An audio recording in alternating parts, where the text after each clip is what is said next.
So hey guys, welcome back to the Anime What Ifs channel. This is a story about what if Naruto was born with 6 paths of chakra. Part 3. If you guys enjoyed this what if, and want to see part 4, comment down below. And let me know before I start. Please do support for more awesome content. And leave a like and don't forget to subscribe to my channel. And also share this video with your friends. And check out the description. And check out my playlist. So let's start the video. Chapter 11. Silence permeated the air throughout a calm section of the Forest of Death, currently unpopulated by either the forest's natural, and in some cases unnatural, inhabitants, and the young ninja hopefuls fighting both for their lives and the hope of advancement.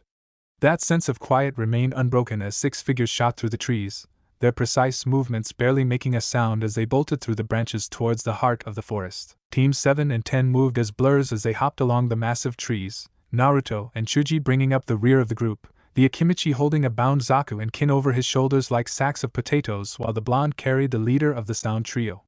He'd been sure to slap chakra restraining seals on the 3 sound shinobi as an added precaution, on top of plugging Zaku's air holes with seal tags and removing Dog's gauntlet, which now rested within a seal in his pouch. As they made their way through the shadowed trees, confident that the 3 disguised clones Naruto had sent to scout ahead would warn them of any danger that might be lying in wait, Sakura looked worriedly at Sasuke just ahead of her near the center of the group, her mind returning to the conversation they'd had after they'd explained to Naruto what had happened after his impromptu and unwanted trip. Flashback. Naruto frowned, his arms crossed over his chest and his mouth pressed into a thin line as he scrutinized the mark that now rested at the base of Sasuke's neck.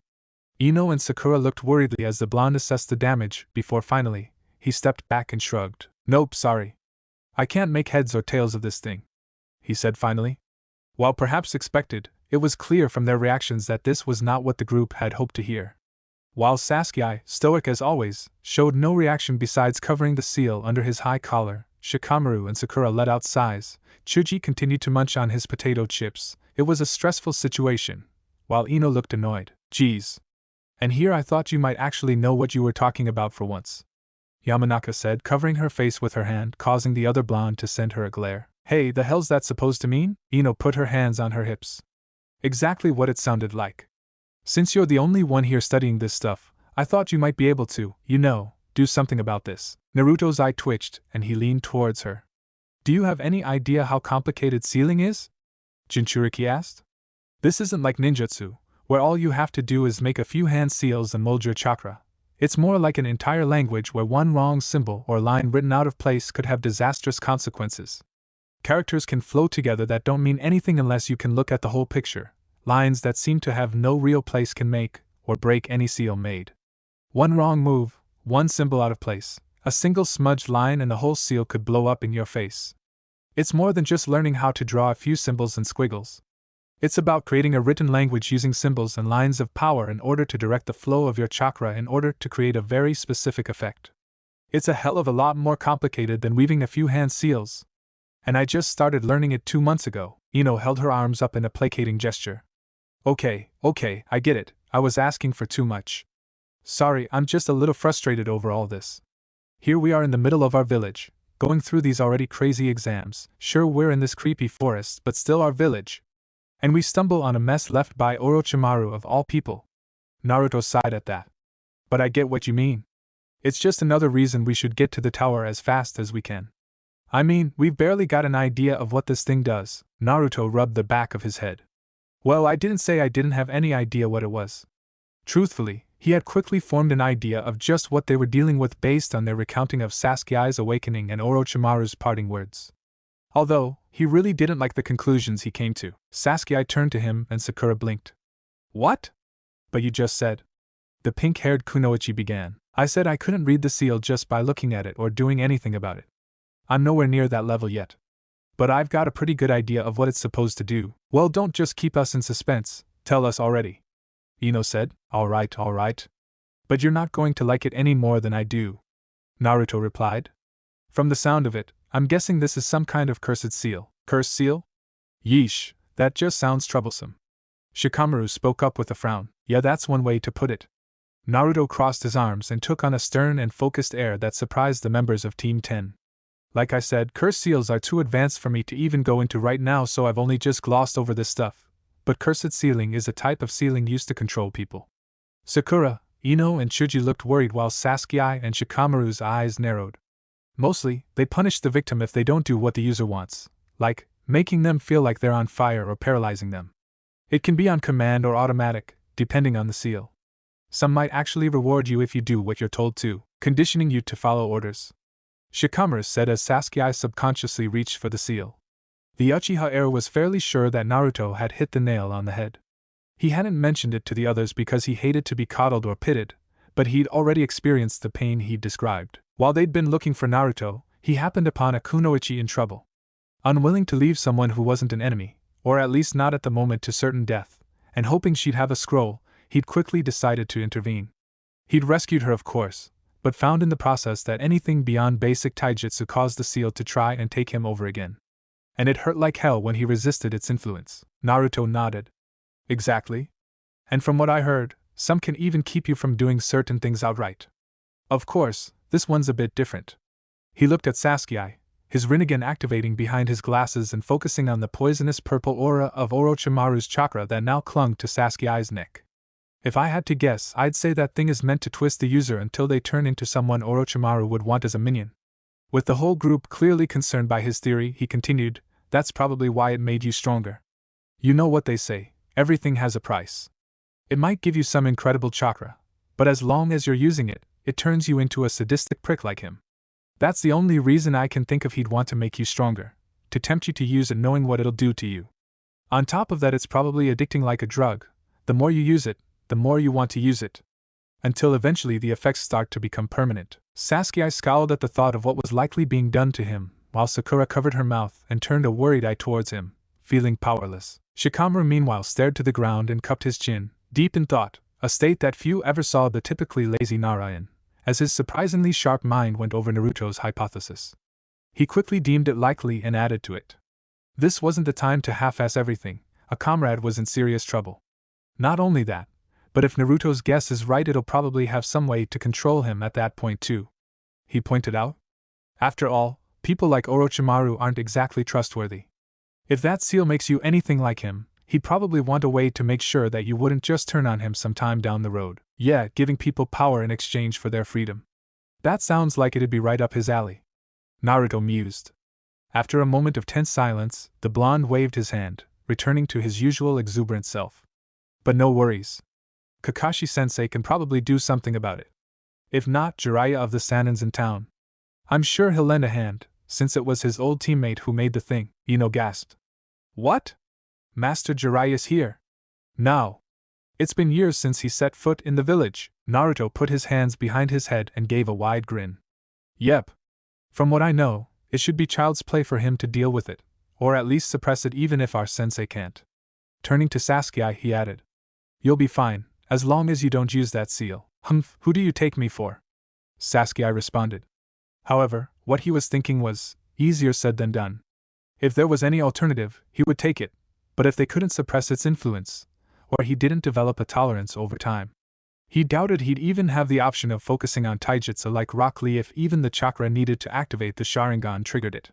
He was sure he could make it through the exam, provided he didn't wind up against someone like Gaara, Rock Lee, or anyone else of that level, but after that.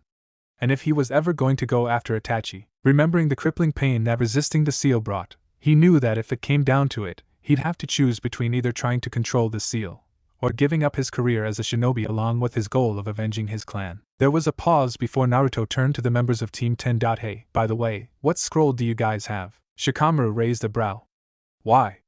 Do you have a spare or something? Just so happens that I do.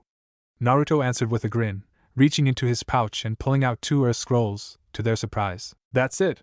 No way. Did you manage to take out a team by yourself? Ino asked. Naruto put 1 scroll away and rubbed the back of his head with his free hand. 2 actually, but I may have had a little help on the second one. I ran into Kabuto while I was looking for you guys, remember him? He helped me out for a bit, but he had to head back to his team. Damn. Did even Naruto improve that much? What are we even doing here? Shikamaru thought to himself before sighing. Well, we needed an Earth scroll, but those 3, he gestured to the trio of Sound Ninja, had one of them. So if you guys have everything you need, we can get out of here. They should just let us through with what you guys had to deal with. but I get the feeling that they're going to be sticklers about it. Naruto just grinned wider in response before pulling out a heaven scroll. No problems, then we're all set. Shortly thereafter, the two teams split up to gather the few things they set down in their hiding place. Once Naruto added the seals to their captives to ensure that they'd be powerless even if they woke up, and with his team separated from Team 10, Naruto turned to his teammates, once more solemn expression. Guys, he said, getting their attention. There's something I didn't mention about that seal because I didn't want to worry the others. Seeing them both give him their full attention, he continued, it's giving off Orochimaru's chakra. So, your point is? Sasuke questioned, not impressed with the revelation. That sounded like it should be an obvious conclusion. My point is that's not normal, Naruto answered. Usually when you put a seal on someone else, it hijacks their chakra. That way not only does it have the fuel to keep going, but someone with eyes like ours or a sensor won't pick it up. Not to mention it would eventually run out of juice if it constantly burns what its maker put in it. Maybe there might be a trace of the maker's chakra, but that'd be it. But in that thing, the chakras are not just there, they're active. It's converting your chakra into Orochimaru's. That got a look of shock from both his teammates. He leveled them a glare. I don't know what that means, but I don't like it, tch. Sasuke scoffed in response. How do you think I feel? I'm the one who has to live with this thing. Naruto's expression shifted to a neutral one before he added. Anyway, I figured you should know. Flashback end, Sasuke. What's Orochimaru trying to do? What does he want with you? Sakura had no idea what lay ahead of them, the exams or even the village with Orochimaru active. She could only hope that they could weather the storm. It turned out to be a good call to send the clones ahead of them. They'd stumbled upon a team of shinobi lying in wait to ambush some unlucky group heading to the finish line about half a kilometer away from the tower. After taking a short detour to avoid that particular obstacle, they finally reached the tower at the heart of the forest. The Sound Ninja trio hadn't woken up in that time and showed no signs of stirring yet. Unfortunately for them, they'd probably awakened to find themselves in a cell, even if it was unlikely that they knew anything important about what the snake was planning. Together, the two teams stepped through the first door they found and entered the tower. Looking around and setting the sound genin down against a pillar near the center of the entranceway, they saw nor heard any signs of another person, either Gain nor Proctor, as their own footsteps echoed throughout the room. The room itself was almost completely bare, the only things that stood out being the stairs and plaque on the far wall. There was no sign of anyone to accept their scrolls or, more importantly, to inform them of the events in the forest. Damn it! Hasn't anyone heard of a reception around here? Ino griped as she looked around. As she looked for any sign of where to go, Sakura's eyes briefly glazed over the plaque. Catching something familiar, her eyes honed in on the word heaven. Hey guys, look here! She called out as she quickly scanned the words, drawing their attention. This thing says something about heaven and earth. She finished reading and frowned. But some of the characters are missing and I can't figure out what it's trying to say. She turned around. Either way, I think it's telling us to open the scrolls. Makes sense. Shikamaru mused. And it doesn't look like we have many other options. Unsure of what was about to unfold, Naruto handed Sakura a scroll. Sasuke stood close enough behind to get a good look while the rest stayed a few feet away. At once, Naruto and Sakura unraveled the seals to reveal two kanji, each at the heart of a circle of miniature characters in each scroll. Individually, they were incomplete, but together they read, Person? Sakura frowned. Meanwhile, Naruto's eyes widened as he recognized the smaller characters as a sealing formula, meant to activate the moment the scrolls were opened. Specifically, Sakura. These are summoning circles. Toss M. Now, the two genin threw the scrolls across the room, smoke billowing from them as they sailed through the air, causing the members of both teams tensed, prepared for whatever trial might arise as the parchment erupted. The cloud obscured whatever had been called forth by the seals, but after a moment a figure became visible as it began to dissipate. The genin relaxed slightly, lowering whatever defensive stance they'd entered when they realized they recognized just who had come through the scroll. Wait, you're? Naruto started before grinning. Long time no see, Iruka-sensei. You can say that again. Iruka responded as he fully emerged from the smoke, much to the relief of the genin. You should really stop by more often, you know? Naruto chuckled, rubbing the back of his head. Truthfully, he felt a little guilty. But the last few months had been so crazy and he'd been so focused on training and learning about his clan that he hadn't taken the time to visit his brother figure. He'd have to be the one to treat the next time they went to Ichiraku's. Yeah, well, what can I say? I've been a little busy lately, I can tell. So, what's been keeping you from walking 5 blocks down the street? Iruka asked lightheartedly. Oh, Naruto shrugged, ticking off events on his fingers as he began to give a stripped-down and streamlined account of the last few months.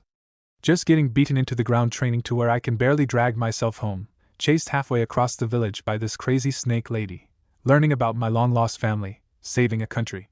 He grinned and tilted his head as he finished before adding jokingly, "You know, nothing big." Iruka arched his brow before he closed his eyes and chuckled. He had no doubt the blonde was telling the truth, having heard rumors of his exploits in the Land of Waves, not to mention the verbal beatdown his sensei had gotten for not training them adequately prior to said adventure, though the encounter with Anko was a surprise. Ino, who'd heard some of that, wasn't surprised, but Shikamaru looked on incredulously while a bead of sweat ran down his face. "Is he serious?" Naro asked Ino. "Oh yeah?" she replied. "What about the training?" he asked, turning to Sakura and Sasuke only to arch a brow at the sight before him. While Sasuke seemed unbothered by the conversation around him, the pink-haired kunoichi beside him had frozen, her body shivering like she'd been caught out in the land of snow.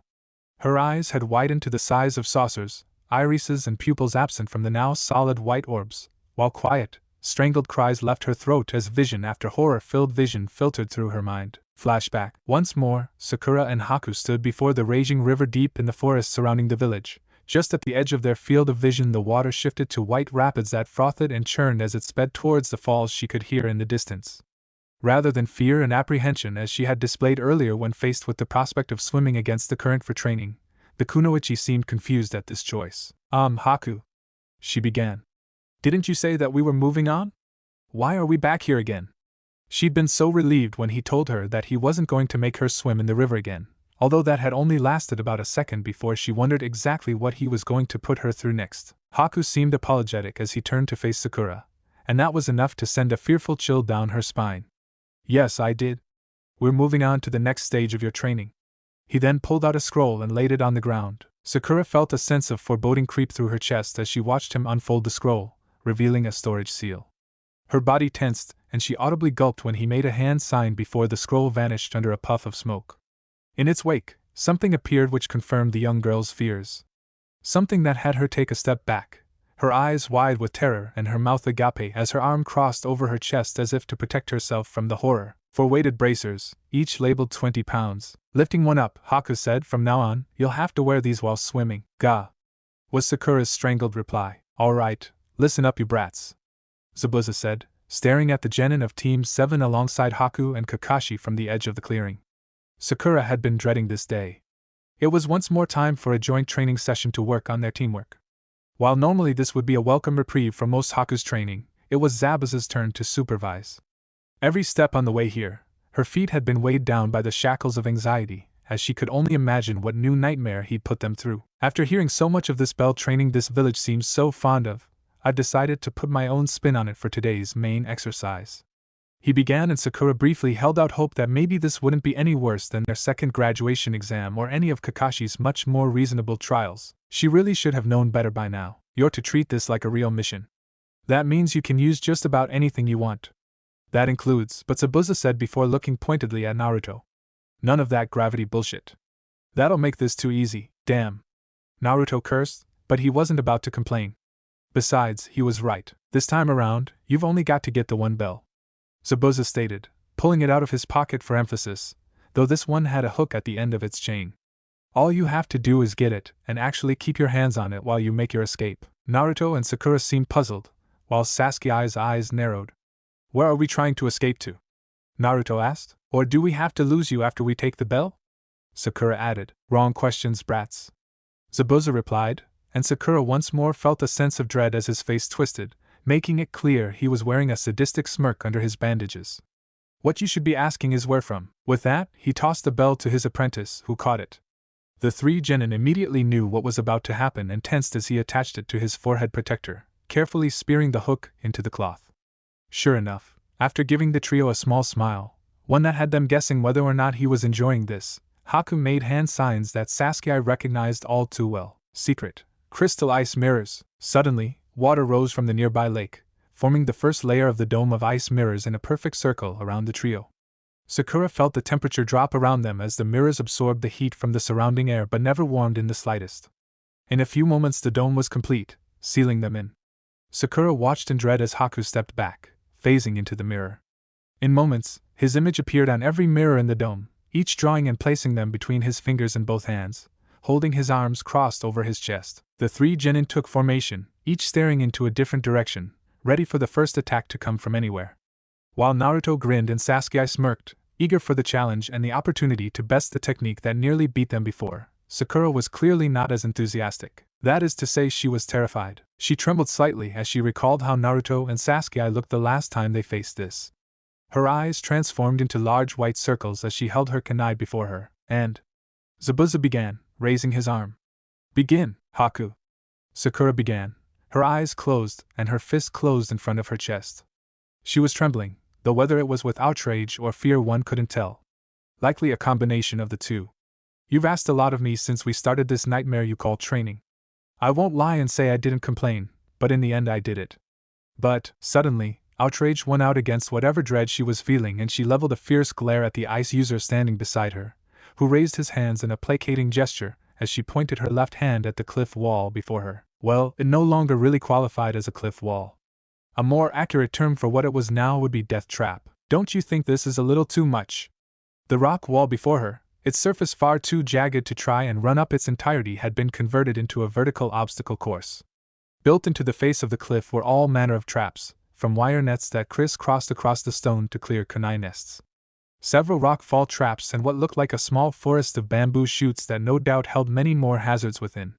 Sakura was quite certain that for every trap she could see, there was at least one more she couldn't. As if that weren't enough, the purpose of this obstacle course was to provide a final test towards making her ambidextrous. For the past month, he'd had her trained with her right hand tied behind her back. This meant she had to go all through this challenge with one hand, her right hand secured with ropes tied around both shoulders and twice around her waist. Weathering the raging storm that was the pink-haired girl's anger, Haku held his hands up in a placating gesture and smiled reassuringly with his eyes closed.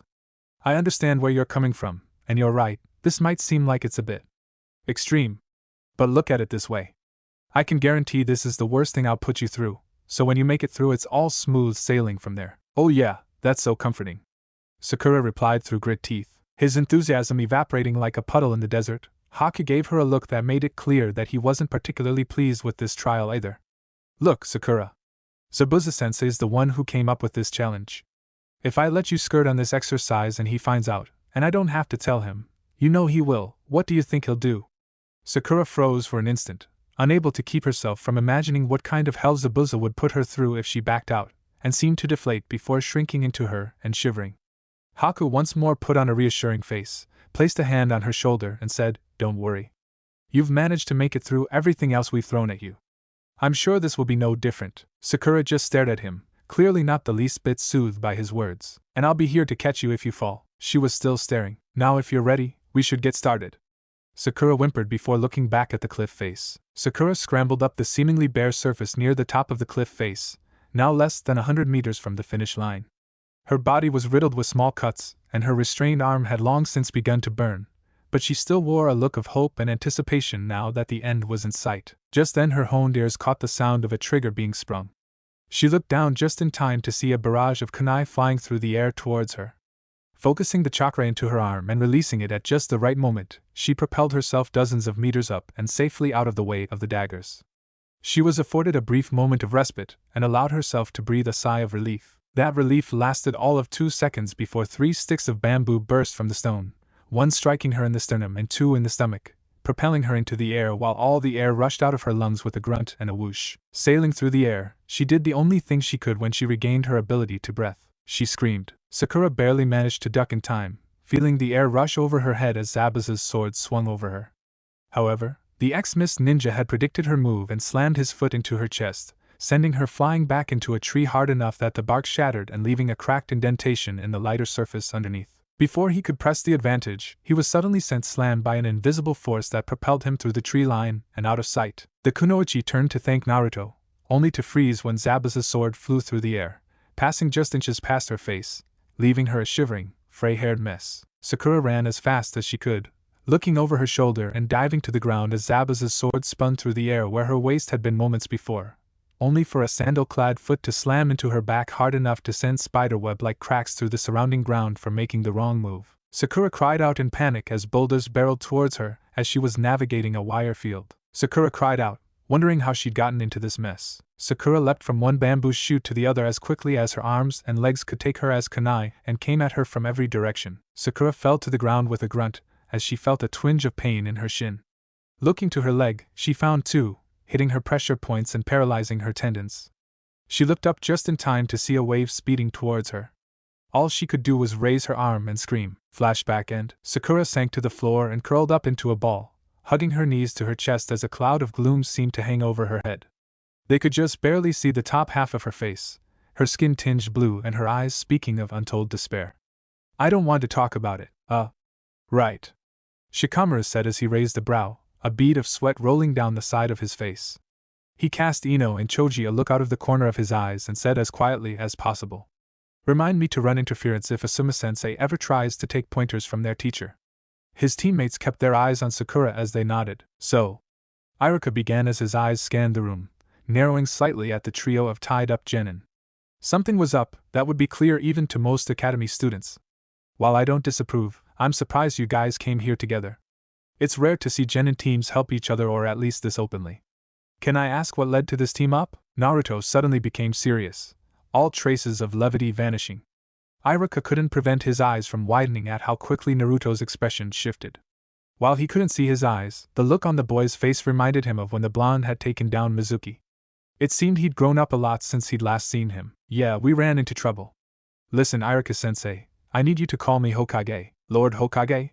Why? Knowing that there was no one in the area after sweeping it with his Rinnegan earlier, the blonde answered, because Orochimaru's in the village. Iruka's eyes widened in shock.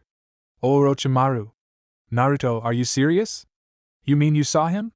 He knew he wouldn't joke about something like that, but the implications of Orochimaru having personally infiltrated the village. Not to mention his mind had quickly worked out that if they'd seen fit to bring those sound gen in there was a good chance Oto was connected. Naruto turned to Sasuke and wordlessly jerked his head to Iruka, signaling his teammate. While the Uchiha heir grunted in displeasure at the order, he complied, stepping forward and yanking down his collar, causing Iruka's face to once more take on a look of shock, his breath hitching in his throat as he recognized the seal on his neck. That's a curse mark. His expression turning grim, his eyes scanned over the group. If you've been dealing with him and his underlings, then you've done well to make it here. He then directed his gaze at the trio of sound genin. I take it they're subordinates of his? Receiving a nod in response, continued. Good work. He then turned and gestured for them to follow. Come on and bring them with you. There are restricted passages we can use to keep the other genin from seeing us. Once we've got you settled, I'll get word to Lord Hokage and the appropriate people. Hiruzen Sarutobi walked through the deserted halls of the tower with his hands clasped behind his back, Anko Mitarashi trailing slightly behind him as they made their way to where the most recent victims of one of the village's most infamous traitors waited. Despite his relaxed posture, his mind was running a mile a minute as he considered all the possible objectives of his former pupil, not to mention the ramifications of his encounter with that particular team. While he had been told precious little about the events that had surrounded Team 7's ill-fated trip through the Forest of Death, what he knew had opened up a deep pit in his gut that told him that Naruto's most recent secret, which he had hoped to keep secret from everyone, including the council due to certain figures such as Danzo and Hayashi, whose clan would likely wish to bring Naruto's line into the branch side of their family to maintain their jealously guarded position as holder of the most powerful dojutsu in the village, had been revealed to one of the people he had absolutely not wanted to hear of it. And that wasn't even getting into the reasons Orochimaru of all people was within the village. After all, he doubted he would return simply for a single bloodline, no matter how he coveted its abilities. Sir. Anko's voice drew the god of shinobi out of his musings, and he made a half-turn to look at her out of the corner of his eye. While I'm glad the brats managed to tackle 3 of his goons. What are we going to do with them? She asked. I mean, I doubt they know anything, and with Orochimaru's warning, the Hokage sighed. I don't think it matters, one way or another. Anko frowned. You think he was bluffing? I think he tried to carry through with his threat regardless of what we did. The third corrected her solemnly. It wasn't long after this exchange when they reached their destination. Hiruzen opened the door, the sound drawing the eyes of almost all the rooms save one. Scattered around the large, circular chamber were the various members of Team 7, Kakashi having arrived after hearing news of trouble concerning his students, and the genin of Team 10 with Sasuke sitting shirtless on the floor at the heart of the chamber. Kneeling behind him was the only one whose gaze hadn't been drawn to the sound, Jiraiya, who was busy examining the very familiar mark that now adorned Sasuke's neck. Anko only barely managed to keep from sympathetically reaching from the identical mark on her own neck at the sight. What have you found? Hiruzen asked as he entered the room. Without looking away from the mark, Jiraiya replied, it's definitely a nasty piece of work. At first glance, it looks about the same as the first one I saw, but it's a bit more advanced. No surprise there, seeing as that was about a decade ago. Well, pervy sage, can you remove it or what? Naruto asked. Ino glared at the other blonde. Naruto, you're talking to one of the greatest shinobi in the history of Konoha. Shows some respect. Jiraiya finally looked up from Sasuke's seal to give the girl a grateful look. He raised his arm in the beginnings of an expressive gesture and opened his mouth to speak, but before he could thank her and begin expounding his virtues, he was mercilessly cut off by Sakura. No, Naruto's right. He may be some super ninja, but he's also a giant perv. First time I saw him he was peeping on the hot springs. Whatever he was going to say died in his throat, its mangled remains leaving him in a strained, choking sound as his eyes turned to the pink-haired girl, his mouth hanging open in a position to form words while his arm was left hanging in the air. Meanwhile, Ino turned to Sakura with a shocked expression before she rounded on Jiraiya, her fist raised and her eyes white orbs of fury. Wait, that was you, Chuji, who had been munching on a bag of potato chips until that moment, froze. His eyes turned to his blonde teammate, knowing where this was going, while Shikamaru just sighed and said one of his two catchphrases, troublesome. Anko just shook her head in bemusement. You haven't changed a bit, have you, you old perv? Nice to know some things never change. Ino made a lunge for the Sannin, hands waving in his direction in rage, crying out threats and obscenities. Fortunately for the males of Team 10, they didn't have to hold her back as Anko had taken over, keeping a firm grip on her collar with her eyes closed. Calm down, Blondie. I think we have a little more pressing matters to deal with right now. Just put those thoughts on the back burner. She grinned. Besides, that way you can bide your time and get creative. Ino stopped struggling at Anko's reminder. Yeah, you're right. Sasuke's more important than dealing with an old peeping Tom.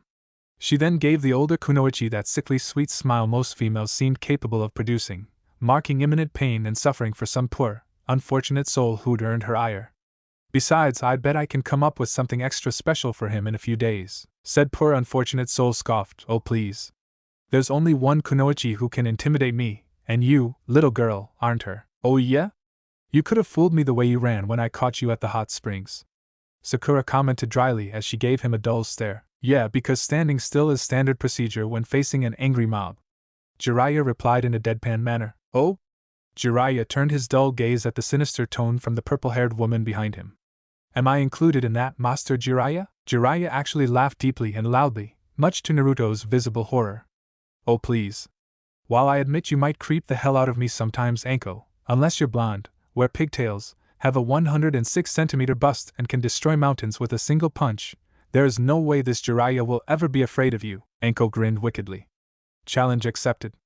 Oh really? Well, we'll just have to see about that.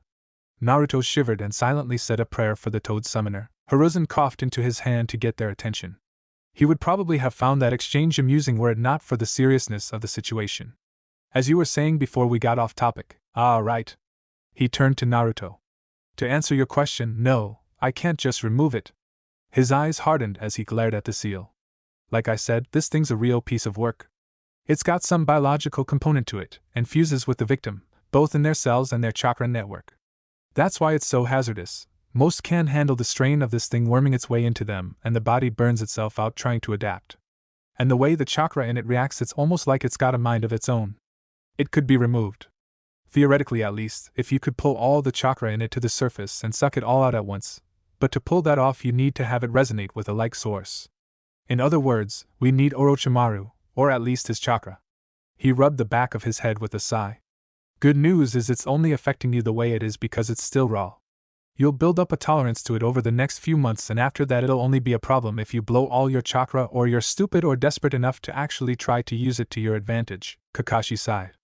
Maybe this team really is cursed. Sasuke did not seem the least bit pleased with this prognosis. Sannin's eyes hardened once again, and he stared directly into Sasuke's coal orbs, his grim expression making it clear how dire the situation was. I'm going to tell you right now, Naruto was dead on the money about what this thing does. Use it, and your body and personality will be corroded away until you're just one of his pawns. Whatever power that seal might give you, it's not worth the price you'll have to pay. It was then that Naruto spoke up, thinking of more immediate concerns. Hey, hang on a minute, what about the exams? Is he supposed to go through whatever the third test is with a handicap?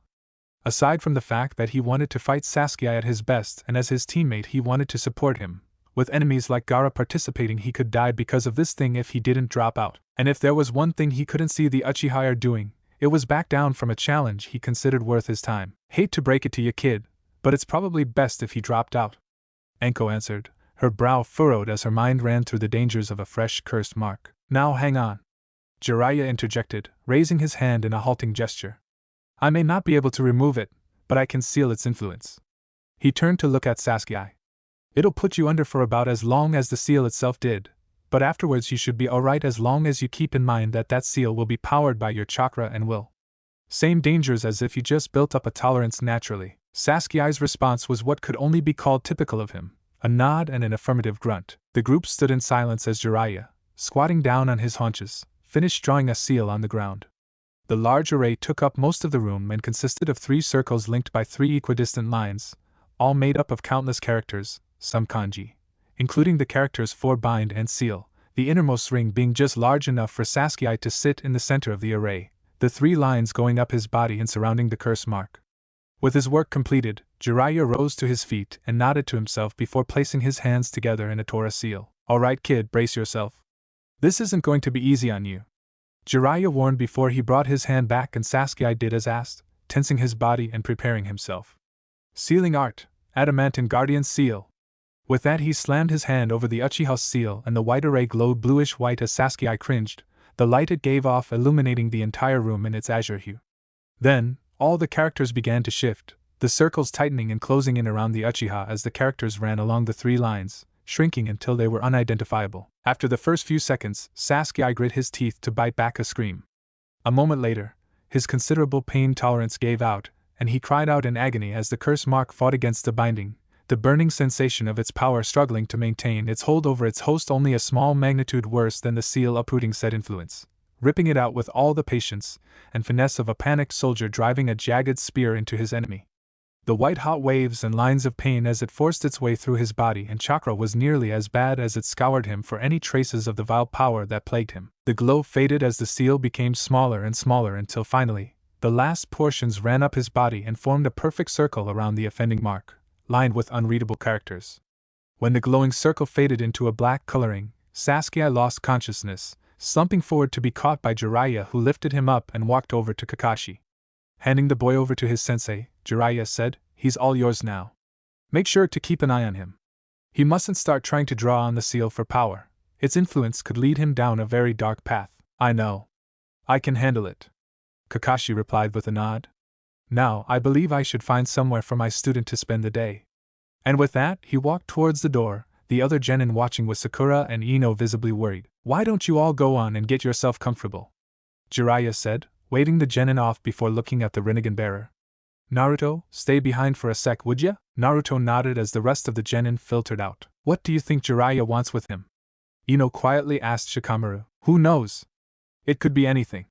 It's too troublesome to think about. Seriously, you could try to show just a little more interest," she hissed, at a nod from the third, Anko's brow before shrugging and heading to the door. She wondered just why they wanted Naruto to stay behind, but if they wanted to keep whatever it was hush, then who was she to argue? With a wave over her shoulder she said, "Well, guess I'm off to meet my newest toys. Good luck, kid, I'm expecting a good show from you. And if you blow it I'll just have to show you how disappointed I am." Naruto shuddered slightly, both for himself and the likely deluded Odo genin. He knew Anko was trying to motivate him with those last words, but the terrors she could come up with. Hiruzen looked down at Naruto with a grave expression. "Orochimaru knows, doesn't he?" Naruto sighed before rubbing the back of his head and looking away. "Yeah. He knocked off my glasses during the fight. Sorry, it isn't your fault, Naruto. You never should have had to face someone of that level," Hiruzen said reassuringly. Jiraiya crossed his arms and shook his head. "Still, this opens up a whole new can of worms. He's the last person I'd hoped would learn about this. And of course he knows about your other secret too." He looked down at Naruto. "He's gonna be gunning for you now. We might have to step up your training once you get out of here." "No problem. It's not like I was planning to kick back and let my skills rust once the exams were over," the blonde replied with a confident grin before holding out his fist. "I'm going to be Hokage someday, and that means everyone in the village is going to depend on me to protect them and be an example of what they can be and what Konoha stands for. I won't get there just by sitting around and letting the days pass me by. It means kicking ass and taking names. Super eyes or no, it's going to take hard work, and I never back down from anything. Hiruzen smiled, remembering the days when the blonde was solely focused on the position for the sake of acknowledgement. It seemed he was finally grasping what it would actually mean to be a Hokage. Well said. Now, I'm sure your friends are probably wondering why you stayed behind. Why don't you go along after them? You got it, old man.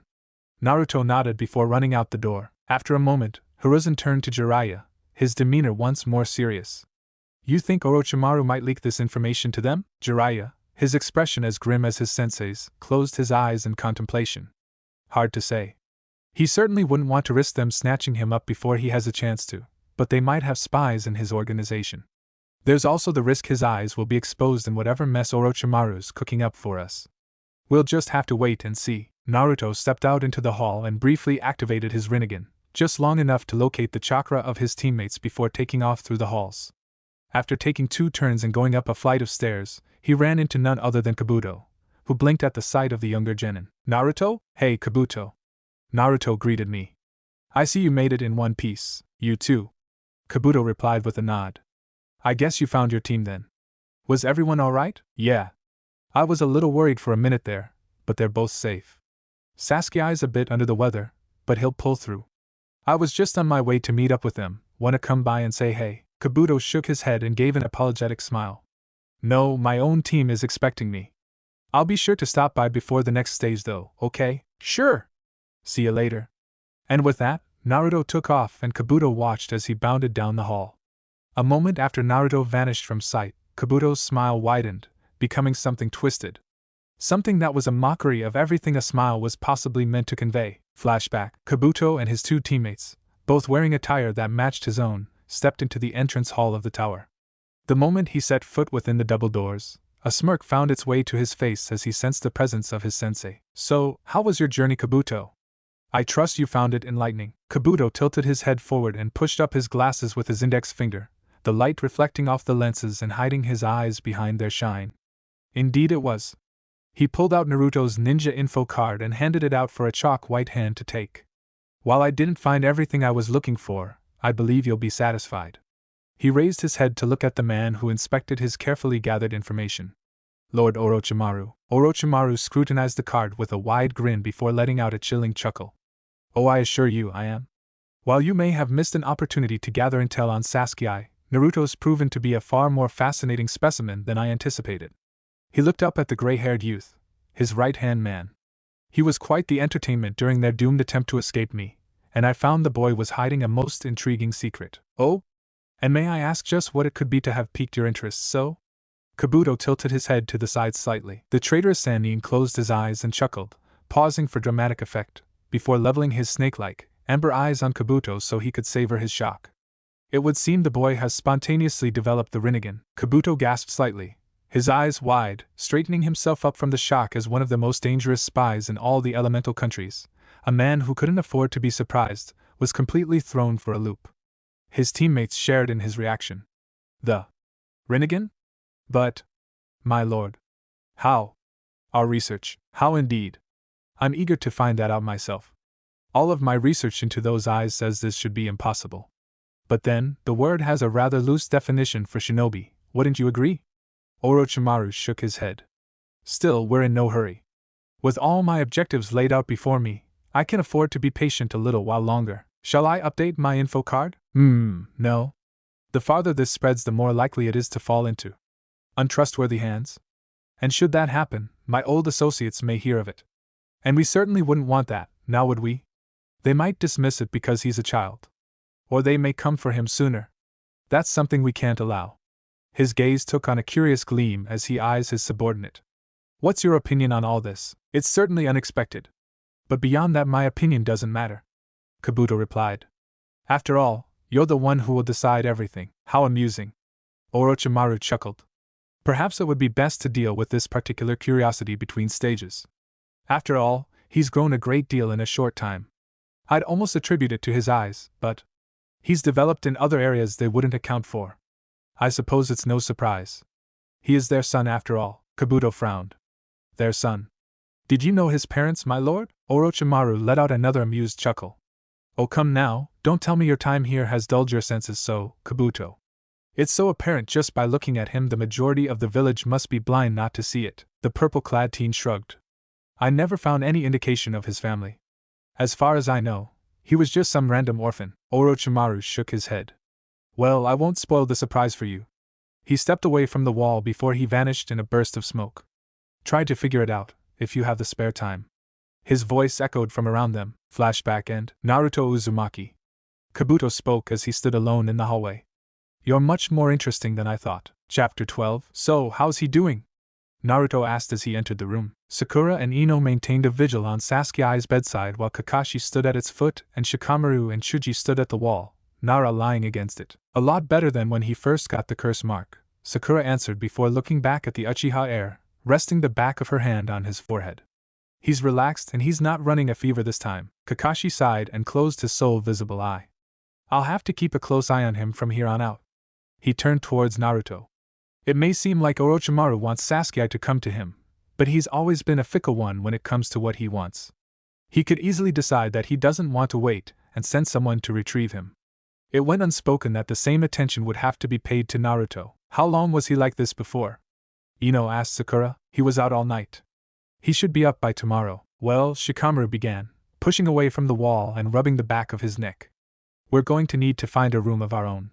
Besides, Asuma-sensei will probably show up before too long. I want to hear his take on this. Besides, he should probably know if he doesn't already. Looks like there are some rough times up ahead. He turned to Naruto. Anything else we should know before we head out? Naruto shook his head before his head jerked slightly as a thought struck him. Oh right. His brow furrowed as he looked at Shikamaru. Listen, you remember Gaara from Kabuto's cards? If you wind up going up against him, run, forfeit, I don't care, just get out of there fast. Shikamaru arched a brow, regarding Naruto curiously as he was once again reminded of the change in his former classmate. He's that dangerous, huh? Naruto nodded. Yeah, I ran into him back into the forest. Well, not him per se, but close enough. I found out why he's never gotten hurt before. That gourd of his? It's full of sand infused with his chakra. He can control it like it's a part of him, and it blocks any attack you throw at him. He likes to wrap his opponents up in it and crush them to death. Shikamaru frowned. That wouldn't be easy to fight. Naruto shook his head, looking down at the floor, his brow furrowed. That's not even the worst of it. He actually likes killing people. He goes out of his way for it, and from the looks of it he likes being as brutal about it as possible. His hand clenched at his side as he remembered how Gaara had directed the same hand he'd used to crush the aim genin at his teammate. His jaw clenched. After being alone for so long, being on this team had easily been one of the best things that ever happened to him. Sure, he and Sasuke tended to butt heads, and sure he was beginning to doubt if Sakura would ever see him as anything more than a friend, but the two of them, Kakashi-sensei, Tochi and Iruka and Old Man Hokage, he saw them all as his family. To see someone treat their team that way disgusted him. He even threatened one of his teammates. He said in a slight growl in his voice. It looked like they were afraid of him, so I don't think he was bluffing. I saw him take on a whole team of aim genin on his own. It wasn't pretty. The response was varied. Ino's had shrunk back a little, quailing while her face loses some color. Chuji's eyes widened and he stopped eating while Shikamaru's frown deepened. All the while Kakashi listened, his poker face unchanging even though his mind was working furiously. Something about what he just heard didn't sit right with Jonin. Well, even more so than hearing of a child who took pleasure in the brutal taking of life on its own, anyway. Finally, Shikamaru rubbed the back of his head. Yeesh, it's just one thing after another with these exams. Well, at least we're safe right now. Chuji pointed out, looking at his potato chips with slight disappointment. No way he could eat after the picture that was just put in his head. With some reluctance, feeling that leaving the bag unfinished was a form of minor sacrilege, he rolled up the opening to seal it as best he could. Yeah, that's all for now anyway. Ino agreed before the three headed towards the door. Hey Ino, Sakura called out, getting the blonde's attention. What is it, billboard brow?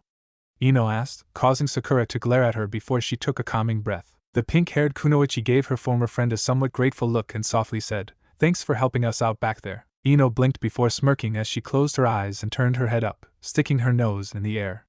Don't mention it. I couldn't just leave Sasuke's life in your hands, could I? She then turned and walked out the door and said over her shoulder, Take care of him for me, got it, Sakura? Sakura growled as the rest of Team 10 followed Ino before running over and yelling after her. He's not yours, Ino pig. So stop talking like you've already won. Ino just laughed in response as she kept walking. Just as Sakura started to duck back into her room, Ino called out, Sakura. Getting her attention.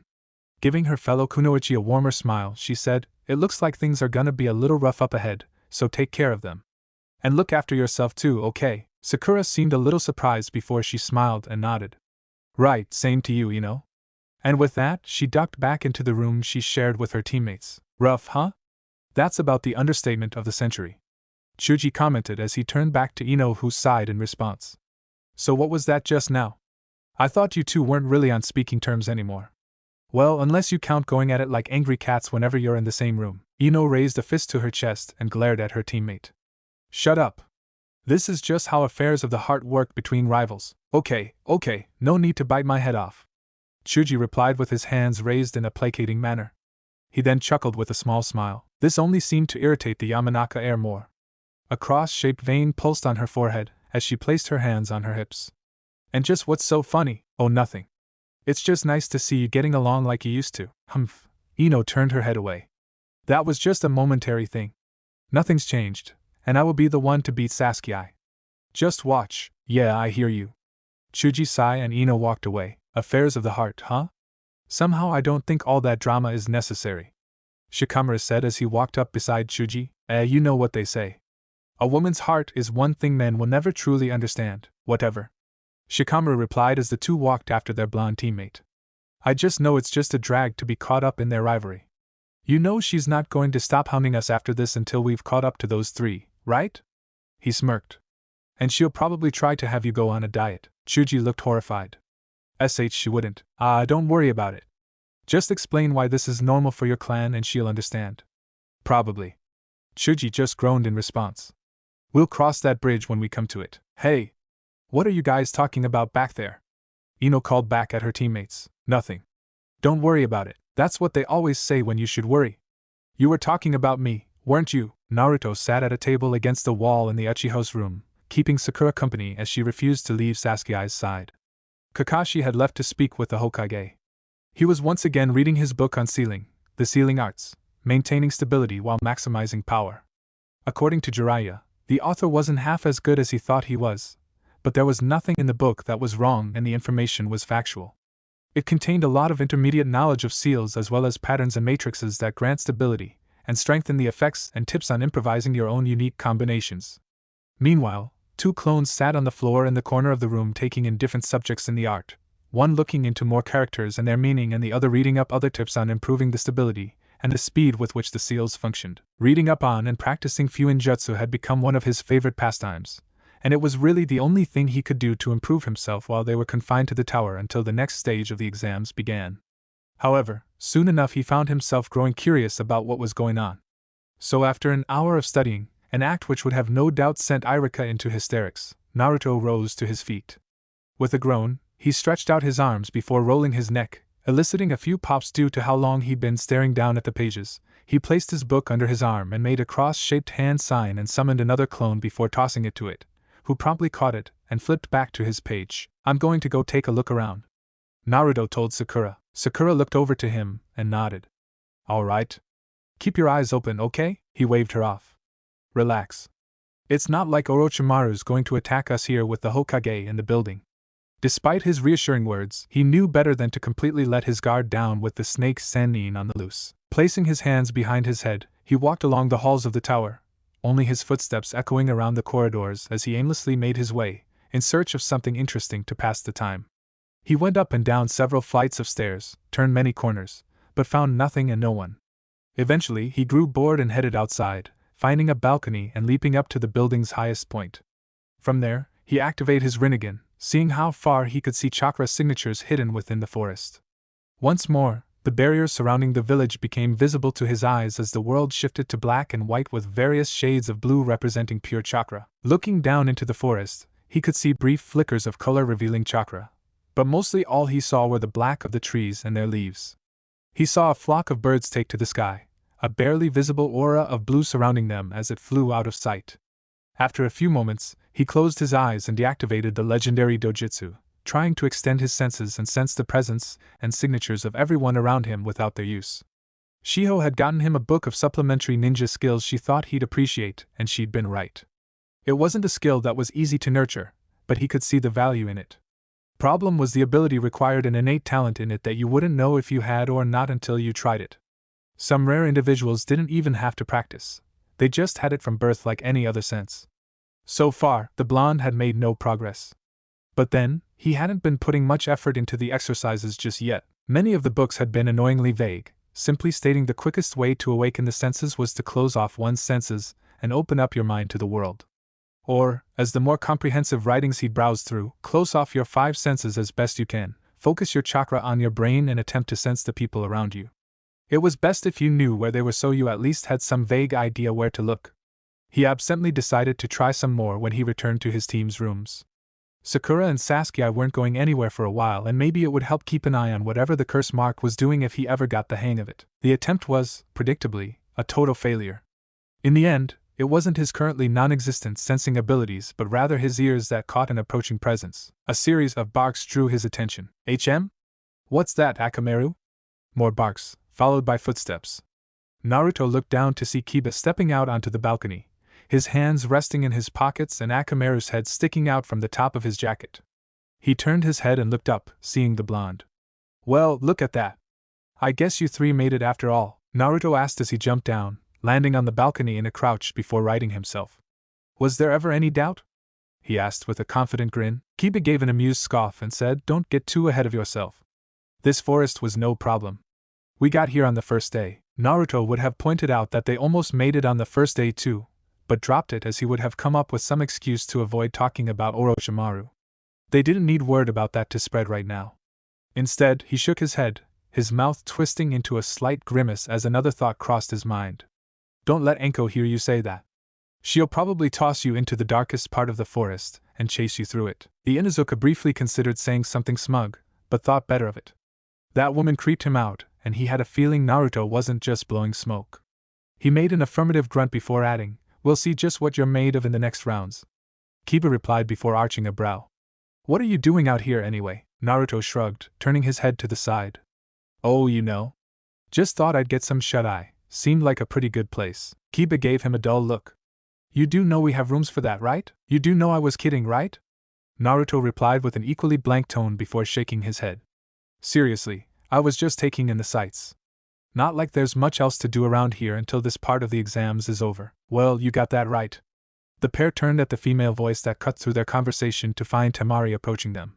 The pair tensed, a fact that did not go unnoticed by the girl or Kiba, before relaxing as they confirmed that her red-headed teammate was nowhere in sight. So I take it there's really nothing to do around here? Nope. Naruto shrugged. Unless you want to crack open a book or something, be ready to sit around and twiddle your thumbs. Kiba arched a brow and gave the blonde a skeptical look. Since when did you read? You used to do everything you could to get out of class. Times change. Naruto deadpanned. Truthfully, he still didn't particularly like reading unless it involved stealing, but he didn't need to be told that there was some awesome, incredible, spectacular secret or technique to get him to read anymore, though it would help. Oh, a troublemaker are we? Temari asked in an amused tone, placing her hands on her hips. You've got no idea, Temari. Naruto replied with his usual wide smile. So what brought you all the way up here? Same as you, I guess. She replied with a shrug. And I needed to get away from my brothers. Being the oldest and the only sister in a family can be a pain sometimes. She saw no harm in sharing that information with them. Naruto and Kiba, both having seen how Gaara treated his teammates, jaws dropped as they stared at her incredulously. In Kiba's jacket, Akamaru made no reaction, having sensed a similarity in their sense. Wa-dash!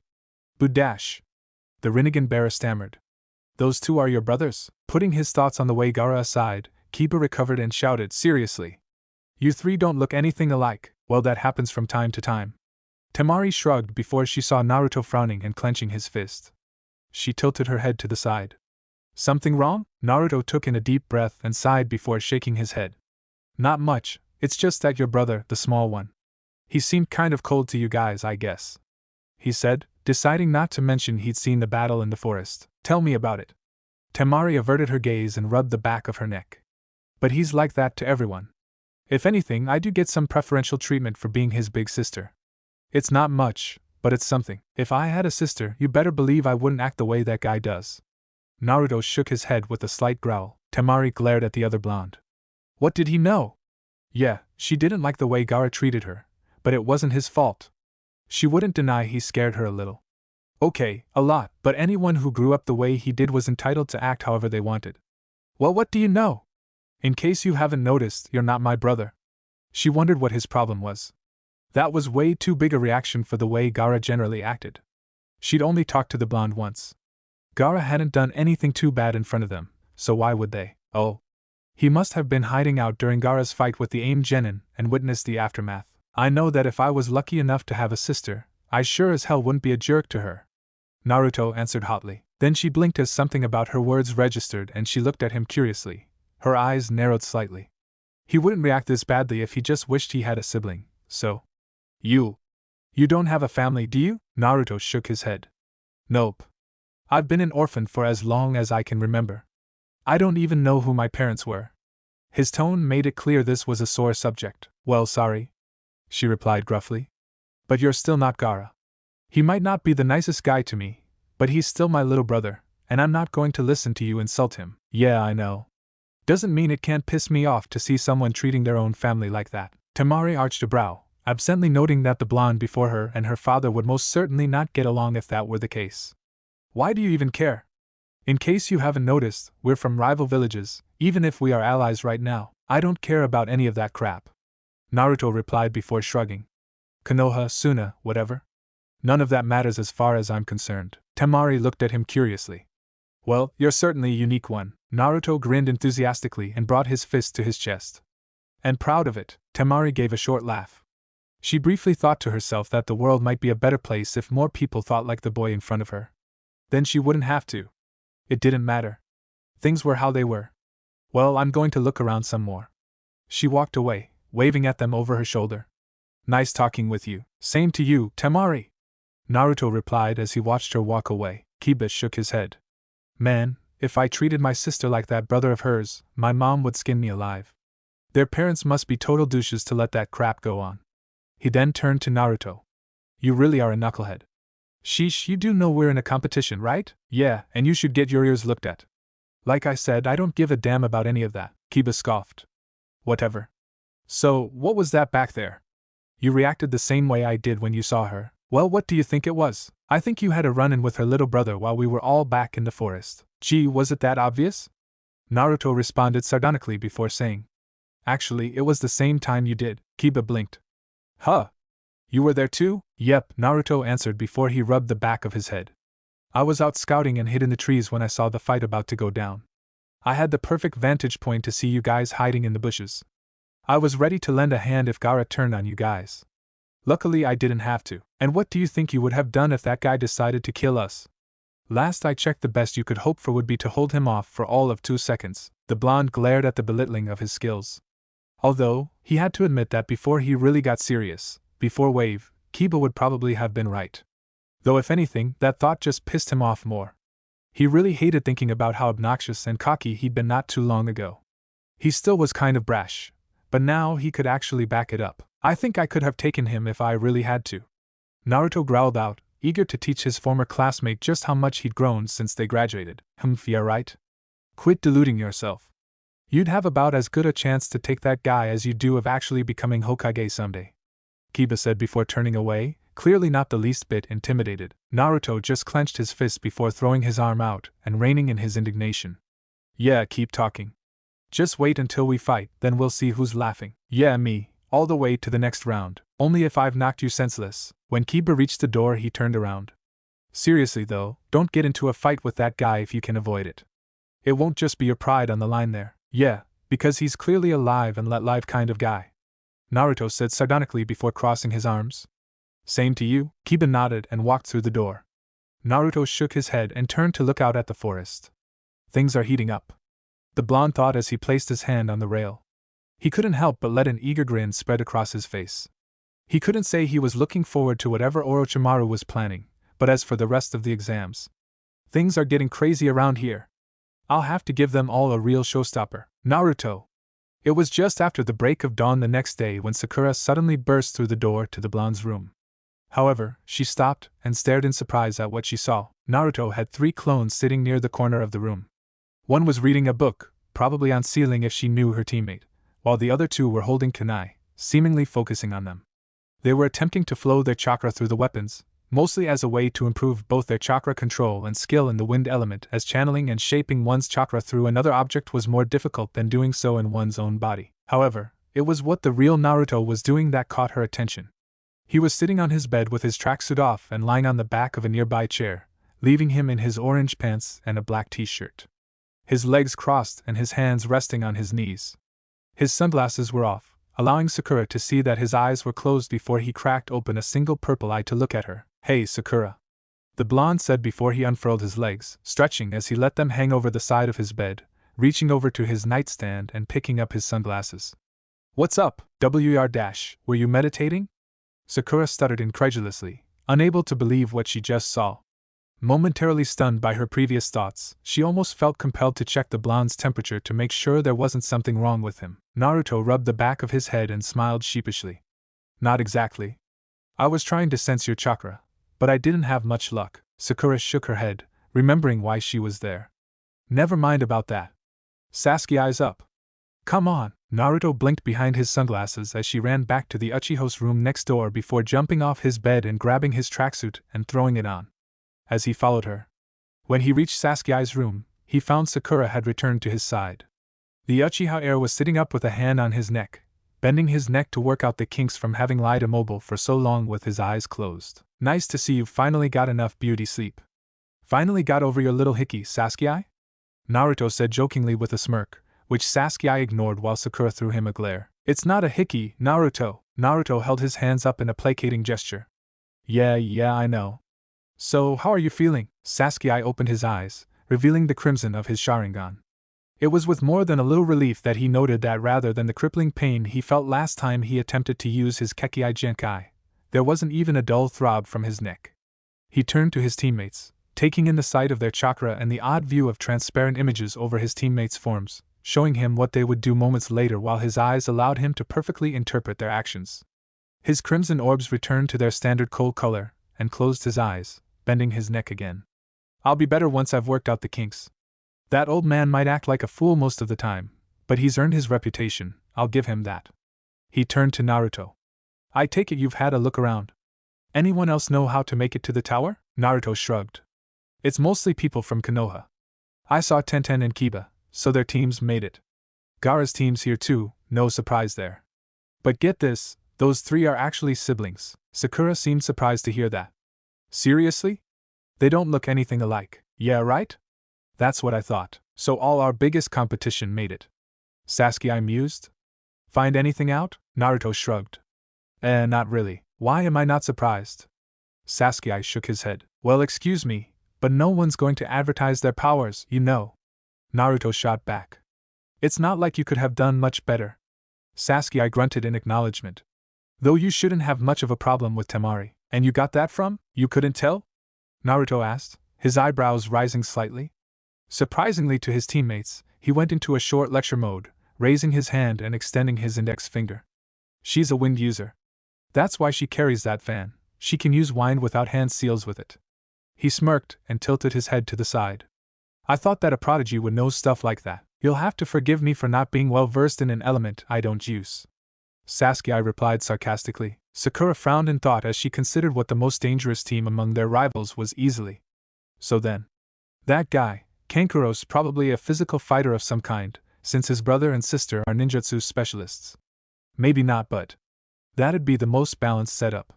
Sasuke nodded, agreeing with her assessment. "Okay, so we've got a pretty good guess of what most of the other guys can do, and they've got no idea about us.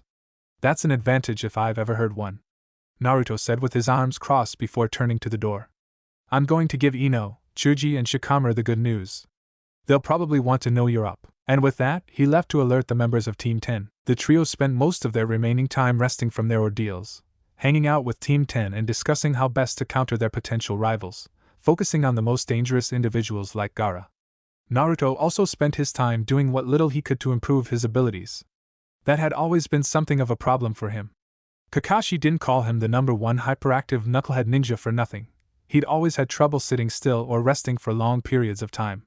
He had to do something, and with little else available around the tower, and nowhere to go, one of easiest ways to pass the time was to do his best to improve his skills in the privacy of his room.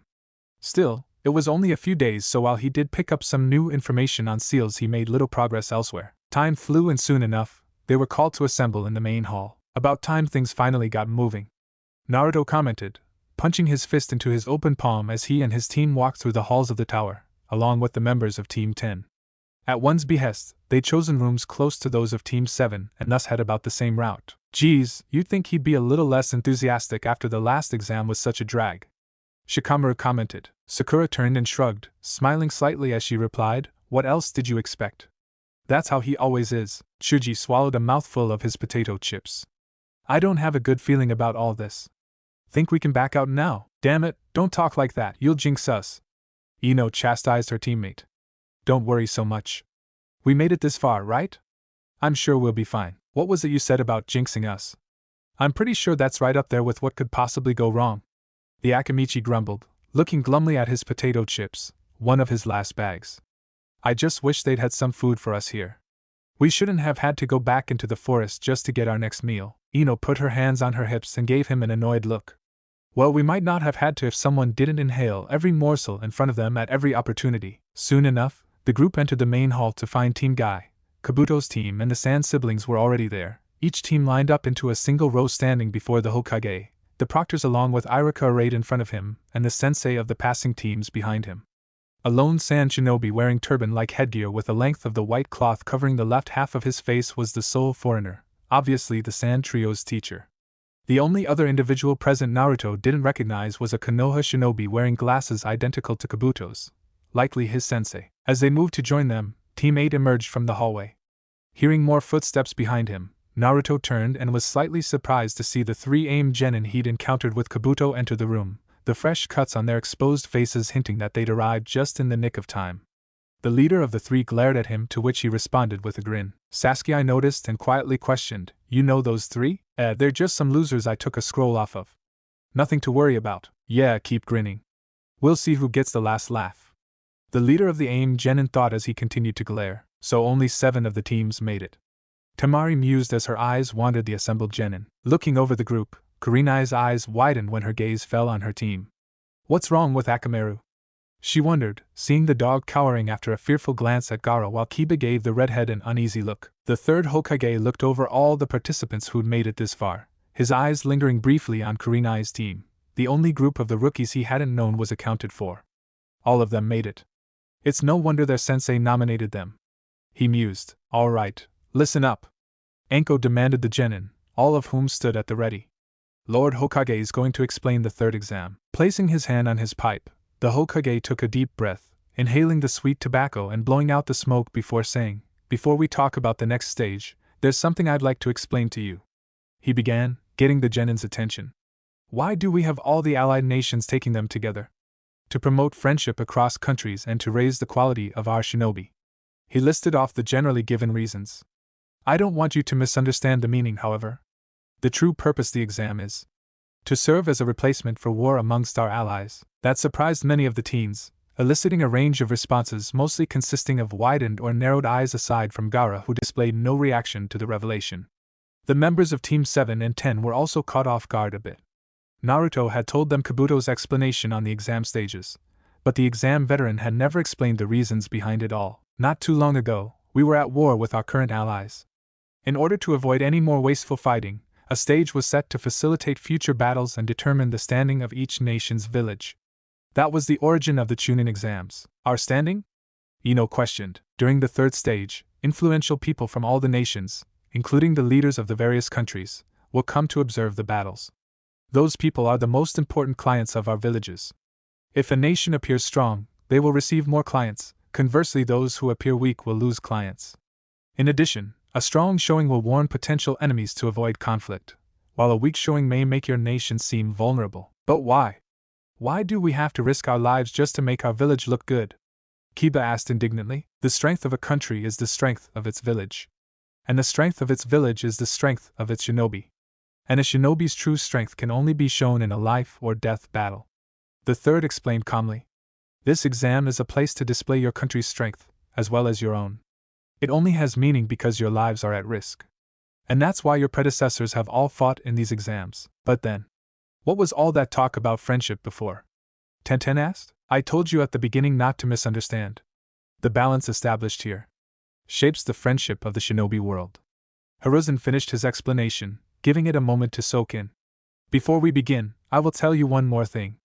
This is not just a test, it's a battle with your lives, your dreams, and your villages standing on the line. Naruto nodded. That had been his best guess as to why there would be VIPs there, though the whole replacement for the war part blindsided him, and he could see what he meant. I'm guessing it probably doesn't send a good message that none of your ninja even made it this far. Enough explanations, get on with it. Tell us what this battle entails. Gaara demanded. Very well, I would like to explain, but, actually. A new voice cut across the Hokage's before trailing off into a cough. Suddenly, a new Konoha shinobi appeared in a blur, kneeling before his leader. He wore a bandana-style forehead protector and had short, brown hair. I apologize to Lord Hokage, but as the proctor from this point forward, will you allow me to take it from here? By all means. Hiruzen nodded, acquiescing the spotlight to the newcomer. Hate nodded and rose to his feet before turning to face the genin. Hello everyone, I'm Hate Gecko. He began before trailing off into another short coughing fit. Naruto noticed he had dark marks under his eyes, but couldn't quite tell if they were natural or tired bags. Before we move on, I'm afraid there's one last thing we need to do. Before we move on to the main event, we're going to have to hold a preliminary stage. Preliminaries? Tenten questioned. Hate nodded. Yes. There are a bit too many participants. The previous stages may have been too easy. According to the rules, we'll have to hold a preliminary in this kind of situation. Hate answered the surprised genin. As Lord Hokage explained earlier, there will be many VIPs who will come to see the final stage. As you can imagine, many of them may be pressed for time. We have a limited time frame to hold the finals, and there's no telling how long the battles will last, so we have to make certain only the best make it that far. He trailed off, coughing into his hand before adding, anyway, anyone who isn't feeling well or who is intimidated by what we discussed here has this opportunity to back out. Please step forward if you aren't feeling confident. PSH, Naruto scoffed. Who in their right minds would throw in the towel after coming this far? 2 rows over, Kabuto raised his hand. Sorry, but I think I'm going to bow out here. Huh? Naruto gaped at the purple-clad teen, this sentiment clearly shared by the other Konoha genin minus the older genin's own teammates, who glared at their comrade. What the hell, Kabuto? You're just backing down after coming this far? The blonde exclaimed. Kabuto laughed nervously, rubbing the back of his head. I'm just not feeling my best right now. I hoped it would get better, but I haven't been able to hear since my scuffle with that Odo genin. I've already seen how that handicap can cost me. Naruto frowned at that, remembering how easily Kabuto had been captured in the forest. I've seen him before. Hiruzen mused aloud, keeping quiet so that only the jonin around him could hear. If I'm not mistaken, he dropped out during the finals during the last exam too. What's he thinking? Anko frowned slightly before flipping through her clipboard, holding the records of all passing participants. Kabuto Yakushi. This is the 6th time he's failed. Hiruzen was clearly surprised by that information. What kind of record is that? He's never been anything more than a mediocre shinobi. Anko assessed as she read over the gray-haired teen's profile. His grades were average and he took 3 tries to graduate. Despite being a genin for over 3 years, he's only completed 16 missions, 14 D ranks and 2 CS. There's nothing that stands out in his combat history either. Although, go on. The Hokage urged. Do you remember? The young boy who was found at Kikyo Pass? I do. If I recall correctly, a jonin of the medical team brought back a child of the enemy who survived the battle. So, he's that child. All right, Kabuto Yakushi. You may leave. Hate acknowledged. And with that, Kabuto turned and walked away, waving goodbye to Naruto and ignoring the disbelieving or contemptuous stares of the other genin. The proctor then added, I forgot to mention, from this point forward the exam will consist of single battles. If anyone else wants to back out, now's the time. Hey Naruto. Shikamaru whispered to the blonde as he watched Kabuto leave. You said he helped you out in the forest, right? The Rinnegan bearer rubbed the back of his head sheepishly. Well, I say helped, but really he got taken out pretty quickly. So in other words, he fell for a trap and took their attention off of you. Shikamaru guessed in a deadpan, getting a nod in response. He once more turned to Kabuto. Maybe it was just him being paranoid, but this on top of his previous failures? And how could a 3-year veteran be taken down so easily by someone a rookie, albeit a strong one, could deal with single-handedly? Didn't he at least try to improve himself at all? Even he knew that if he had that track record, he'd have to buckle down or his life, not to mention his comrades' lives, would be at stake. Either he was one of the worst genin ever or there was something fishy going on with him. Unbeknownst to him, the Hokage was thinking the same thing. Is there anyone else who would like to retire? Hate paused to give the genin a chance to step forward. After waiting 10 seconds and seeing no one make a move, he nodded. Very well. Since we now have 20 participants, the preliminaries will consist of 10 matches, the winners of which will proceed to the third test. For this test as well as the final exam there are no rules. The battles will continue until one side is either dead, knocked out, or yields. If you find yourself losing and don't want to risk your life, I ask you to forfeit quickly. The sickly jonin explained, crossing his arms. But if I decide that a winner has been clearly established, I'll step in. We don't want any unnecessary deaths. As for how the matches will be decided, taking the cue, Anko held up a microphone. Open it. A curtain on the far wall opened to reveal an electric scoreboard. This scoreboard will randomly generate the matchups for the following battles, he said, stopping to work through another brief coughing fit. This may be a bit sudden, but let's begin the first match now. At that, the scoreboard came to life, lights dancing across its surface until it settled on two names, Ino Yamanaka versus Temari. Shikamaru grimaced at the sight. Right off the bat, one of us is up against one of the most dangerous teams. This is such a drag. Ino refused to be intimidated and pumped her fist confidently. This is my chance to show Sasuke what I can do. Sakura gave her old friend a worried glance. Ino. She was now aware of just how poor of a kunoichi she'd been at Wave. While it may have been hell, now that it was over she'd be glad she'd gone through that nightmare that those two ex-Kiri residents called training, and she was proud that she could truly call herself a ninja. But Ino hadn't gone through any of that. Despite their rivalry, they had been friends once, and they did still care about each other. Temari didn't seem like she'd ever been a fangirl like they'd been, and if she was Gaara's teammate she probably wasn't weak in any sense of the word. And Sakura was fairly certain she could have taken Ino on before her training. She couldn't help but fear for her rival. This was going to be painful to watch. Temari smirked as she sized up her opponent. Her fellow blonde seemed to be one of those kunoichi who prioritized their looks over their training. She had the lithe but unfit form of a civilian rather than the toned body of a deadly kunoichi.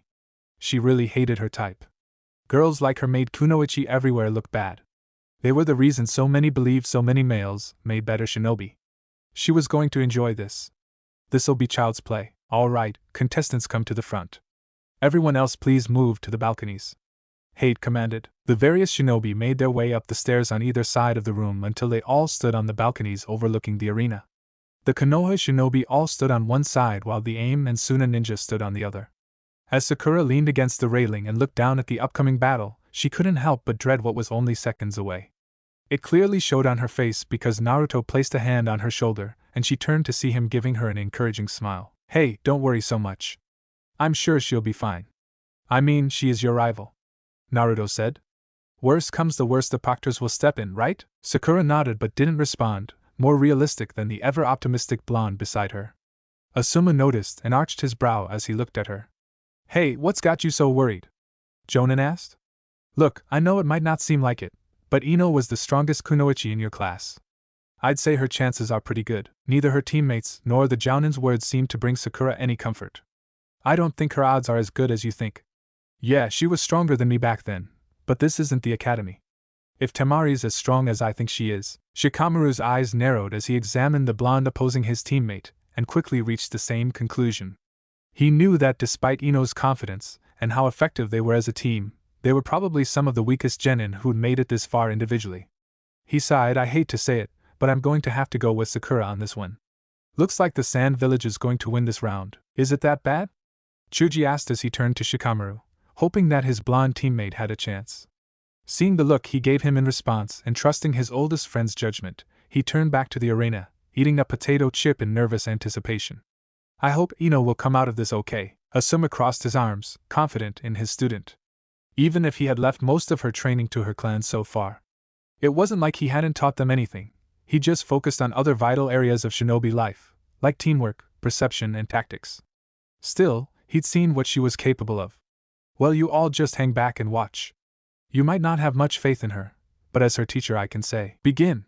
Asuma's confident grin fell as the sound of a scuffle broke out beneath them, followed by the sound of 5 blows ringing out along with an agonized cry before a final, heavier blow.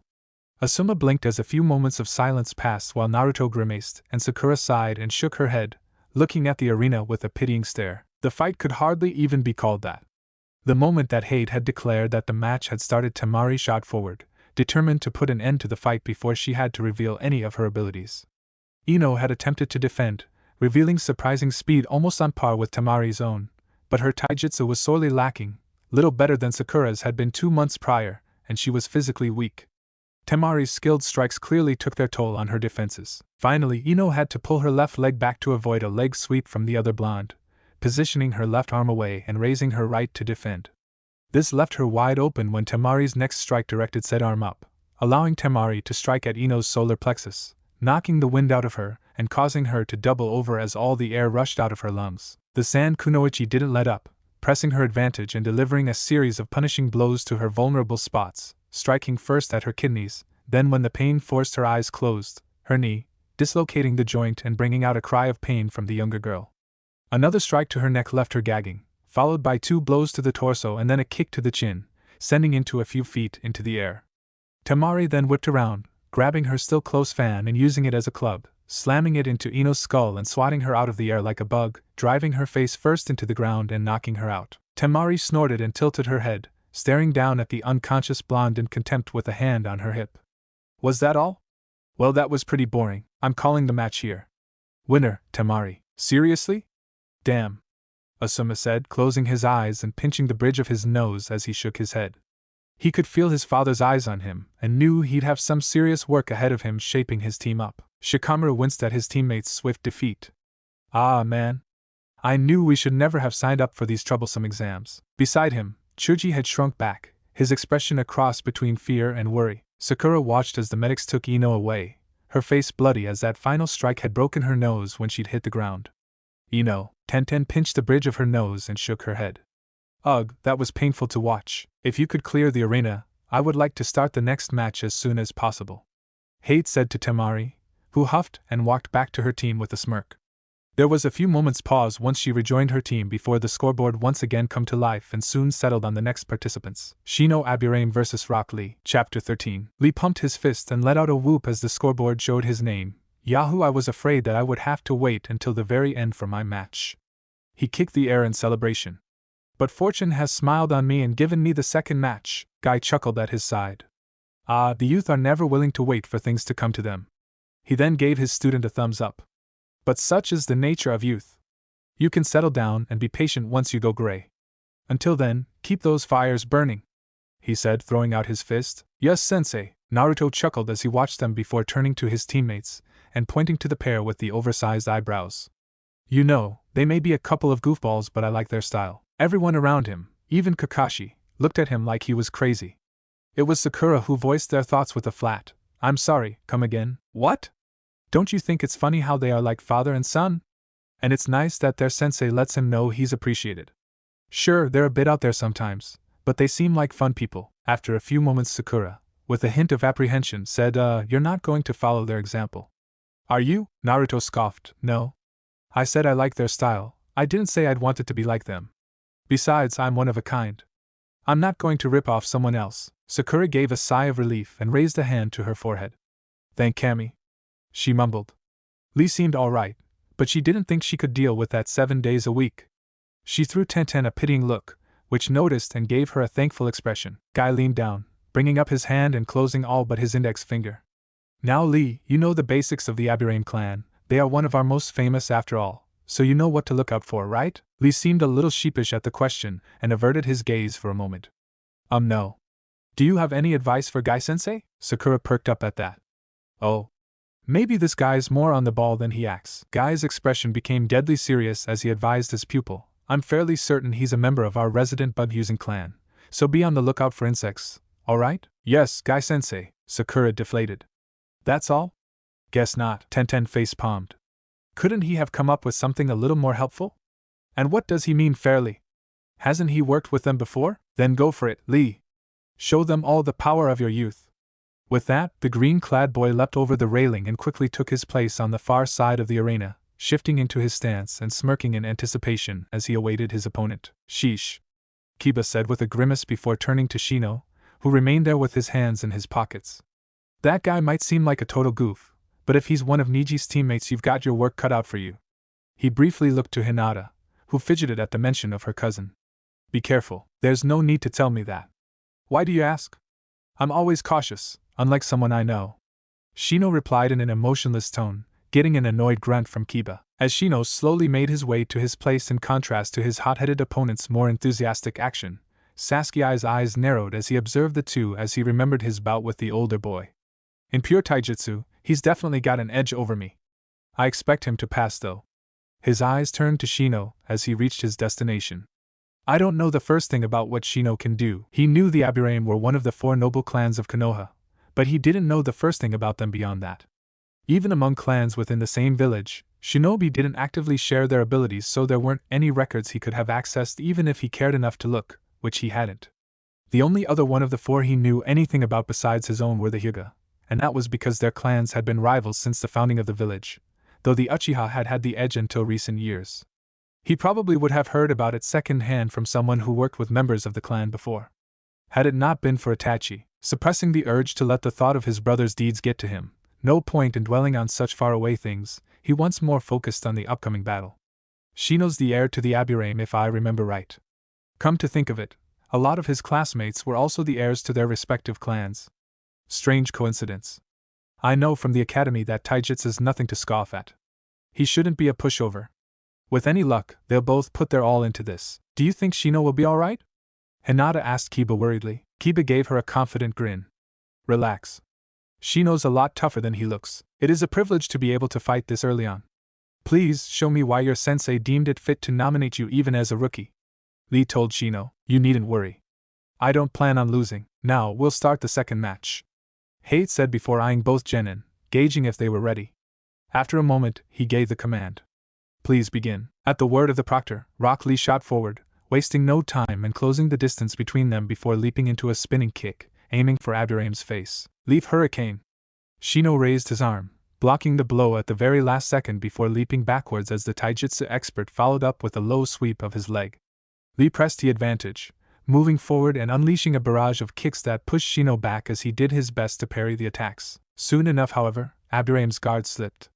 Lee took to the air and brought his leg down in an axe kick that was too fast for him to dodge, and too strong for him to block with the incomplete cross guard he'd managed to form. The blow struck him in the forehead, causing him to grunt and forcing his head down and knocking his forehead protector to clatter onto the floor. The moment that Lee's foot touched the ground, he continued his assault with a punch to the kidney, followed by a 1-2 shot to the face and finally a revolving kick that sent his foe sprawling onto the floor hallway across the arena and knocking off his sunglasses. Damn! Kiba snarled from the balcony, surprised by the green-clad boy's speed. Shino might have to pull out his ace in the hole. That'll probably be a sight to see, Naruto said, crossing his arms. But you know, Bushy Brow's probably got some aces up his sleeve too. Hinata began to feel uncertain. Naruto, she said, getting his attention. She looked away briefly before returning her gaze to him with a blush. Who do you think will win? Me? The blonde replied before crossing his arms and furrowing his brow. Finally, he shrugged. I'd have to put my money on Lee. And what makes you so sure Shino will lose? Karina asked, curious as to why the blonde dismissed her student's chances. It would also give her a chance to see how he'd changed since his academy days. The whole of the village was well aware of his reputation. Naruto turned to Team 8, still frowning, and gestured his head towards Rock Lee. I saw him in action before the exams began. Beneath those bandages, his arms are beat up and covered in scars. The guy probably works himself to the bone every day to get like that. He looked back to the arena as Shino slowly rose to his feet, his head down, covering his face with shadows so that one couldn't see his exposed eyes. He's been at this for a year longer than we have, and if he's gone at it like that the whole time, he's probably a lot stronger than he lets on. Plus, if he's got the drive to put that much work into training, then he's probably the kind of guy who'll settle for nothing less than the win. Shino strikes me as the more logical type. He'll do his best, but he'll cut and run if he doesn't think he can win and there's nothing at stake. Lee. He won't quit until he's given everything he's got and more. Guy chuckled at Naruto's words, drawing their attention to him. You're more right than you know. Lee's the type of person that will keep going, long beyond the point when anyone else would throw in the towel. Down below, Shino reached out for his glasses before rising to his feet as he put them back on. He then slowly raised his head to look at his opponent. Lee briefly recoiled in shock at the sight that greeted him when the Abdurrahim's face could be seen again. What? There was an open wound on the spiky-haired boy's forehead, but rather than the red of blood or exposed muscle and sinew, the exposed area beneath his skin was alive with crawling black. The shadows moved out beyond the injury, and on his pale flesh, their nature became clear. Bugs? What is this? There are bugs crawling beneath his skin. What on earth? Sakura shouted with wide eyes in the stands. Sasuke's eyes narrowed as he stared down at the arena. He briefly considered activating his Sharingan, but decided it wouldn't help. Naruto's Rinnegan briefly burst to life, and he was shocked by what they told him. The bugs are feeding off his chakra. No, not just that. They're linked to him through it. Shino's chakra was odd to say the least. It wasn't like any other chakra signature Naruto had encountered, but it wasn't corrupted like Orochimaru. Naruto quickly attributed it to whatever let him control insects the way he did. The veins around Niji's eyes bulged as his Byakugan, and for once the stoic boy displayed shock at what they told them. This is. I'd always assumed that the clan of bug users I'd heard of summoned their insects from elsewhere. But they're actually living inside of his body. The Abdurrahim adjusted his sunglasses with his index finger as he stared at his opponent. You shouldn't focus so much on your enemy. One should always be aware of their surroundings. What? Lee asked in a perplexed tone. His eyes narrowed before he heard an odd clicking behind him. He turned just in time to see 3 waves of insects shooting towards him, having hidden in the shadows of the room. His expression a mask of shock, Lee back flipped away from the insects crawling rapidly moving towards him, moving faster than they and quickly putting some distance between them, only for more to appear from the opposite direction. Why? Shino asked rhetorically as he extended his arm towards his opponent. Your opponent might use your inattentiveness against you. Another swarm of insects burst from his sleeve. The boy with the bowl cut found himself caught between 3 converging swarms of insects. Just as it seemed the fight might be over, he vanished from sight a moment before the insects could overtake him, reappearing in the air halfway across the arena, flipping and landing facing his opponent in a crouch, sweeping his leg out and bringing his arm up with his palm flat. Whoa! Where do all those things come from? There's no way they could all fit in his body. Naruto exclaimed as he watched all the insects crawling across the floor. As creepy as this is. That's a really good question, Sakura said. Sasuke frowned and shrugged as he came up with the most obvious answer. They've gotta die sometime, so they're probably breeding dash. The Uchiha heir trailed off as he froze, his eyes wide and his mouth agape in a look of shock and revulsion. That expression was mirrored on the faces of all the other Konoha genin, even the stoic Niji. A moment of silence passed before they shuddered in unison. Let's just forget I ever brought it up, Naruto suggested and was met with unanimous agreement. You may have an advantage over me in speed and strength, but our earlier bout has given me ample time to prepare this battlefield. The shadows around the arena began to crawl with Shino's declaration as their master picked up and reapplied his forehead protector before placing his hands back in his pockets. My Kikaichu consumes chakra. If they manage to overtake you, they might drain you dry before I can stop them.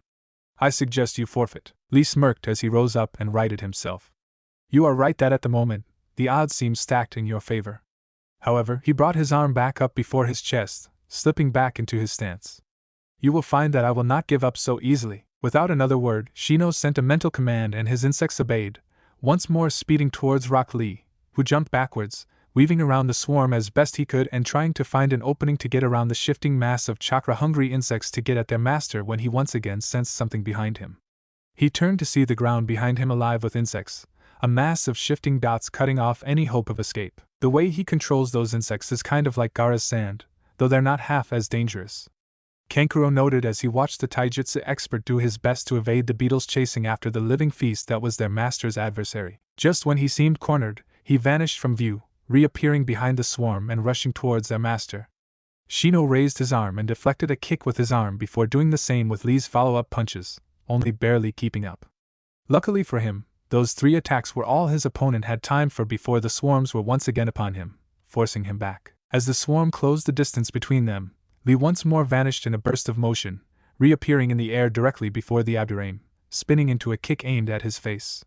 It would no doubt stun the boy and leave him wide open, if it is connected. Unfortunately for Lee, Shino was well aware he would try something like that.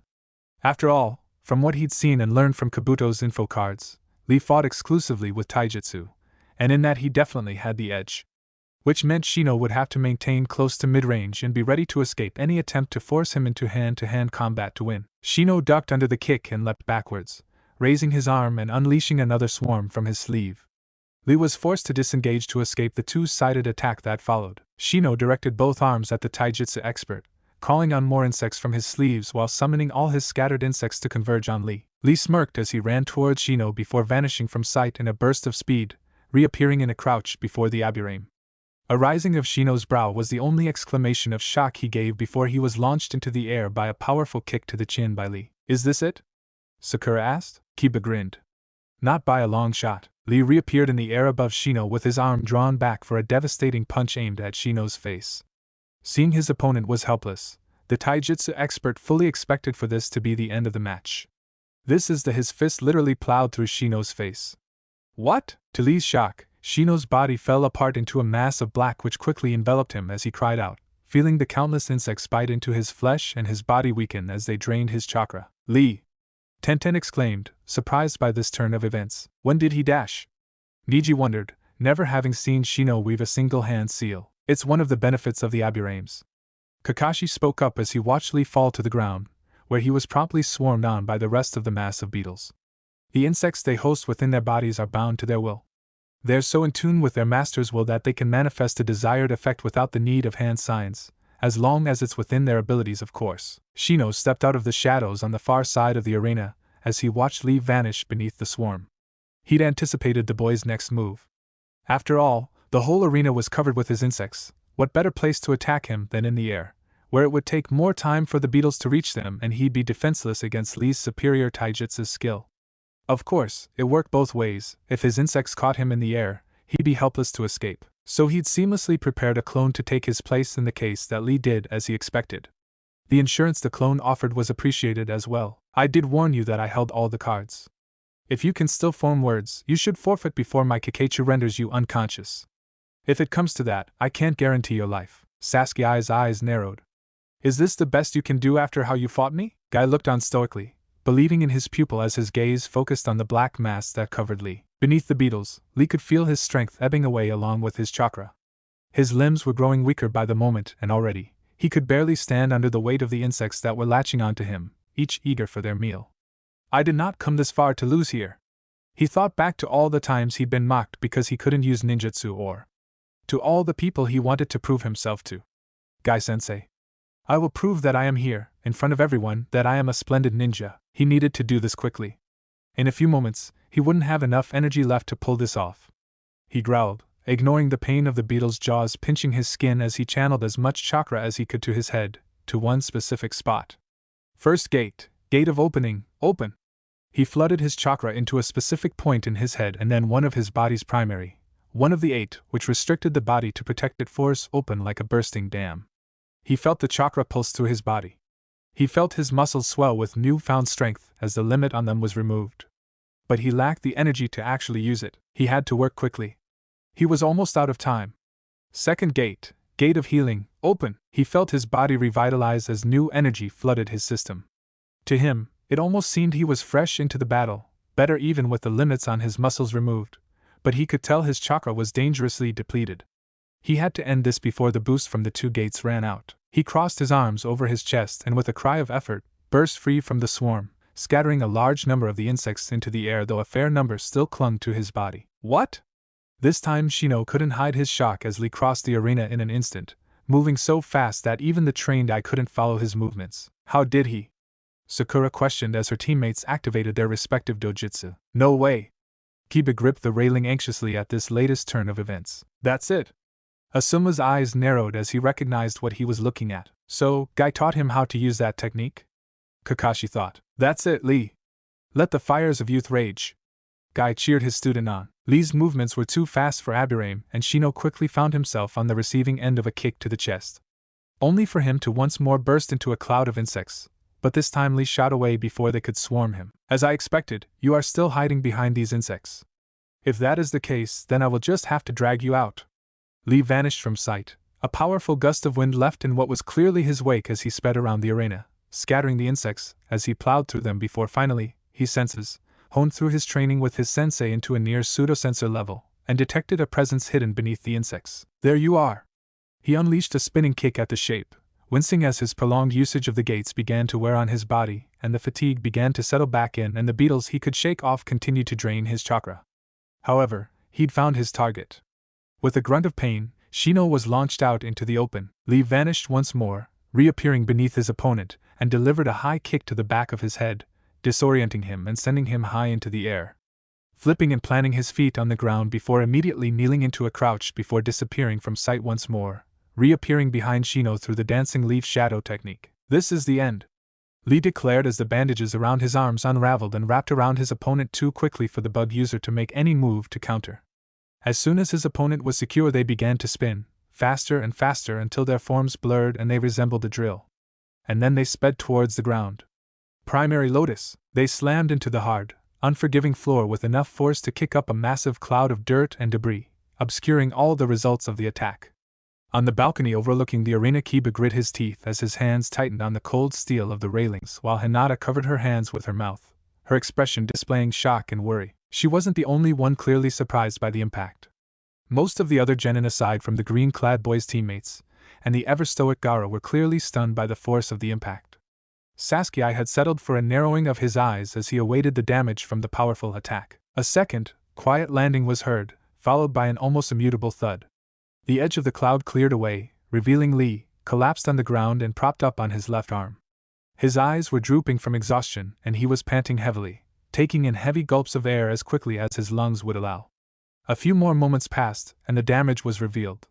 The large tiles had been shattered, black cracks spreading along the edges of a crater like broken glass, and large chunks of stone had been uprooted, sticking up in the air or rent from their proper place. At the core of the damage lies Shino, resting in a hole at least a foot deep. The beetles seemed to move around aimlessly for a moment before they all began trailing back to their master. Seeing the Abirame was unmoving, Hate made his way over to check the boy. Detecting faint breathing, he rose and gestured towards Lee. Winner by knockout, Rock Lee. In the balcony, Guy gave a literally sparkling smile and gave his pupil a thumbs up. Attaboy, Lee. Lee turned to him and smiled triumphantly. Or as close to triumphantly as he could manage in his weary state. Please leave the arena so that we can begin the next match, Hate said as the medics came out to take Abirame away. Lee got up on his feet, a little wobbly as his legs protested against lifting his body, pain shooting through his nerves and his knees nearly giving out with every step. Despite this, he shakily began making his way back to his team. So that's what you're capable of, Sasuke mused as he watched Lee return to his team. What was that technique he used?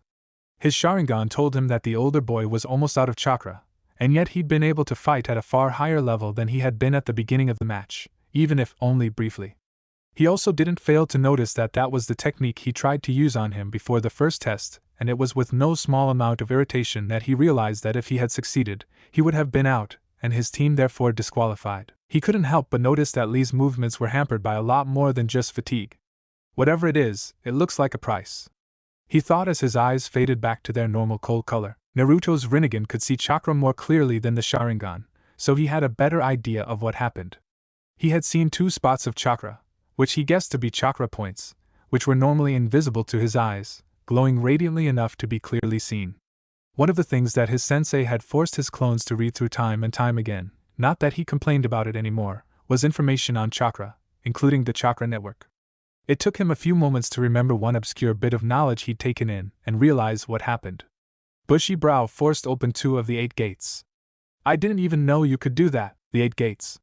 8 specific chakra points that, rather than acting as nodes along the pathways and points from which chakra could be released as like the rest of their kind, instead acted as limiters, restricting the body's capabilities to the highest it was capable of without damaging itself. No wonder he's in bad shape. Damn it! Kiba snarled, pounding his fist against the railing. Shino, Hinata whispered. Are you really that surprised by this outcome? Neji said, leaning against the wall with his arms crossed. While I'll admit that Shino is a skilled shinobi, he's still only a rookie. It can only be expected that he would lose against a shinobi with greater experience. His fate was determined the moment Lee was chosen as his opponent. What's that?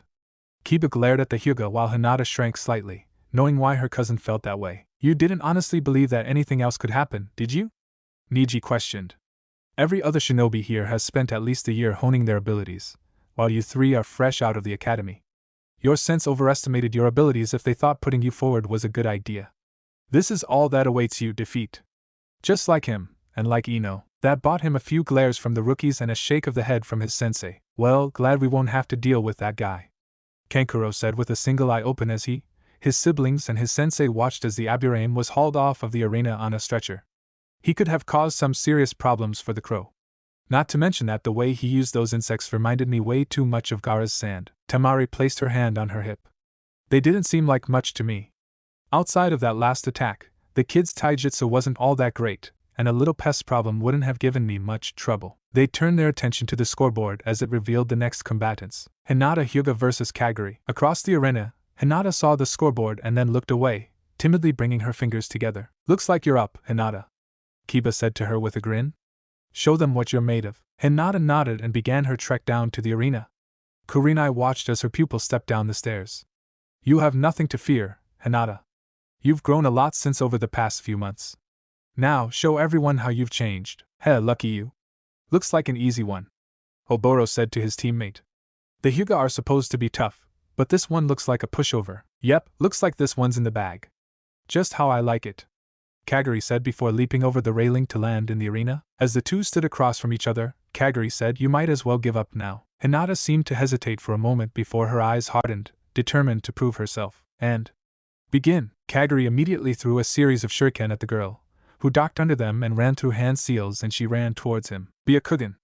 The veins around her eyes bulged as her white eyes shifted, the outline of her pupils appearing as the dojutsu activated. Kagari leapt back and threw more kunai, but Hinata predicted the action and easily weaved around the attacks as she closed the distance between them. Like I'm going to let you get close to me. Making a hand seal, Kagari sunk into the ground as if it were water and vanished without a trace. Hinata stopped and tensed, falling into the gentle fists fighting stance. Her left foot extended forward while her right leg bent at the knee, one hand held just below her torso while her left palm was held forward. Her Byakugan allowed her to follow Kagari's movements, seeing the coils of his chakra network move through the ground without moving a muscle. It was common sense that such a technique would be useless if he couldn't sense what was happening above ground. When she saw him preparing to surface, she immediately shot off towards him a moment before he began to rise from the stone tiles. Kagari immediately threw 3 sets of kunai, each pair connected to one another via a thin, almost invisible wire meant to trip up anyone who tried to dodge them. He hoped this would give him the time needed to make a decisive move, but Hinata easily perceived the wires and leaped over the kunai entirely, landing directly before Kagari. Hinata immediately began to throw a series of gentle fist attacks his way. Hinata was fast, but Kagari proved equally adept at taijutsu and the pair began exchanging blows. Kagari brushed aside several of her finger strikes and tried to counter with his own blows, but Hinata's eyes allowed her to see every attack coming, allowing her to deflect or dodge every one. Ducking beneath a sweeping kick, she gave him 2 quick blows to his leg, causing Kagari growl in pain as her chakra tore through his chakra network and damaged his calf muscles, followed by a single hit to the kidney before he jumped back. Feeling the pain radiating from his newly damaged organ and feeling a dull ache in his leg and knowing it weakened, Kagari knew he needed to put some distance between himself and his opponent, but it was not to be. Hinata was already closing the distance, and with his wounds he wasn't able to get away. He knocked away another strike to the torso only to receive one to his arm in its place. Hinata kicked, aiming for his wounded side. Kagari wasn't able to dodge, the blow unbalancing him and leaving him wide open to a strike to his chest, damaging his lung and causing him to cough up blood. You couldn't see it due to the rebreather, but the metallic taste on his tongue was unmistakable. Kagari clutched his chest, continuing to cough as his left lung spasmed. He was left defenseless as Hinata pressed forward, striking him 2 more times in the stomach then once in the center of the torso, the final blow having enough force to send him flying back and sprawling on the floor as he tried to catch his breath. Hinata relaxed her stance and watched. Whoa! Naruto said, blinking as he watched Kagari struggle to get up. I knew that the Hyuga's fighting style was tough, but the way she took him down. The Hyuga aren't the most powerful clan in the village for nothing. Kakashi spoke up behind them, who had taken out his book, the sight of which caused Sakura to glare briefly at the offending orange novel. The Byakugan allows the user to see the chakra network.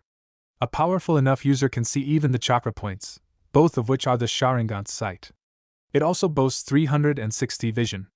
Those abilities together have made them some of the most dangerous taijutsu users in all the nations. So that's what the Hyuga are capable of. Sasuke mused. He'd heard Kabuto's statement of their abilities, but actually seeing it. I never would have guessed someone so timid had that kind of power. Hinata began as she watched her opponent. Why you should forfeit now? You shouldn't be able to get back up after that last attack. Up in the stands, Niji narrowed his eyes at his cousin, infuriated how fate decreed that such a meek girl would be the heiress of their clan. Oh, like hell I'm going to. Kagri broke off into another coughing fit as he tried and failed to get back up. Hate watched this for a moment before deciding. I'm calling the match here. Winner, Hinata. Nice going, Hinata. Kiba called from his place. As Hinata returned to her teammate, Naruto called out, Good job, Hinata. You kicked ass out there. The Hyuga heiress blushed and smiled, pushing her fingers together. Sakura blinked at Hinata's reaction and smirked. Looks like you have a fan, Naruto, she said to her teammate, eliciting a confused huh? From the oblivious blonde. Kurenai smiled at her student. You did well, Hinata. You should be proud to make it this far. The heiress nodded in acceptance of the praise. Looks like you're up, Sakura, Naruto said, pointing at the board. Following the blonde's gaze, Sakura saw that her match was indeed up. Sakura Haruno vs Tenten. Guy chuckled as he watched a pair of kunoichi make their way to the floor. Well, it looks like this is the end of the road for your student, he said before turning to his rival. She did well to make it this far, but well, you've got to run out of luck sometime at Kakashi. Kakashi blinked and looked up from his book. HM? You say something, Guy? Guy's eye twitched before he turned his back on his rival, clenching his fist before his chest and gritting his teeth as his face turned red with frustration. Why do you always have to act so cool? Sakura stood across from Tenten on the arena floor. Take her down, Sakura. Naruto cheered. Use the power of youth, Tenten. Guy cried. Lee gripped the rail anxiously as his eyes shifted uncertainty between his teammate and his crush. Who am I supposed to root for? Let's have a good match, Tenten, Sakura said with a confident smile, a look of determination covering her features. Tenten smirked as she nodded, remembering what the pink-haired girl had told her of her not-so-impressive career thus far. Let's see just how much you've changed since getting that headband. She certainly didn't look like she was a fangirl anymore. 2 months of hellish training and actually eating like someone who wasn't a penniless street urchin had done a lot for her body, giving her the tone expected of a kunoichi. Fourth match. Begin! Sakura immediately shot forward, running through hand signs. Earth-style, rock shuriken. Chunks of the sharpened stone burst from the tiles and flew through the air towards Tenten, who leapt into the air to dodge. Those, however, were merely a distraction as Sakura immediately pulled out several of her poison and threw them at the bun-haired girl, who barely managed to twist her body out of the path of the deceptively devastating weapons. She flipped as she continued through the air and fell towards Sakura in an axe kick, which the pink-haired girl dodged by jumping to the left, bringing more to her hands and throwing 3 from her left hand while keeping the 3 more on her right, held between her fingers in claw-like fashion. Tenten ducked under the needles and threw 3 shuriken of her own from her pouch as Sakura reached into her own and grabbed a kunai. The weapon mistress let the ninja stars fly as Sakura flipped her kunai into a reverse grip, weaving around 2 stars and reflecting the third with her dagger before she ran towards her foe. Tenten pulled out a scroll and in a moment, the upper half of her body was obscured by a cloud of smoke. In an instant, she charged out with a halberd, just one of the countless weapons she'd learned to wield. Sakura grimaced, knowing she couldn't pull back. She knew that weapon, combined with Tenten's skill, would give her the edge. She was proven right when they clashed. The halberd gave Tenten greater reach as she swiped at Sakura the moment she was in range. Sakura ducked under the attack and lashed out with her kunai, only for her arm to be knocked to the side by the staff of Tenten's weapon. She bent to the side to avoid an upward thrust of the weapon and spun with a kick that Tenten once more parried. This began a fast-paced exchange between the two as Sakura quickly found herself on the defensive, retaliating when she could but mostly weaving around Tenten's blows, the range and the force behind them making Tenten's attacks all but impossible to deflect with a mere kunai. Sakura leapt back to avoid a kick and Tenten retaliated by making several stabs at her that Sakura twisted around before ducking when Tenten swung the blade in a wide arc. Pretty good so far, but if that's all you've got you should just forfeit now, Tenten said as she stabbed at her opponent. I'm just getting started. Sakura once again got in close and jabbed at Tenten with her, only for her to dodge or parry each attack before finally slipping the staff under Sakura's arm and pulling it up at her elbow, trapping her arm and leaving her open as she kneed her in the stomach. Sakura bent forward and coughed, but immediately retaliated with her kunai. Tenten dropped down both to dodge and to sweep Sakura's feet out from under her, pulling her weapon forward to pull Sakura to the ground and pin her, but Sakura managed to put her palms on the ground and pushed off the ground, freeing her from Tenten's grip. In the air, she spun around and threw her samban, which Tenten jumped to dodge. As Sakura landed, Tenten spun around and extended her leg. Leaf whirlwind. Sakura managed to raise her arm and block the attack, but the force of the blow still sent her back several feet. Sakura retaliated by channeling chakra into her legs and launching herself at Tenten with surprising speed, her arm bent and ready to punch her. Tenten blocked the blow, intending to use Sakura's momentum against her, but the force behind the blow sent her flying. Gritting her teeth, she threw the halberd like a spear, which Sakura narrowly dodged at such a range. As it was, she lost several dozen strands of her long pink hair. Tenten jumped high into the air the moment her feet touched the ground and pulled out another scroll. The moment Sakura saw the scroll, she threw her kunai and began running through hand signs. Tenten knocked the weapon aside with her hand, and in a burst of smoke, dozens of weapons of various types, shapes and sizes were hurtling towards Sakura. The younger kunoichi was unable to dodge and was skewered by the various blades. Or at least she seemed to be before she disappeared in a cloud of smoke, replaced by a log. Substitution, huh? Tenten questioned before she turned to see Sakura approaching from behind. Way too easy. She spun her heel around, seeming to drag her arms through the air and threw them out at the pink-haired kunoichi. The weapons followed her movement, and Sakura's eyes widened when she saw that they were connected to Tenten's fingers with wires. She immediately leapt back to put as much distance between them as she could and reached into her pouch, throwing down a smoke bomb. The weapons vanished into the resulting black cloud, and as Tenten directed them towards the last place, she saw Sakura and heard a series of metallic clangs. When the smoke cleared, it was revealed that Sakura had summoned an arc-shaped stone barricade to defend herself, which was now impaled by Tenten's weapons. Hiding behind a wall, huh? Tenten thought aloud before she ran towards it. 6 steps forward, however, and the stone tiles suddenly burst out beneath her. What? Before she began to leap back, only for a familiar hand to reach out and grab her ankle. Before she could do anything other than make an exclaim of shock, she was dragged down and into the dirt, buried up to her neck. For a moment, the arena was quiet, and Tenten made a few grunts as she futilely struggled to move and free herself from the earth's embrace before Sakura tore out of the ground before her. She walked forward towards the buried girl and crouched down before smiling and giving Tenten a victory sign. Sorry, Tenten. Earth style, headhunter jutsu. Winner, Sakura Haruno. Naruto grinned widely, raising his fist into the air. Yeah, way to go, Sakura. Kakashi didn't say anything, but his eye smile showed he was glad his student passed. While Guy stared down at the arena in shock, Lee proceeded to congratulate the combatants as best he could without taking sides. Great match, both of you. Sakura pulled Tenten from the stone, using her to weaken the stone before tearing through it and grabbing her by the shoulders. Once her arms were free, Tenten helped drag herself the rest of the way out. Nice moves back there, Sakura. Pretty good for a former fangirl. Sakura laughed and rubbed the back of her head sheepishly. Thanks, but I've still got a long way to go. Can you really use all those weapons as well as you did that halberd? Yep. I had to work really hard at it. Aren't they just amazing? There are so many different types and so many ways you can use them. Not to mention the hard work that goes into them. Tenten nodded and gave an ecstatic smile and stars in her eyes. She brought her fists before her chest in determination and excitement. It's a dream of mine to master every weapon out there. Wow, a regular aficionado, huh? Sounds like you're as enthusiastic about weapons as Lee is about. Well, everything. Tenten jerked to a stop. Her eyes widened into pure white orbs as she turned to stare at Sakura, shivering slightly. Why, you don't really think I act like them at all, do you? Seeing how well the older kunoichi took the idea, Sakura put on a somewhat hesitant smile. Hey, it's good to have a passion, right? Tenten suddenly gripped her cheeks, going blue in the face and panicking. Oh, Cammy, they're rubbing off on me. What do I do?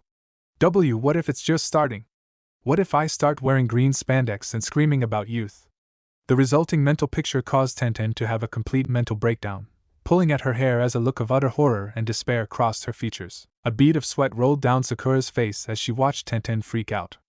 Should I say something? Tenten finally sighed and slumped, before she somewhat recovered as they reached the stairs.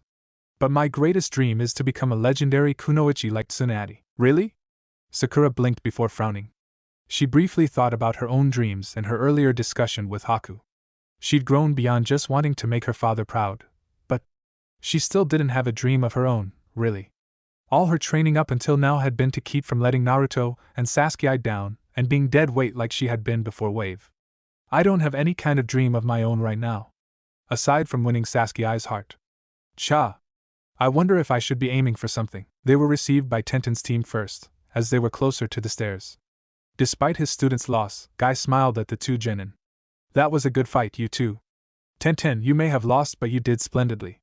He clenched a fist to his chest, a look of excitement and pride on his face. and to not only show such good sportsmanship, but to forge bonds of friendship in the aftermath of a battle of wills. Truly your flames of youth burn brightly," he cried, and one could see another unbreakable, this one of roaring flames manifesting behind him. Yeah. I think I'm more concerned about some other flames."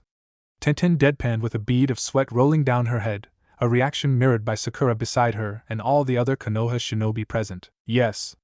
Truly strengthening bonds through a mighty meeting of fists is a beautiful sight. The sign of a strong heart. Lee agreed with his sensei. That's right, Lee. You and Niji should aspire to their example. Niji, when we fight, Lee began only to be cut off by said white-eyed boy. Ignoring the fact that they were already acquainted, the only things exchanged in battle are bruises. As always, it appears that Niji has yet to come into his springtime of youth, Guy said, shaking his head and clearly disappointed. With a nod to Tenten, Sakura made her way back to her team and was met with a high five from Naruto. Sasuke closed his eyes with a smirk. "I knew you'd win this one, Sakura." Sakura smiled at the praise from her crush but didn't gush over it, knowing that would probably annoy him. Instead, she pumped her fist in victory and said, "Looks like I'm the first one to pass." "Yeah, just wait a bit, Sasuke, and I'll join you in the winner's circle soon enough." Sakura took on a mock stern look, placing her hands on her hips. "You better. It'd be a pain if I was the only one to represent Team 7 in the finals." Naruto grinned in response. "No need to worry about that. This'll be wrapped up before you know it." "No doubts there," Sasuke said before the scoreboard sounded again. Looking at it, he frowned. Looks like somebody just crapped out." That drew the attention of his teammates, whose eyes widened when they saw the next matchup. Choji Akimichi vs. Niji Hyuga. Choji shrunk down, gripping the railing tightly. Beside him, Shikamaru shook his head and put a comforting hand on his intimidated friend's shoulder. "Ouch. Tough luck, Choji," Choji groaned, sounding to all like a condemned man being dragged to the guillotine. Nothing he had seen of Niji suggested he was someone you wanted to get into a fight with, and seeing how the kind and gentle Hinata had taken down AIM Ninja did not do his confidence any favors. "I think I'm just gonna forfeit." "Hey now, don't tell me you're not even going to try," Asuma said, leaning forward with his arms crossed. "Why bother? I'm just going to get creamed." "You don't know that for sure. I think you've got a better chance than you think." "I don't see how." Asuma sighed and shrugged his shoulders, looking away and running his hand through his hair. "Well, I suppose I can forget about that congratulatory barbecue dinner I was planning on taking you to." "Barbecue?" Chuji perked up slightly. "Yeah, I was going to take you all out for your favorite to celebrate you making it this far." He closed his eyes and tiled his head. "But if you're just going to back out after making it this far then." "But that's it, and it's not like anything could happen.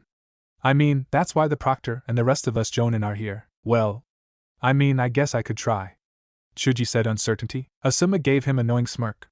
"That's the spirit. Now get down there and show them what you're made of." Chuji nodded and headed down to the arena. After he passed, Shikamaru glared at his sensei. "That was low, Asuma-sensei," he shrugged. "What? It's not like you haven't done the same thing in the past." "Yeah, when it's good for him. Somehow, I don't think walking face first into a beat-down is in anyone's best interest." Chuji and Niji stood across from each other, Chuji looking very nervous while Niji simply frowned slightly. Seeing that Akimichi needed some encouragement, Naruto cried, "Hey fat ass, get it in gear and quit acting like such a baby." Instantly, Chuji's demeanor changed, his expression shifting to rage as a growl left his throat. "Naruto! You better watch yourself because you're next after I smash this guy." Naruto chuckled, then noticed his teammates looking at him. "What? If he's going to fight, he might as well give it his all. You never know what might happen." Shikamaru shook his head. "I think it's pretty obvious what's going to happen here." Niji sighed, seeing any chance to talk down his adversary was lost in his enraged state, which means now he'd actually have to waste his time fighting his opponent. Well, either way, their fates had already been determined the moment their names appeared on the board. Fifth match. "Begin!" Chuji immediately leapt backwards and began running through hand signs.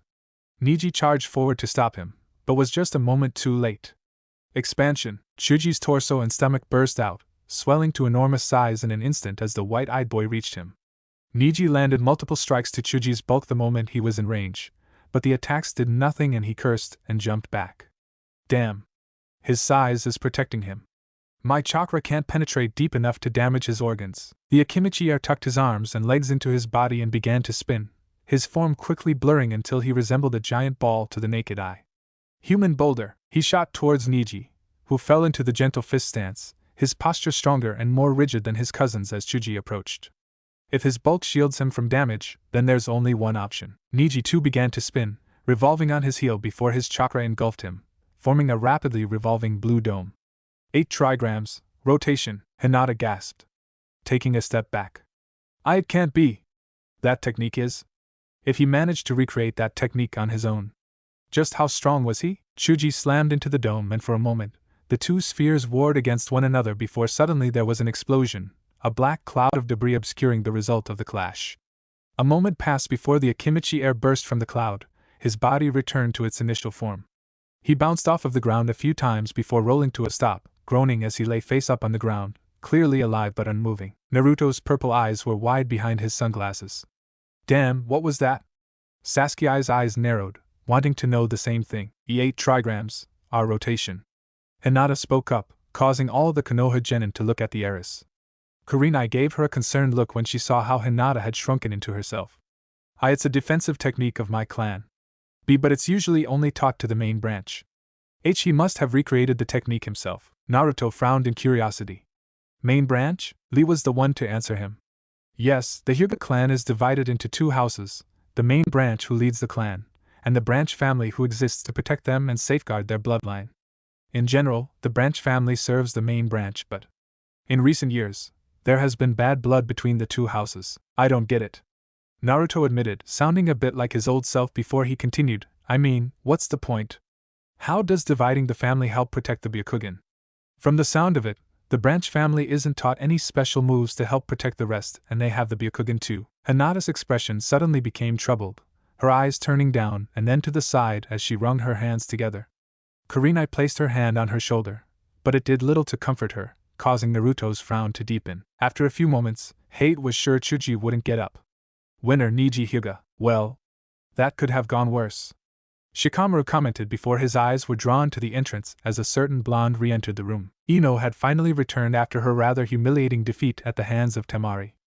As soon as she saw her down teammate, who was struggling to get back up, she rushed over and helped him. Ino? Chuji muttered, hoping his head would stop spinning. Do you know anyone else who looks this good? Come on, let's get you back to Asuma-sensei, she said as she hefted his arm over her shoulder to support him. Good job, Chuji. Were you watching the match? I didn't stand a chance. Maybe, but you tried. When they reached the other Konoha genin, Shikamaru raised his arm in greeting. Hey, about time you got back, Ino. You missed a lot. Ino glared at him and raised a clenched fist. Know what else I missed? You are helping your oldest friend back up here. I wonder why. Nara just shrugged unapologetically. It's not like you didn't have it covered, the blonde growled before sighing and letting it go. So, what did I miss? Oh, only about half of these troublesome preliminaries including your rival's match. Nothing much. Oh, and how'd you do? Ino asked as she turned to Sakura. Sakura grinned at the prospect of one-upping her rival, closing her eyes and tilting her head to the side. Let me put it this way, I'm in the finals. Ino blinked in surprise before shaking her head as she remembered the fight in the forest. Well, congrats, billboard brow. You deserve it. Sakura giggled before Ino turned back to her teammates, with a fire literally burning in her eyes. We've got to catch up to them. I refuse to be left behind. Shikamaru gave a suffering sigh. I knew it. This is gonna be such a drag. Naruto Uzumaki vs Oboro. Lucky. Payback time. Oboro thought, grinning behind his rebreather, not that you could see it. Looks like it's your turn, Naruto. Sakura said to the blonde. It's about time. Naruto grinned, he said before frowning. But who the hell is Oboro? He then noticed said boy walking down the stairs and smirked before punching his fist into his palm. Oh, one of those guys. Hell, looks like this one's in the bag. Bold words when you already took down their whole team. Sasuke remarked as he watched Oboro make his way to the proctor. What? Kiba voiced his disbelief. You're telling me the dead last took out an entire team on his own? Pfft, I'll believe that when I see it. Then try not to blink. Naruto replied before leaping over the railing. Naruto stood across from Oboro, grinning confidently as he waited for the proctor to begin the match. I'm gonna whip that grin off your face and make you pay for almost costing us these exams. Oboro growled. What, you mean kicking your asses after that craptastic ambush you pulled on me? You guys are doing a bang-up job of screwing this up without me helping you, and… begin. Having had his team beaten by the blonde previously, Oboro knew that trying to confront the blonde at close range was a bad idea, but he had already worked out a plan to deal with him. Naruto immediately kicked off the ground to get into close range while Oboro jumped back and quickly formed the dog and then tiger seals. Ninja art, fog clone jutsu. Oboro was enveloped in a burst of smoke, causing Naruto to halt and reverse direction, retreating to a safe distance to observe the effects of Oboro's. His Rinnegan blazed to life beneath his glasses to discern whether the clones were tangible, or more similar to the basic clone. In a second, it vanished to reveal 30 clones of the AIM Genin, all of whom were drawing their kunai and moved to surround their opponent. The copies appeared to Naruto's eyes as masses of pure blue, telling him the clones lacked any real substance. However, he quickly noted that the real Oboro wasn't among them. Naruto grinned as the copies approached. A clone? That's the best you can come up with? Are those solid or? Sakura asked in the stands. No, they're just basic clones. Sasuke answered her. The real one is most likely hiding amongst them. Niji thought to himself as he activated his dojutsu and immediately saw the real Oboro's chakra was underground. He smirked slightly, amused at the enemy's ploy and curious of how Naruto would counter it. Oh, so that's how it is. 10 of the clones leapt into the air and threw their kunai while 10 more on the ground seemed to do the same. On instinct, Naruto dodged the kunai and made the tiger hand seal as the clones surrounded him, vanished in a burst of smoke as 5 of the clones converged on his location. For a few moments, Naruto was nowhere to be seen and the various clones swept their gaze around the room, looking for where the blonde had hidden. Then, suddenly, the blonde reappeared, hovering upside down in the air with his back turned to his enemies, holding 2 demon wind shuriken. He flipped in midair and threw the weapons at his opponents one after the other. The oversized ninja stars cut through the air and sailed through the clones, meeting no resistance. The clones swayed slightly, seemingly affected by the weapons passing as reeds are by the wind, but were otherwise unaffected and charged after their opponent again as the blonde landed. The blonde called 2 kunai to his hands and threw them into the crowd, the weapons phasing through the approaching clones like anything else. Seals appeared on the weapon's surface before they detonated in the midst of the clones, creating a new crater in the arena and concealing the horde within the resulting smoke. But within moments, the clones all leapt from the cloud and descended on Naruto, landing all around him and charging him from multiple angles. Naruto dodged to the right as the first clone lunged at him with a kunai and brought his knee up, only for it to phase through the copy. Another copy came at him from the side and swiped a kunai over his head. He ducked down, planting his right hand on the ground before lashing out with his leg in a sweeping kick, only for the attack to sweep phase through the clones. TCH, idiot. He's obviously hiding in the clones. He never should have let himself get surrounded like that. Kiba said dismissively, earning a brief glare from Hinata who activated her Byakugan. After a moment, her eyes widened before she smiled, drawing the attention of Kurenai who wondered what she saw. Naruto continued to fight the clones, avoiding their attacks and attacking only for his blows to phase through them. Then, 3 of them threw kunai from different directions, all aimed at his head and the blonde ducked down to dodge, only for another Oboro to attack from behind, suddenly appearing from the crowd of duplicates with a kunai held high in both his arms. Naruto turned just in time to see the weapon coming down. The weapon plunged into Naruto's back and drove him to the ground. In the stands, Sakura cried her teammate's name as Oboro grinned. Got you, you stupid punk. Only for him to burst into smoke a moment later. Huh, that was my line. Naruto's voice called out from one of the corners of the room.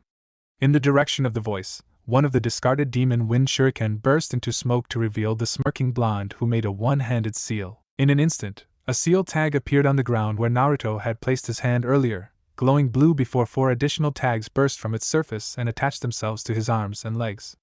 What? Looking at the beads now wrapped around his limbs, he failed to see Naruto shoot forward. Sealing technique, spiritual discord.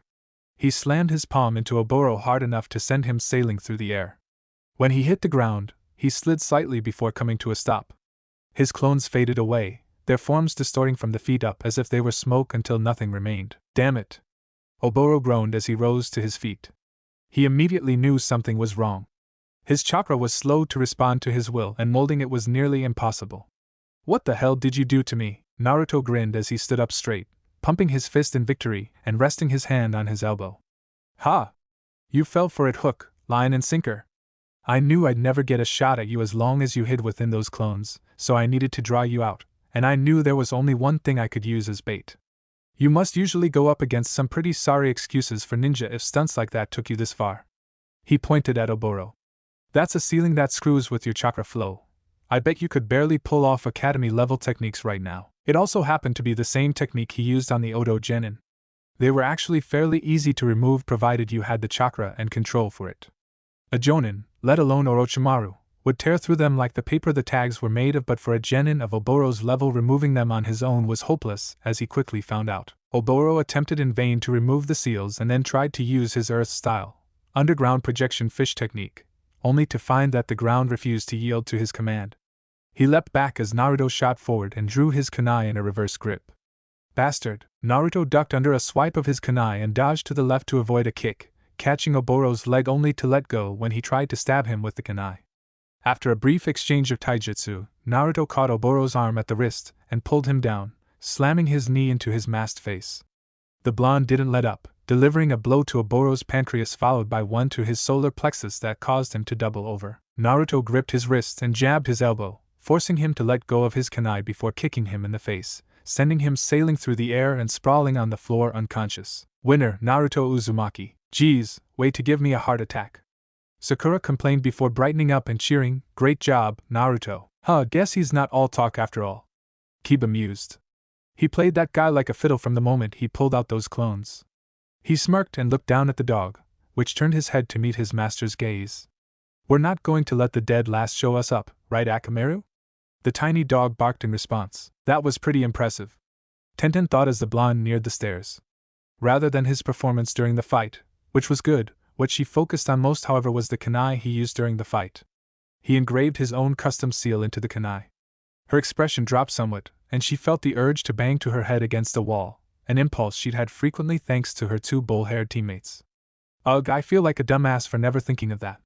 Still, I just might have to try it. Niji's eyes narrowed, slightly frustrated. He hadn't learned anything in that fight he hadn't already known. While he didn't think much of the blonde, his dojutsu was a curiosity. Hinata fidgeted nervously as Naruto approached, walking with a grin and his hands behind his head. Congratulations, Naruto. I knew you'd win. I never doubted for a second. Naruto stopped and smiled at the wide-eyed girl. Thanks, Hinata. Same here, I knew you could take that guy hands down. Hinata blushed again at the praise. It wasn't that impressive. Are you kidding? You owned that guy from start to finish. I think you're a lot stronger than you know. Hinata's cheeks flamed and she turned her head away. Thank you? Naruto smiled and walked away. As Naruto walked and reached Teen Guy, Lee said, that was a splendid match, Naruto. I look forward to facing you in the finals. Same here, Lee. We have to show everyone what our ex-dead lasts, right? Naruto asked with a grin, getting a nod in response. Nice show, loser.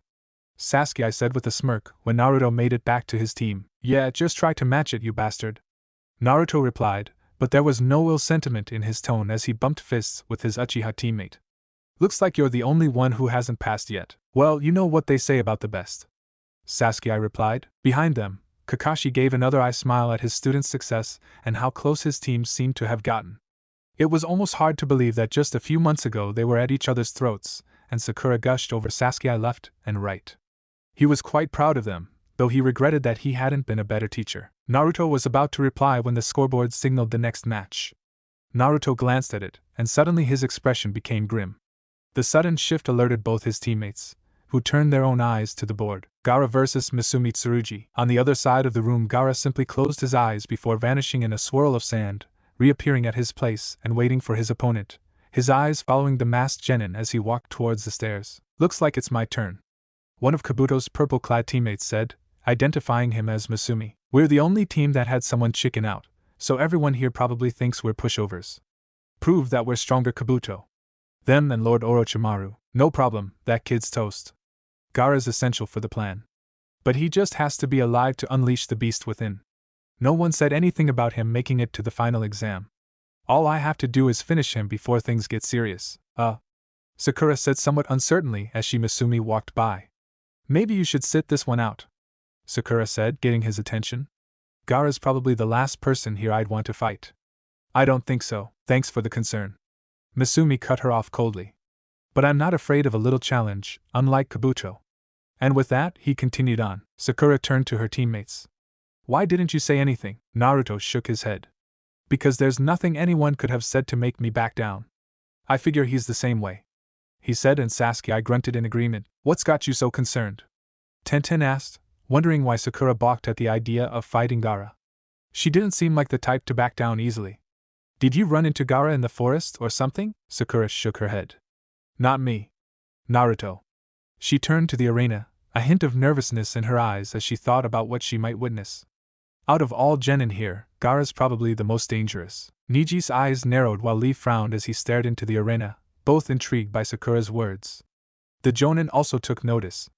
All of them knew how boastful Naruto could be, so if he thought someone was dangerous he probably wasn't exaggerating. Kurenai took notice of Akamaru once more trembling within Kiba's jacket as the little dog looked into the arena.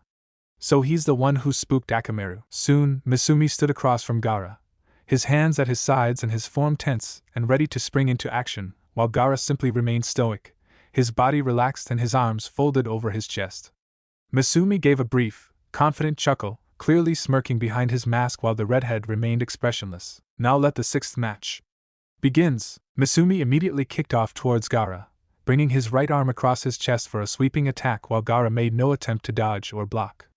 First strike. However, as he swung his arm, sand suddenly erupted from the gourd on the Sand Genin's back, forming a shield at the last possible moment. What? So that's what's in that gourd? Guy thought. That's unusual. Before Misumi could retract his arm, the sand wrapped around his limb. Gaara calmly raised his hand and directed his palm at the older genin. Sand coffin.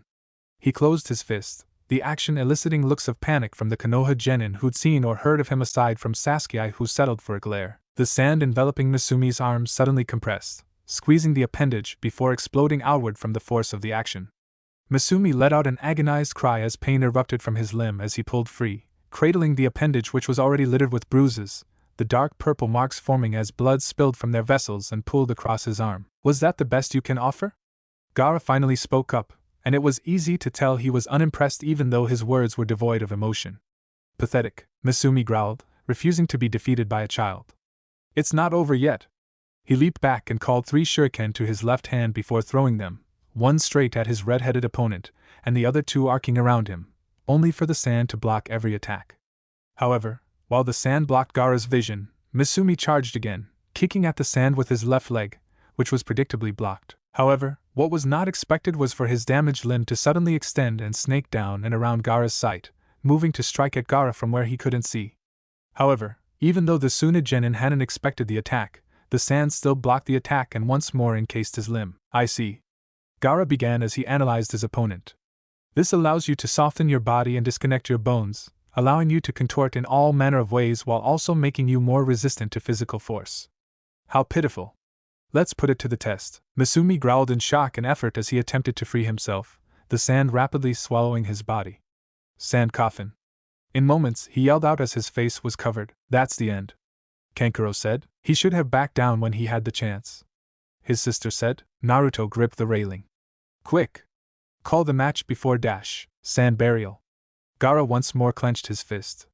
An agonized cry erupted from the cocoon of sand a moment before blood did the same, spraying out in all directions and painting the arena in large crimson splotches as Hate leapt back to avoid being drenched in the vital liquid, his eyes wide. Silence reigned as all the genin present aside from the sand shinobi, even the stoic Niji and Sasuke stated with matching expressions of shock and horror as the sand relinquished Misumi's mangled body, huge holes giving way to gore and viscera exposed when he was crushed by the sand. The Jonin's faces varied, either matching the wide-eyed looks of their students, or wearing a grim expression. After a moment, a voice echoed out through the room. Winner by death. Gaara. Chapter 14. The only sound throughout the large room were the footsteps of Gaara as he made his way back to his team, and those of the medics who took away Misumi's body, covered in a blanket. Naruto frowned as he watched the body be taken away, kicking himself for not making a move on his own. Damn. Asuma said, shaking his head with his face etched in a deep frown. I thought that kid had an evil look in his eye, but I didn't expect that. Naruto didn't exaggerate in the slightest. I should have been ready to step in, Kakashi thought as he watched Gaara make his way back to his team. But something about that. Yoroi snarled and slammed his fist against the railing, drawing all the Konoha genin's eyes to him. His sensei put a hand on his shoulder. I know. There's nothing more we can do, save it for your match. Naruto gave him a sympathetic look. Sorry about your teammate, he said, getting their attention. He looked down and balled his hands into fists. Kabuto helped me out back in the forest. I owe you guys. I knew how dangerous Gaara was. I should have done something. Yoroi gave a sigh, feigning sorrow and understanding.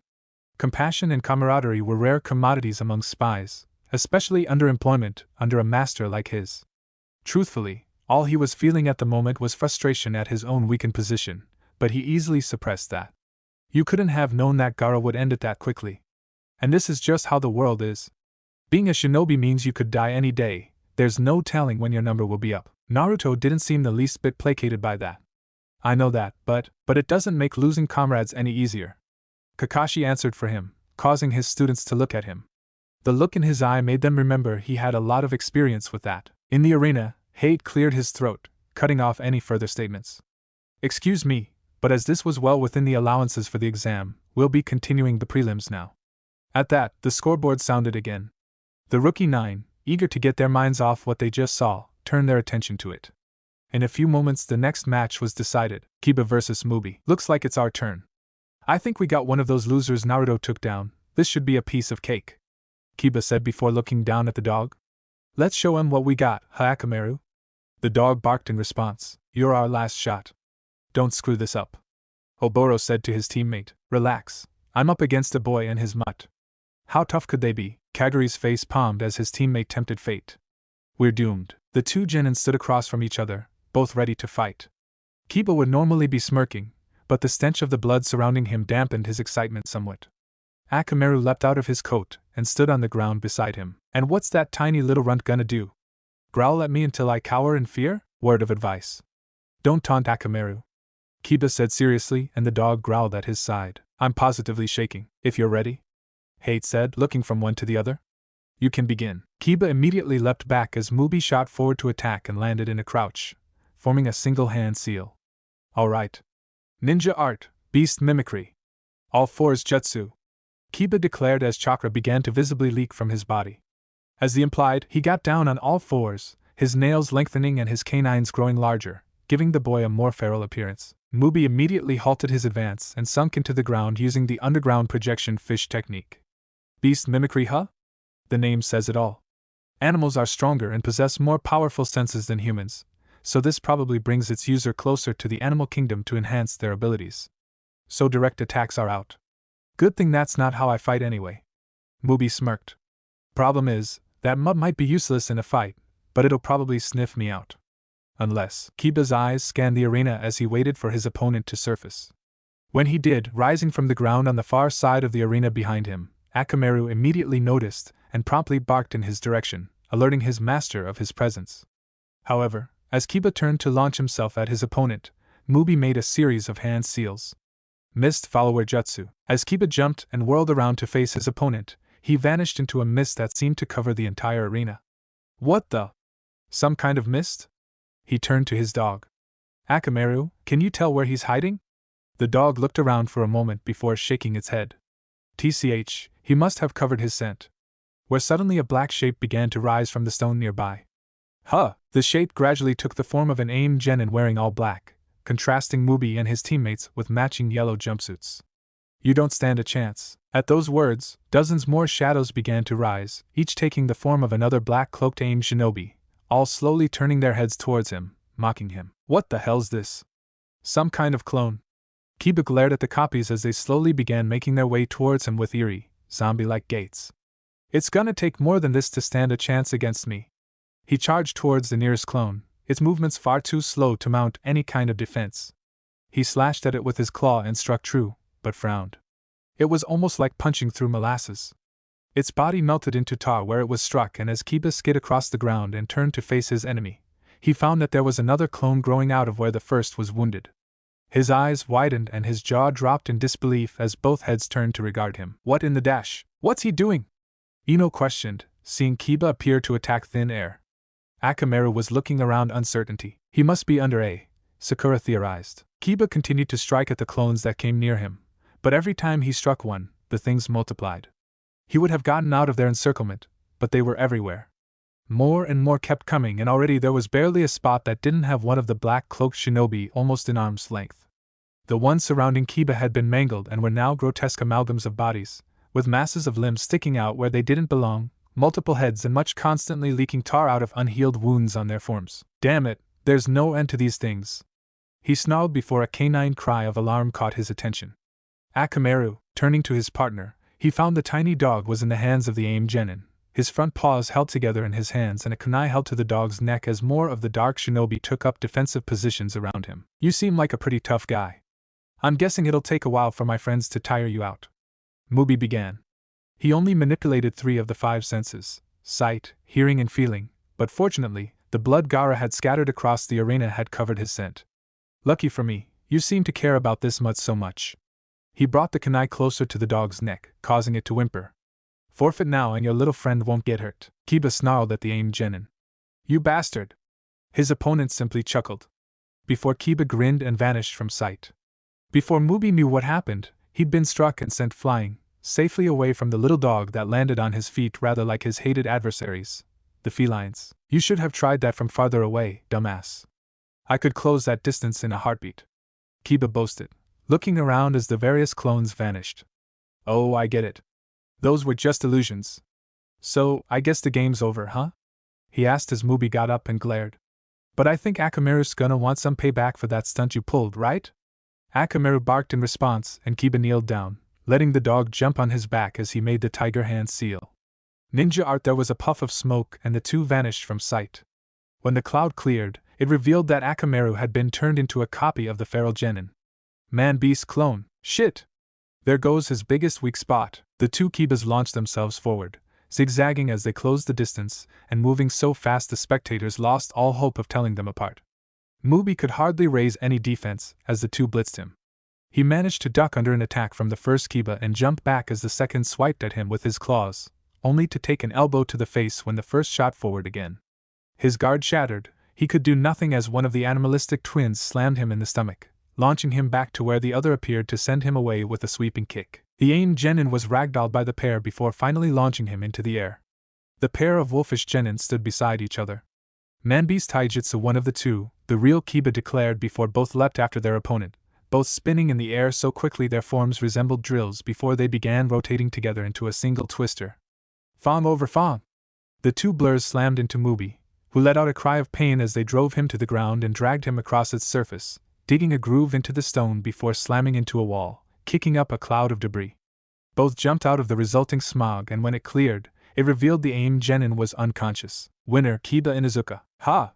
Looks like those aimed genin weren't so tough. Kiba declared triumphantly as he stood up straight, releasing him and retaking his normal appearance. A cloud of smoke engulfed his copy that reverted back to his true form and barked at his master. I knew Kiba wouldn't lose to that guy, Naruto said, grinning slightly. Damn it! Oboro slammed his fist against the railing. Hell, looks like those guys are 0 for 3.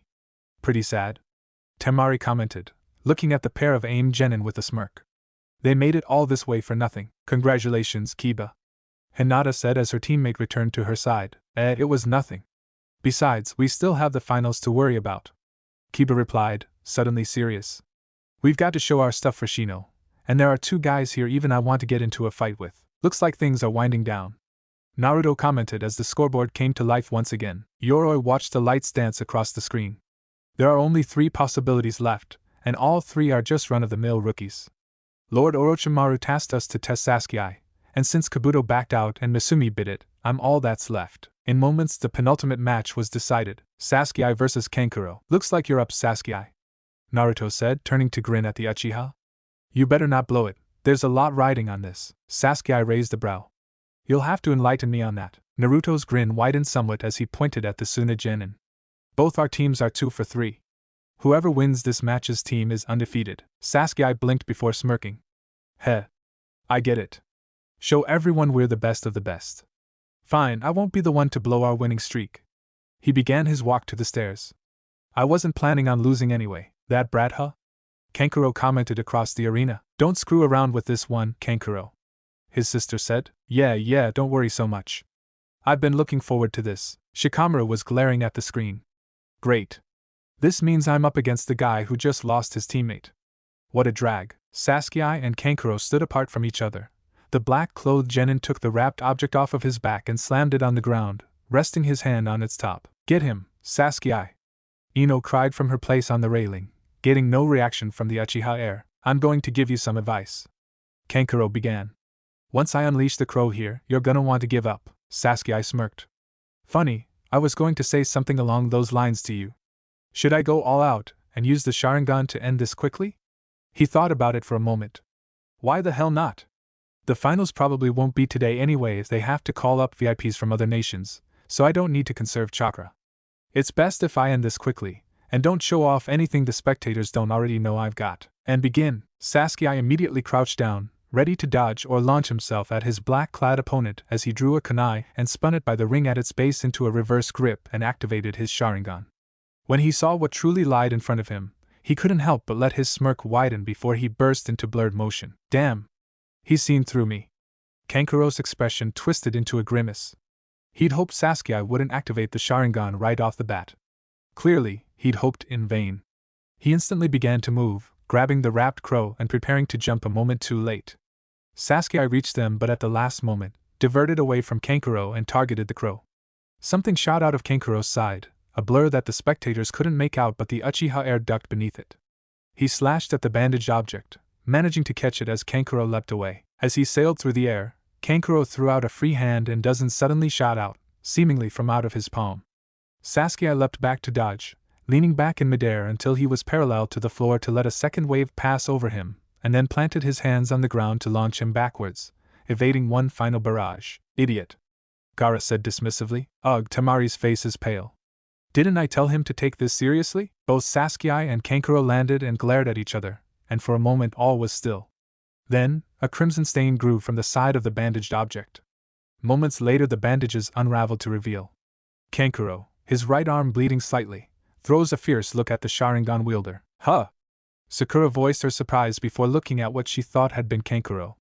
Then what? The clearly fake Kankuro's form cracked, its entire body seeming to break down into sand, revealing a new figure. An odd, four-armed and three-eyed wooden construct with jagged teeth, spiky brown hair and wearing a tattered brown cloak. A puppet?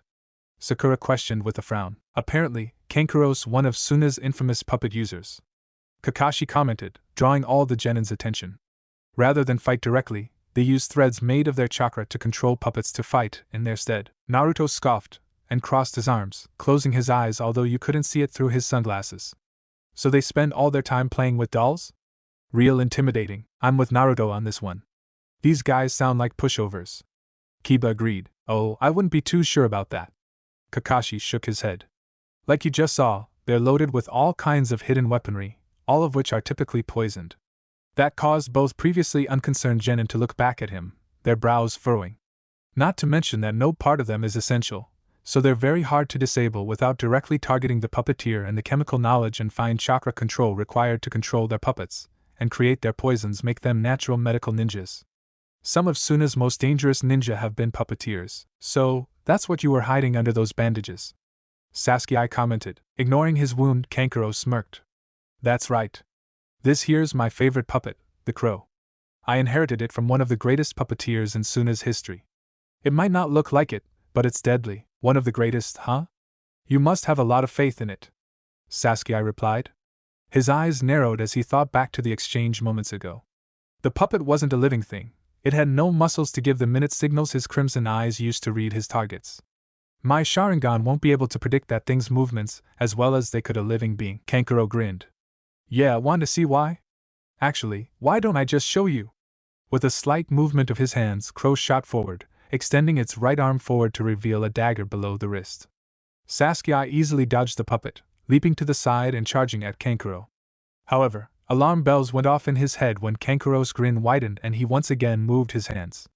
Sasuke heard the faint sound of weapons being fired and turned just in time to see two daggers flying towards him, aimed at his head. The Uchiha air ducked under the weapons and responded by throwing his kunai at the puppet, aimed at the now revealed launching mechanism in the puppet's mouth, only for it to weave to the side. However, that gave him all the time he needed to close the distance between himself and Kankuro. The puppeteer quickly cut his strings and ran through hand signs, and Sasuke's eyes widened when his Sharingan told him what he was. He quickly deduced what the black-clad teen was planning. Sure enough, a moment later, Kankuro was replaced by the crow, as Sasuke expected. What Sasuke didn't expect, however, was for his footing to suddenly be yanked out from under him. His crimson eyes looked down at his foot to find chakra threads connected to it before they snapped. Damn!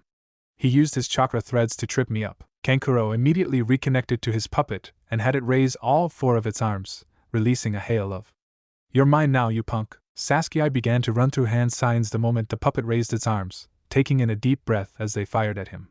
Fire style, Phoenix Flower Jutsu. He put his hand to his mouth and released a stream of fireballs at the ground in front of him, erupting into small explosions that deflected the needles and obscured his form behind a wall of fire. Damn! I almost. Kankuro began as he gestured for the crow to return to him when suddenly he had a kunai at his throat, causing him to halt all movement and his puppet to come to a stop in midair. Making a slight turn of the head, he saw Sasuke holding the dagger out of the corner of his eye. Nice try, but the game's over. You tell me all I need to know. You rely entirely on that puppet, which means you're probably helpless without it, and if I see those strings so much as twitch, you're finished. Kankuro glared at the Uchiha before shrugging. Alright, I get it. You win, I give. Winner, Sasuke Uchiha. Great job, Sasuke. I knew that guy was no match for you. Ino cheered. Will the final two combatants please step down to the arena so that the final match can begin? Hate said as Sasuke and Kankuro vacated the arena. Shikamaru sighed. This sucks. He thought as he began the walk down to the arena as Ino called after him. Don't you dare throw this match, you hear me? Temari glared at her brother when he finally rejoined his team. Nice going, Kankuro. That's why I told you not to hold back. Yeah, sorry, I know. I screwed up. Rub it in, why don't you? The black-clad teen replied as he rubbed the back of his head sheepishly, getting no response from his older sister and a scoff from his younger brother. Congrats, Sasuke. You made it look easy, Sakura said with a smile as the Uchiha heir returned to his team. Looks like we're all going to the finals, Naruto said, grinning. Were you expecting something else? Sasuke questioned. Asuma looked at his student as the final match was about to begin. I can at least count on Shikamaru to win. Out of all the genin here, he's probably the one with the best shot at making. Down below, Shikamaru and Yoroi had taken their places. Shikamaru let out a sigh, looking at his opponent with a somewhat irritated expression as he reached into the pouch on his back. Sorry about your teammate, but my teammates wouldn't appreciate it if I let you win. It sucks, but he pulled out kunai and flipped it into a reverse grip. This kunai's going to end your shot at the exams, Yoroi scoffed. What? You expect to take me down with a kunai? I thought you Nara were supposed to be smart. Shikamaru made no response and a moment of silence passed before Hate raised his arm. Let the final match begin. Yoroi immediately launched himself at his opponent, who slipped into a fighting stance and held his place as the purple-clad man closed the distance. Yoroi lunged to grab the Nara air when they reached each other only for Shikamaru to slip around the attack, dodging to the right and making a swipe at his torso with his kunai, which the older genin easily dodged. Yoroi made an attempt to sweep Shikamaru's leg out from under him, but the lazy genin leapt in the air to dodge, slashing the kunai at Yoroi's head only for him to duck under the attack. Before Shikamaru could make another move, Yoroi had reached up and grabbed the lazy genin by the face and slammed him into the ground near where Sakura has emerged after dragging Tenten under during their match, his head impacting the stone with an audible crack as the older genin restrained the arm holding the kunai and pinning him to the ground. Shikamaru grabbed at the hand holding him down with his free hand before his eyes widened as he realized his strength was leaving him. He's absorbing my chakra, Yoroi grinned behind his mask. That's right, brat, give all your strength to me. After a few moments of fruitless struggle, Shikamaru released his hand and managed to grab another kunai which he stabbed at Yoroi, forcing him to jump back. As Shikamaru rose to his feet, breathing heavily as he tried to recover his lost strength, he glared up at his opponent and said, not that I'm complaining, but if you weren't such a glutton for chakra, you could have ended the fight right there. Maybe, but where would the fun in that be? Yoroi replied, you should be more careful about underestimating your opponent. It could cost you. We'll see about that. Yoroi replied. I have to keep his hands occupied. It's the easiest way to avoid Naruto's shadow possession. Failing that, I just need to stay out of his range. This fight's in the bag. Shikamaru leapt backwards and threw his kunai at Yoroi's head, but he easily evaded the weapon with a simple tilt of his head as he continued running. Ha! Didn't you say you were going to end this with that kunai? Shikamaru just grinned in response and made a hand sign. Suddenly, blinding light burst from the spot just behind Yoroi, the same spot he'd held Shikamaru down moments ago. What? A flash bomb. He thought as he turned his head slightly to look back at the light as. Focusing on Shikamaru once again, he saw him make the rat hand sign and realized Nara was standing in the shadow cast by the flash bomb. Shit! I have to dash. Too late. Yoroi felt his body freeze and knew he'd been caught. As the light from the bomb faded, his and Naruto's shadow remained unnaturally connected. Shadow possession jutsu success. You planted that flash bomb in the cracks while I held you down. Yoroi snarled as his body trembled, fighting in vain against the. Figured it out that quickly? Shikamaru responded. So what? All you can do is restrain me, and you can't hold me here forever. What are you talking about? Did you already forget? And with that the Nara heir turned around, forcing the purple-clad man to imitate the action, and walked away. Yoroi frowned as he fought against the before his eyes widened as his gaze landed on the kunai. Shikamaru forced him to step past it, and turn around so they were facing each other. He then reached down and made Yoroi grab the kunai before making him bring it to his throat. This kunai will end your shot at the exams. It's time for you to give up, Yoroi growled. Bested by a brat. Fine, I give. Winner, Shikamaru Nara. Whoa, that was quick. Naruto commented. He had that whole match planned out from the beginning. Sasuke commented. With this the preliminaries have been completed. I asked that all the winners come down to the floor. In short order, the winning genin had assembled together, standing in a line before Hate. From left to right were Sakura, Naruto, Sasuke, Shikamaru, Kiba, Hinata, Neji, Lee, Temari and finally Gaara. First off, I'd like to congratulate everyone who made it this far. Now Lord Hokage will explain how the final stage of the exams will work. The third Hokage nodded to the proctor and stepped forward, taking in a deep breath from his pipe and blowing out a cloud of smoke before putting it away and addressing the assembled genin. As I said before, these exams are an opportunity to not only showcase your own capabilities, but to represent the strength of your respective villages. Therefore, I'd like you to fight without holding anything back. This is why the finals won't be held until 1 month from now. That statement got surprised reactions from all the genin, mostly raised eyebrows or narrowed eyes, save Gaara who as usual showed no response. Wait, in a month? What gives? Why do we have to wait so long? Naruto questioned, perplexed by the delay. It shouldn't take that long to round up all the VIPs. He'd figured the invitations had already been sent out. Sasuke frowned, thinking along the same lines. I didn't think the finals would be held today. But a month from now? Why wait so long? You could say this break exists to give you time to make preparations, in addition to allowing us time to contact the various lords and shinobi leaders and make final arrangements for the third stage. Now that you have witnessed one another's abilities, you will have this month to analyze the information you've collected, estimate your chances of winning and prepare yourselves to face these final challenges. Up until now, the exams have simulated missions where you faced unknown opponents.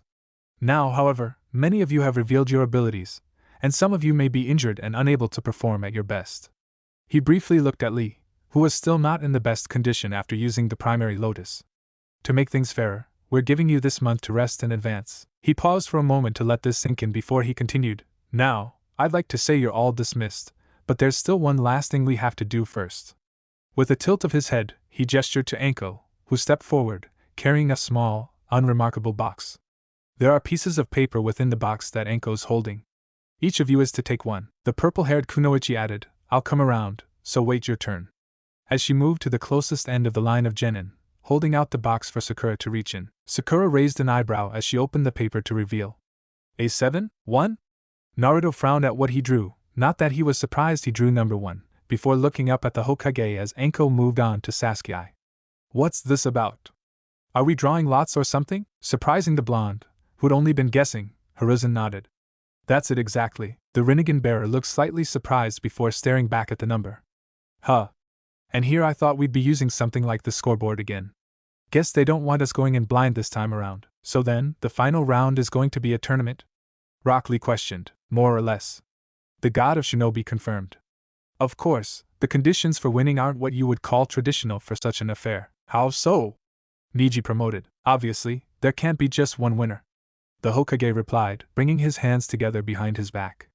Rather, your performance will be evaluated by judges, such as myself and Lord Kazekage among other prominent shinobi from the villages with participating genin. Those of you who are judged to possess the necessary qualities will be promoted, regardless of how far you actually make it in the exams. In other words, making it to the final round simply gives you more opportunities to display your capabilities. It's entirely possible for someone who lost their first match to become a. So that means, is it possible for all of us to become one? Temari asked after drawing her lot. Hiruzen nodded to her in response, however his next words were slightly disheartening to many of the assembled genin. However, by that logic it is just as strong a possibility that none of you will become.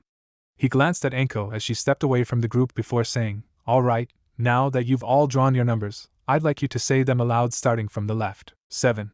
Sakura said. Number 1, of course. Naruto said with a grin. 6. Sasuke stated. 10. Shikamaru revealed. 3. Came from Kiba. 4. Hinata voiced. 5. Was Niji's response. 2. Came from Lee. 9. Temari said. 8. Was Gaara a monotone statement? Hiruzen nodded and turned to Ibiki, watching as he finished documenting their names. When he saw the scarred Jonin had finished, he said, "Now Ibiki, show them the match arrangements." Ibiki nodded and turned the sheet he was holding around, revealing the order divided into 2 blocks with one final matchup whose lucky winner would get to rest a round. The genin and all the spectators took stock of their opponents and the other matches. "So I'm up against Bushy Brows, huh? That'll be one for the books." Naruto grinned as he looked at the first match, Naruto Uzumaki vs Rock Lee. His gaze swept over the following fights: Hinata Hyuga vs Kiba Inuzuka, followed by Sasuke Uchiha vs Niji Hyuga, and then his eyes bugged out when they landed on the 4th match. "Oh shit, Sakura Haruno vs Gaara." "Ga!" was the pink-haired Kunoichi's strangled reaction to seeing her match, her jaw dropping and her eyes widening to solid white orbs as she stood frozen in place. Sasuke's eyes narrowed when he saw the same. Up on the balcony, Ino sucked in a hissing breath as she winced in sympathy. "Ooh. Tough break, Sakura." Gaara simply let out a brief, contemptuous snort when he saw his match. "Crap." Kiba thought when he saw he had to fight his teammate, said girl, averting her gaze and looking to the ground. Turning to her, he said, "Let's have a good match, huh, Hinata?" Hinata nodded and smiled weakly in response. Sakura finally unfroze from the horrified stance she'd been in for the past dozen or so seconds, slumping forward and closing her eyes, her face twisted into a look of despair. "I'm screwed. I'm screwed. I'm so screwed. Now, if there are no final questions, then you'll all be dismissed." He paused, giving anyone with questions the opportunity to speak up. Seeing that no one was going to take him up on the offer, he nodded. "Very well. You are all free to begin strategizing, training, or resting as you please. The following month is yours to do with as you wish. I suggest you use your time wisely." With that, the genin dispersed, gathering together with their teams. Naruto frowned, giving his pink-haired teammate a grim look before asking, "Sakura, are you all right with this?" Sakura threw him a slightly irritated expression. "And just how would I be all right?" Naruto held his hands up in a placating gesture. I know. I mean, are you going to fight or?" Sakura raised her fist to her chest, a determined look coming across her features. "Of course I'm going to fight. Would you just give up or would you fight this guy with everything you've got?" Naruto grinned, resting his hands behind his head. "Do you even have to ask?" "Well, I'm not just going to back down either," the pink-haired girl said, smiling. "Besides, at least I can probably soften him up for you guys. It's my job to make sure you don't get in over your heads, and chances are one of you is going to wind up fighting him later. I can't just stand by and let him go in fresh when you'll be worn out." "Are you sure about this?" Sasuke questioned, his usual stoic expression showing a hint of concern. Honestly, Sakura was probably the worst out of the 3 of them to fight Gaara. Sakura's smile became a little uncertain. "I'll think of something.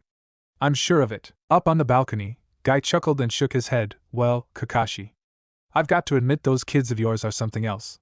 But I'm afraid they may have gotten in a little over their heads this time." He turned to the man he proclaimed to be his eternal rival and continued, "Naruto doesn't stand any more of a chance against Lee than Sasuke has against Niji, and with Sakura up against Gaara. Well, no offense to her, but she might want to back out before she gets hurt. Those kids made a good try, but it looks like they've hit a dead end." Kakashi paused for a moment, watching his team as they conversed and made for the exit, his single eye hinting at his usual, inscrutable look before he turned to Guy. "Maybe. But I have faith in them. I'm sure they'll surprise you yet." Guy chuckled again. "It's only natural that a leader wants to believe in his subordinates. Still, I gotta say it's good to see it from you." That drew a curious look from the silver-haired Jonin. "After all the teams you turned down, I didn't think you'd ever know the joys of being a teacher and watching your students flourish." "Well, I was just waiting for the right ones." He began to walk away. "Those 3 are probably expecting me, so I should get going. We've got a lot of planning ahead of us." He made it 5 steps before turning to the Jonin with the oversized eyebrows. "Oh, and Guy, yeah?" Kakashi gave the green-clad man an eye smile. 3 for 3. And with those words, he vanished in a swirl of leaves. Guy blinked at where his rival had stood before the meaning of his words hit him. His eyes widened and he jaw-dropped before he roared to the heavens, "Damn you, Kakashi!" Kakashi reappeared before his students just after they left the room. "Hey, Kakashi-sensei. Are we going straight back to training?" The Jonin eye smiled at his students. "Well, not right away. I figure you could all use a bit of rest and a hot shower after what you've been through. I did, however, want to invite you to celebrate about all of you making it to the finals. Your choice, my treat. Both Naruto and Sakura lit up at that. Awesome, the blonde said. The pink-haired girl turned to her crush and asked, Are you coming too, Sasuke? The Uchiha looked from one of his teammates to the other before settling on his teacher. Kakashi, you plan to talk about our upcoming matches after you're done eating, don't you? Kakashi just continued to smile at him. Sasuke sighed. Then I guess I don't have a choice. Naruto grinned while Sakura seemed ecstatic at his acceptance. Meanwhile, on the roof of a building, standing in the shadows cast by the columns holding up the extended roof, was a certain snake-like shinobi and his right-hand man. Orochimaru leaned against the stone pillar behind him, staring out at Konoha while Kabuto kneeled at his side, his arm resting on his propped-up knee and his head bowed in subservience to his master and teacher. Though the Serpentine Sannin would never admit it, he did feel a bit nostalgic about returning to the place of his birth, though there were few positive sentiments going through his mind as he gazed out at the peaceful village. The preliminaries should be over by now, Kabuto voiced to his master. The preparations for the finals should begin soon enough. Orochimaru made a brief noise of agreement but didn't move nor avert his gaze. His attention was briefly drawn to a small flock of doves that landed nearby. It's all so serene, isn't it? This village has become accustomed to peace, even though they say the rest of the world is gathering their power. Kabuto rose to his feet.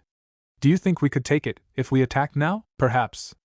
Orochimaru mused, though his tone suggested he wasn't really interested in the thought. Though, it wouldn't be satisfying to take the old man's head under these circumstances. Oh really? Something about Kabuto's tone drew Orochimaru's attention. It seems like you're still hesitant to act. The traitorous Sannin made no response as he continued to stare at his subordinate. The grim expression on his face would have warned many against continuing, but Kabuto paid it no mind. You plan on putting all the hidden villages, even Oto, against each other, kicking off another period of war and bloodshed. He pushed up his glasses with his index finger and stared at the Sannin. And the bullet to set it all off is to be Sasuke Uchiha, right? Orochimaru closed his eyes and let out a chuckle. Intuitive as always, Kabuto. Not really. Kabuto disagreed. I didn't know about that bunch you sent to test Sasuke. As part of my assignment to gather information on him, I decided to test them myself and acted foolishly, purposefully taking on their attacks. You think too much of me. It seems you don't fully trust me. Orochimaru replied. Was there any need to inform you about something as insignificant as those three? One way or another, I had no intention of them surviving this affair, and they didn't even manage to make an attempt at their objective, let alone accomplish anything. And you were able to discern their purpose immediately upon seeing them. The fact that I didn't tell you is proof of my faith in you. Kabuto paused for a moment before smirking. Well, it's hard to turn down such praise. Although, this is exactly how you managed to win the loyalty of poor souls like those three discarded genin, am I right? Orochimaru chuckled once more. You're far too clever for such tactics to work on you. Anyway, just put your feet up and relax. For the time being, I don't have anything for you to do. Oh? And here I thought you'd be worried about your quarry, and a certain Jinchuriki. Oh, that has weighed on my mind, Sannin replied. I have to admit, I was surprised. I hadn't expected Sasuke to be so willing to throw his life away before he had a chance at vengeance, yet he chose to fight me alongside his team when Naruto chose to try and hold me off, knowing they had almost no chance of winning. I'd imagine it's so gradual that Sasuke himself hasn't noticed it, but contact with the Kyuubi boy is changing his heart and mind. If it continues, he might even abandon the path of the Avenger. We can't have that, now can we? Kabuto's eyes narrowed. So, you plan to target Naruto then? In this blood-soaked hell that is the world of shinobi, it would be all too obvious what befell him if he were to just vanish. His loss would drive Sasuke back into the darkness, and I'm sure he'd jump at the possibility of avenging his friends along with his clan. Even if it means taking advantage of the one responsible for their loss. Or perhaps that will make it all the more appealing. Besides, once our plans for Konoha are complete, he won't have anywhere else to turn, will he? And we'll claim the blonde's precious eyes in the process. After I lost my last chance at those eyes, I imagined it'd be a decade before I had another chance. I suppose not. The spy acknowledged. I take it you don't intend on having me do the deed, so who? Oh, I have someone in mind. Orochimaru replied, his mouth widening into a twisted mockery of a smile, licking his lips like a predator whose prey lies helpless before him. A tool that will all too soon be worn out completely. I should get as much use out of him as possible before he's lost to us, wouldn't you agree? Kabuto's expression made it difficult to gauge his opinion. At about that time, another student-teacher duo were having a private meeting of their own. Having quickly returned to his office, Hiruzen sat at his desk, inhaling deeply from his pipe as he half turned to look at Jiraiya, who leaned back against the wall behind him, looking out the window at his side. I hate to say it, but things might not be peaceful around here much longer, the Toad Summoner said with a sigh. When do you think Orochimaru will make his move? The third Hokage took out his pipe and breathed out a cloud of smoke. It's impossible to say for sure. There's a good chance he'll try to take the visitors hostage during the finals.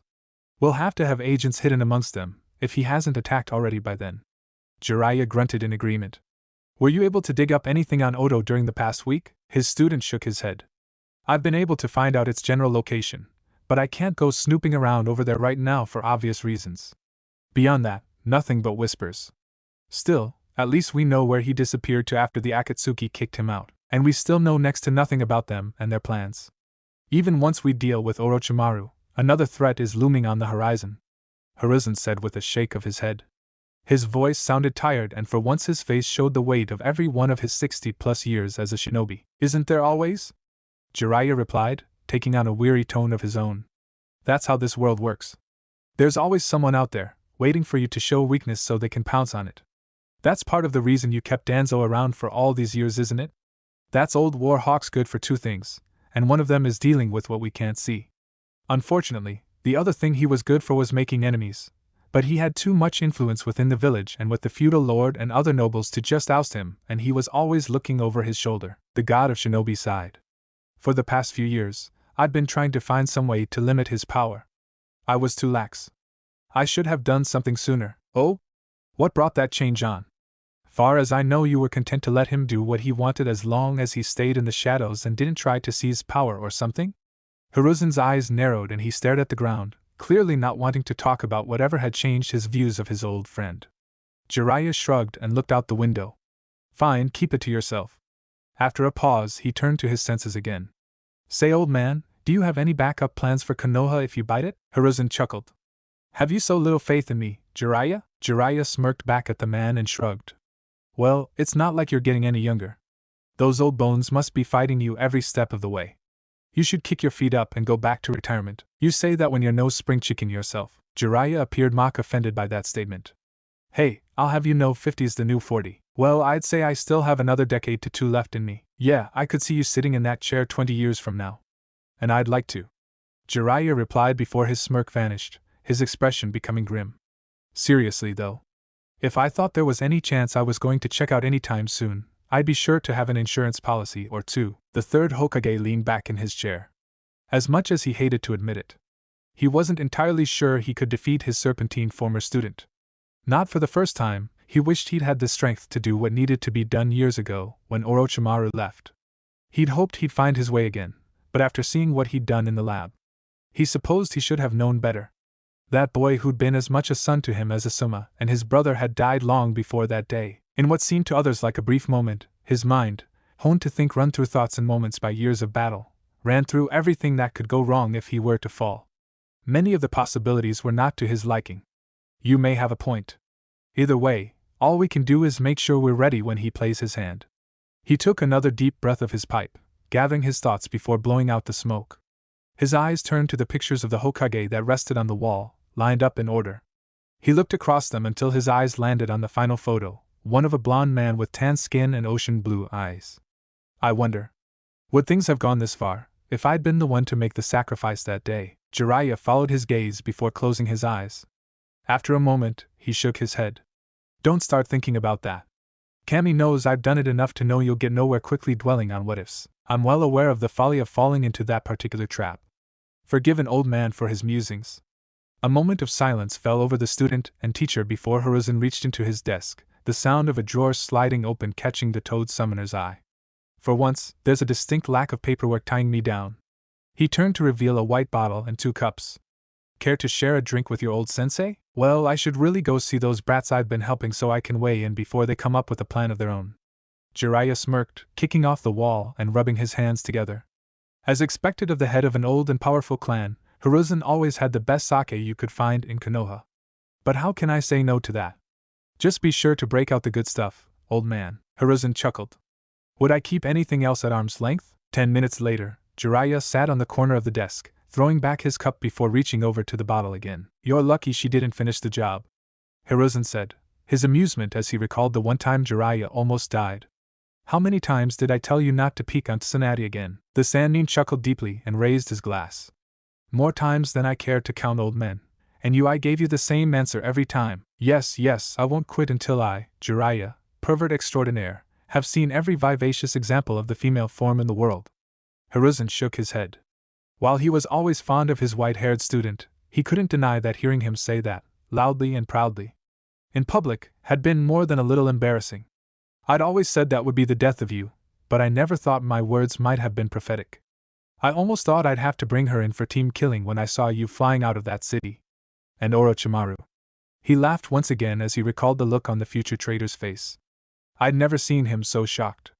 Had it not been for the situation, it would have been refreshing to see something other than apathy in the boy's expression. "Heh. You know she's got herself a new epithet these days, how could I not?" Hiruzen shook his head, smiling ruefully. "The legendary sucker. I still remember when Mito found out Hashirama, Lord First Hokage and co-founder of Konoha, had managed to turn their 3-year-old granddaughter into a gambling addict. That was one of the few times she lost her composure. I'm surprised his suffering that day didn't become a part of his legend. It was certainly the stuff of it." They could be heard halfway across the village. Jiraiya burst out laughing, slapping his hand on his knee at the mental picture the legendary First Hokage utterly cowed before his irate wife. "Yeah, right. Can you imagine anyone in Konoha letting that spread outside Konoha? I just wish I'd been old enough to remember it." And Tobirama just shook his head and said, "And I'm destined to be his keeper. Truly the gods have smiled on me." And this was the man who built the first hidden village. Jiraiya gave a few last chuckles and sighed. "Sounds like good times. Shame it all fell apart." Hiruzen nodded, his expression shifting to a solemn one. "The ninja world may have lost sight of it, but the hidden villages were built in the hopes of forming a peaceful world. That was the dream of Hashirama, Tobirama. Even Madara before he lost his mind, according to the one time he talked about him. For a brief time, even the other leaders were swayed, and it's our job, and that of the next generations, to carry on that dream. Maybe one day it'll actually come true," Jiraiya stated before raising his cup in a toast. "To the bonds we share and those we've lost." The god of shinobi raised his cup and held it next to Jiraiya's. "May they never be forgotten." The 4 members of Team 7 had moved to Naruto's apartment after their celebratory dinner, mainly because they needed somewhere they probably wouldn't be overheard, and the blonde's home happened to be the closest to the sushi restaurant they wound up going to. As Sasuke looked over the apartment, his mind wandered back to the meal they shared earlier. He hadn't said much throughout the evening, but he had enjoyed the outing a little, not that he'd ever admit it out loud. It brought back memories of a happier time, before his brother had revealed his true colors. Back when he had a family. Though the Uchiha household had never been so lively. He'd actually been a bit of an oddity in their clan, clearly happy and outgoing. At least until that day he lost everything he cared about. Deciding to abandon that line of thought before it led to dark places, he turned to look at Sakura. He may not show it, but he was worried about his teammate. While he could now say he was proud of his team, she was up against a killer, and a very strong one.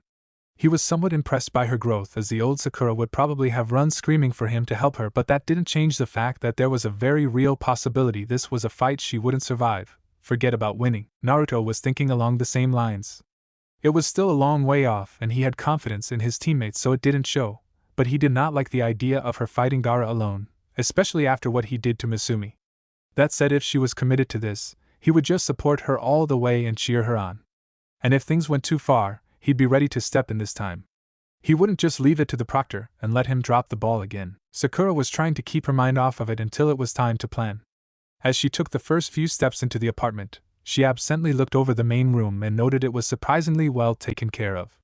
She also took notice of the flower bed in his window, full of yellow and red flowers and clearly well taken care of. "So this is where you live? Kind of small, isn't it?" Naruto stood up, revealing a green watering can which he placed in the sink before turning to Sakura. He rubbed the back of his head with his free hand and grinned sheepishly. "Yeah, it's not much, but it's home. Somehow I expected." "Well," Sakura trailed off, somewhat hesitant. "A mess." Naruto waved his hand in dismissal of the idea. "I learned a long time ago it sucks living in your own trash heap. Besides, I've always been on my own, so I had to learn to take care of myself. Always." Sakura blinked. "But I thought. I mean, I knew you were an orphan, but. You don't remember your parents at all?" Naruto frowned slightly as he shook his head and shrugged. That was a bit of a sore subject for him. Nope. I don't even know what they looked like. And I was kind of a loner at the orphanage. Well, more like the caretaker wanted nothing to do with him and told the kids to stay away from him. So I've always had to look after myself. Sakura regretted bringing it up. Oh. Sorry. I didn't know. Don't worry about it. Naruto replied as he grabbed a pair of chairs from his table, seeing Sasuke had beaten them all to the couch and was leaning on his arm with his usual dispassionate expression. You didn't know. Sakura didn't look any less troubled, but Kakashi interrupted. Well, he began as he flipped a chair around so it was facing away from his team, sitting down in the chair backwards with his arms resting on its back. I think it's about time we got started. Right, what kind of training do you have in mind for us this time? Naruto asked excitedly as he set a chair for Sakura and then himself. Sakura didn't look the least bit fearful of what their training might entail this time. Honestly, she'd welcome anything that might give her a better chance of surviving now that she was determined to face the red-headed Suna Genin. I think it goes without saying that you've got your work cut out for you. All of you ended up drawing some of your most dangerous rivals. First off, does anyone have any plans on how they can counter their opponent's strengths? He had some, of course, but he wanted to see if his students had any ideas of their own. Naruto grinned, confident in the plan he'd come up with after seeing Lee's skills, even if it wasn't one he normally liked to use. I got one. I just need to learn a few tricks and work on what I've already got working for me, and I think I'll be all set for my fight with Lee. Is that so? A familiar voice cut into their conversation along with the sound of an opening window, drawing their attention to Jiraiya sat, watching them from outside. Pervy Sage? Naruto exclaimed, surprised no one had noticed him. Then again, he wasn't Konoha's spymaster for nothing. Jiraiya had long since gotten used to the name, and thus no longer felt a sting to his pride when he heard it. Yo. He raised a hand in greeting. When I heard about what happened at the prelims and I figured you could all probably use a hand. He then turned to Kakashi with a knowing smirk. I'm guessing you're planning on teaching Sasuke that Chidori of yours, huh? Sasuke's eyes gained an interested gleam at that, remembering what he'd heard of Kakashi's signature during his discussion with Zabuza. Well, it depends, Kakashi said, causing the Uchiha to frown. Sasuke doesn't meet the speed requirements just yet. If he can pull it off, then certainly. It would give him an edge and I'm pretty sure it could pierce the Hyuga's rotation, but I'll need to come with something else if he can't pull it off. Kakashi easily resisted the urge to smirk at the fierce look in Sasuke's eye. Challenge accepted. Kakashi almost chuckled. The Uchiha's pride was legendary. Poke it the right way and the normally stoic and dispassionate clan members would become as fiery as Kushina. Considering who he's up against, Naruto could use it to boost his speed too. Considering he's Guy's student, he's probably a lot stronger than he let on. Jiraiya nodded. I hear you. That goofball guy's a hell of a lot stronger than you'd think. Wouldn't surprise me if Lee had a few tricks up his sleeve. Actually, mind if I take over the brat's training until the next round? I've got something in mind that should give him the edge he needs if whatever he's got in mind doesn't pan out. Naruto looked like a kid at his first Rinne festival. Being trained by the fourth Hokage's teacher? Who wouldn't jump at that chance? What exactly do you have in mind? Kakashi asked, having a few suspicions as to what the Sannin intended to teach him. Oh, I'll let that be a surprise. Jiraiya replied before turning to Sakura. Sakura, I hear you're up against Gaara. Tough luck there. I heard about what he did during his match. Think you're up to fighting him? Sakura nodded, her expression determined. Naruto and Sasuke wouldn't back down, so I won't either. Besides, even if I can't win, I can at least soften him up some for them. Sasuke at least will probably fight him, and looking out for each other is part of what it means to be a team, right? Well said. Jiraiya reached into his kimono and pulled out a scroll. Try this out. It might give you the edge you need, but I gotta warn you, it is gonna be a tough trick to learn. Whether you want to work on it or not, it's up to you. Sakura smiled and nodded. Thank you, Master Jiraiya. Oh, don't thank me. You're going to need all the help you can get with who you're up against. Just be sure you know to back out if you're in over your head. I know far too many people get themselves killed because they didn't know when to quit.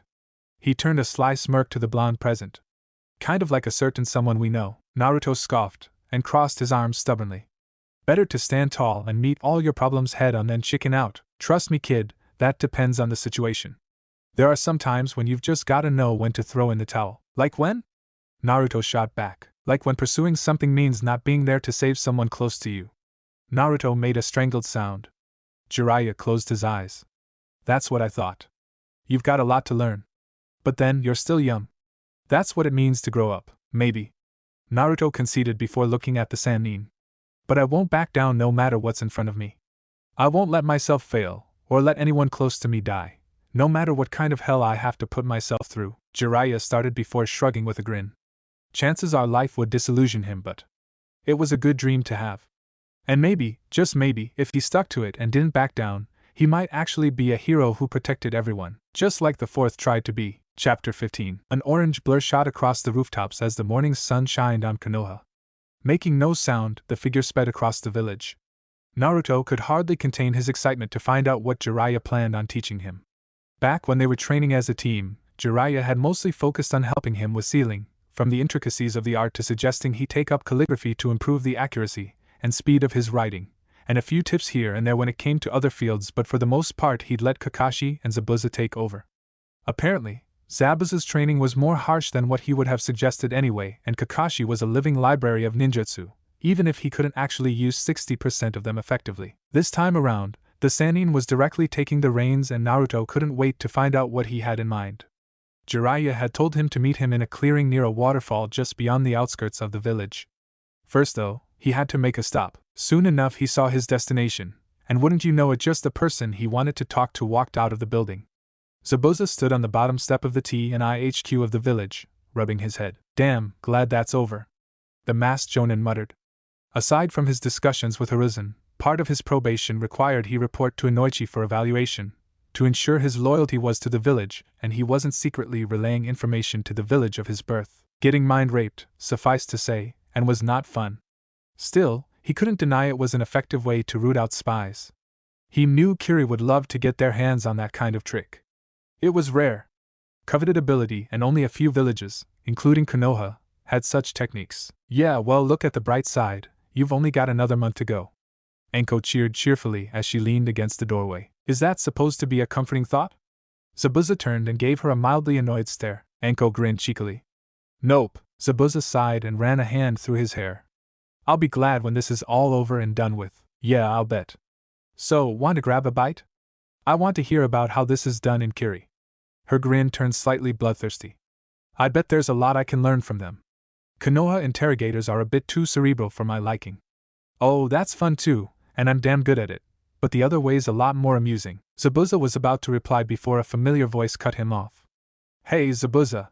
The former mist and the purple-haired Kunoichi turned to see Naruto land nearby. The swordsman raised a non-existent brow and crossed his arms. You came to find me here? Impatient, aren't you, brat? Hey, I've got to cram as much training into the next month as I can. We're up against some tough customers, you know, so I heard. Zabuza replied before reaching into his pocket, pulling out 2 scrolls and tossing them to the blonde. There you go. That's all you wanted? Yep. Thanks a lot, don't sweat it. Not like I had anything better to do, Zabuza said. He was seriously chafing under this probation, but what can you do? It's not like he blamed them for being cautious around a guy who betrayed their previous leader, no matter the reason. How you doing, Anko? Naruto turned to the snake summoner, who shrugged. Same old, same old. Nice showing the other day, brat. I figured you'd make it to the last round, thanks. So, how are those 3 we brought you? Anko chuckled, giving the boy a somewhat feral smirk. I had some real fun with those saps. Poor schmucks, one of them actually thought his boss cared about him. Her expression became somewhat strained as she shook her head, her mouth widening into a self-deprecating smile and an undercurrent of anger and shame filling her tone at how she was taken in by him in her youth, and how her attempt to recently stop him had failed so utterly. Hell, what some people let themselves believe, huh? Naruto frowned, guessing where her thoughts just went, before brightening up. Hey, what do you expect? There are just a couple of rookies like me, right? We don't know better from the start, that's what we have senseis for. Anko just huffed in response. Zabuza saw it too, but showed no visible reaction. That offer is still up? He asked, drawing her attention. I'm not in the mood for something to eat, but I could use a drink. Same here. Luckily for me, I'm on break. Naruto smirked at that before turning around, saying over his shoulder, well, I gotta get going. The pervy sage is waiting for me. Oh, you're not coming too? Anko teased. Naruto stopped and stared at her, his eyes wide, and he pointed at her. What the hell are you talking about? Have you gone blind? I'm underage, so? Zabuza questioned, causing Naruto to gape at him. He shrugged and gave the boy a look that said, are you stupid?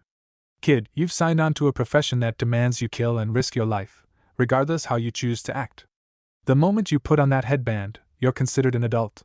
He took in Naruto's incredulous stare before turning back to Anko. Anyway, that's a moot point because I'm not paying so the brat can get wasted. I know. I just figured this blockhead had no idea about that little morsel of information, so I'd throw it out there so he didn't wait 7 or 8 years and miss out on the fun. Anko supplied cheerfully. Naruto scoffed and walked away. No skin off my bones. I've got better things to do than drink anyway. I've got training to get to. Naruto finally reached the clearing where Jiraiya had told him to meet and turned his head as his eyes scanned the area. It was a nice place, far removed from Konoha's training grounds. The small area was surrounded by dense gatherings of trees on all but one side with a river along its edge, vanishing into the tree line on either side. Dense foliage made it difficult to see between the trees and Naruto could hear a waterfall nearby. All in all, it put him in mind of the training ground his team frequented, which made Naruto grow somewhat. Why all the way here comes when there was an actual training ground that had the same advantages? It seemed like a waste to him. Suddenly the sound of a happy, feminine laugh reached his ears from the same direction as the sound of crashing water. Naruto turned in the direction of the sound, instantly guessing what was going on and wanting to look as any healthy pubescent boy would, though whether he'd actually give in to that temptation was up in the air.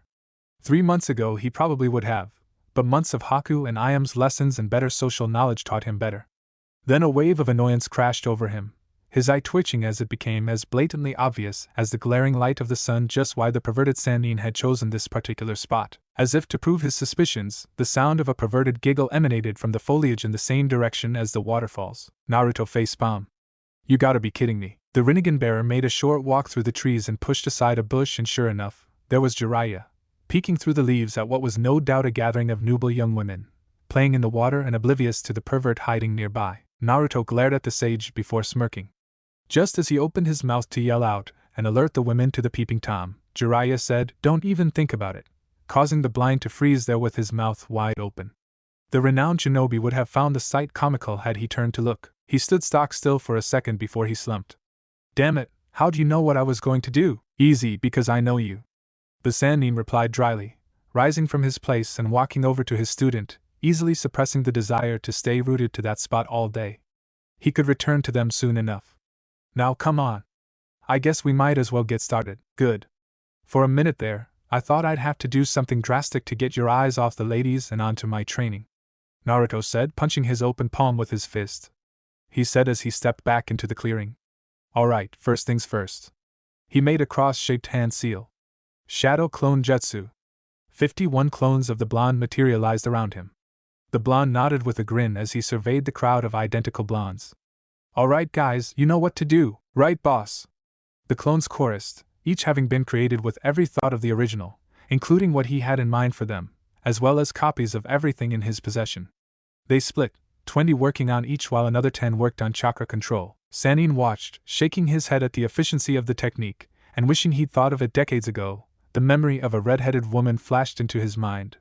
She might have pulled off her dream had they thought this up rather than let her husband take the spotlight, suited for it he might be. His expression turned somber as he remembered how they were taken before their time in the midst of a tragedy. However, he then raised a brow as Naruto turned back to him. "And what's this one for?" He gestured at the remaining clone. "I need it from you for my match with Lee, pervy sage." He looked at him incredulously. "Another one?" "Yep.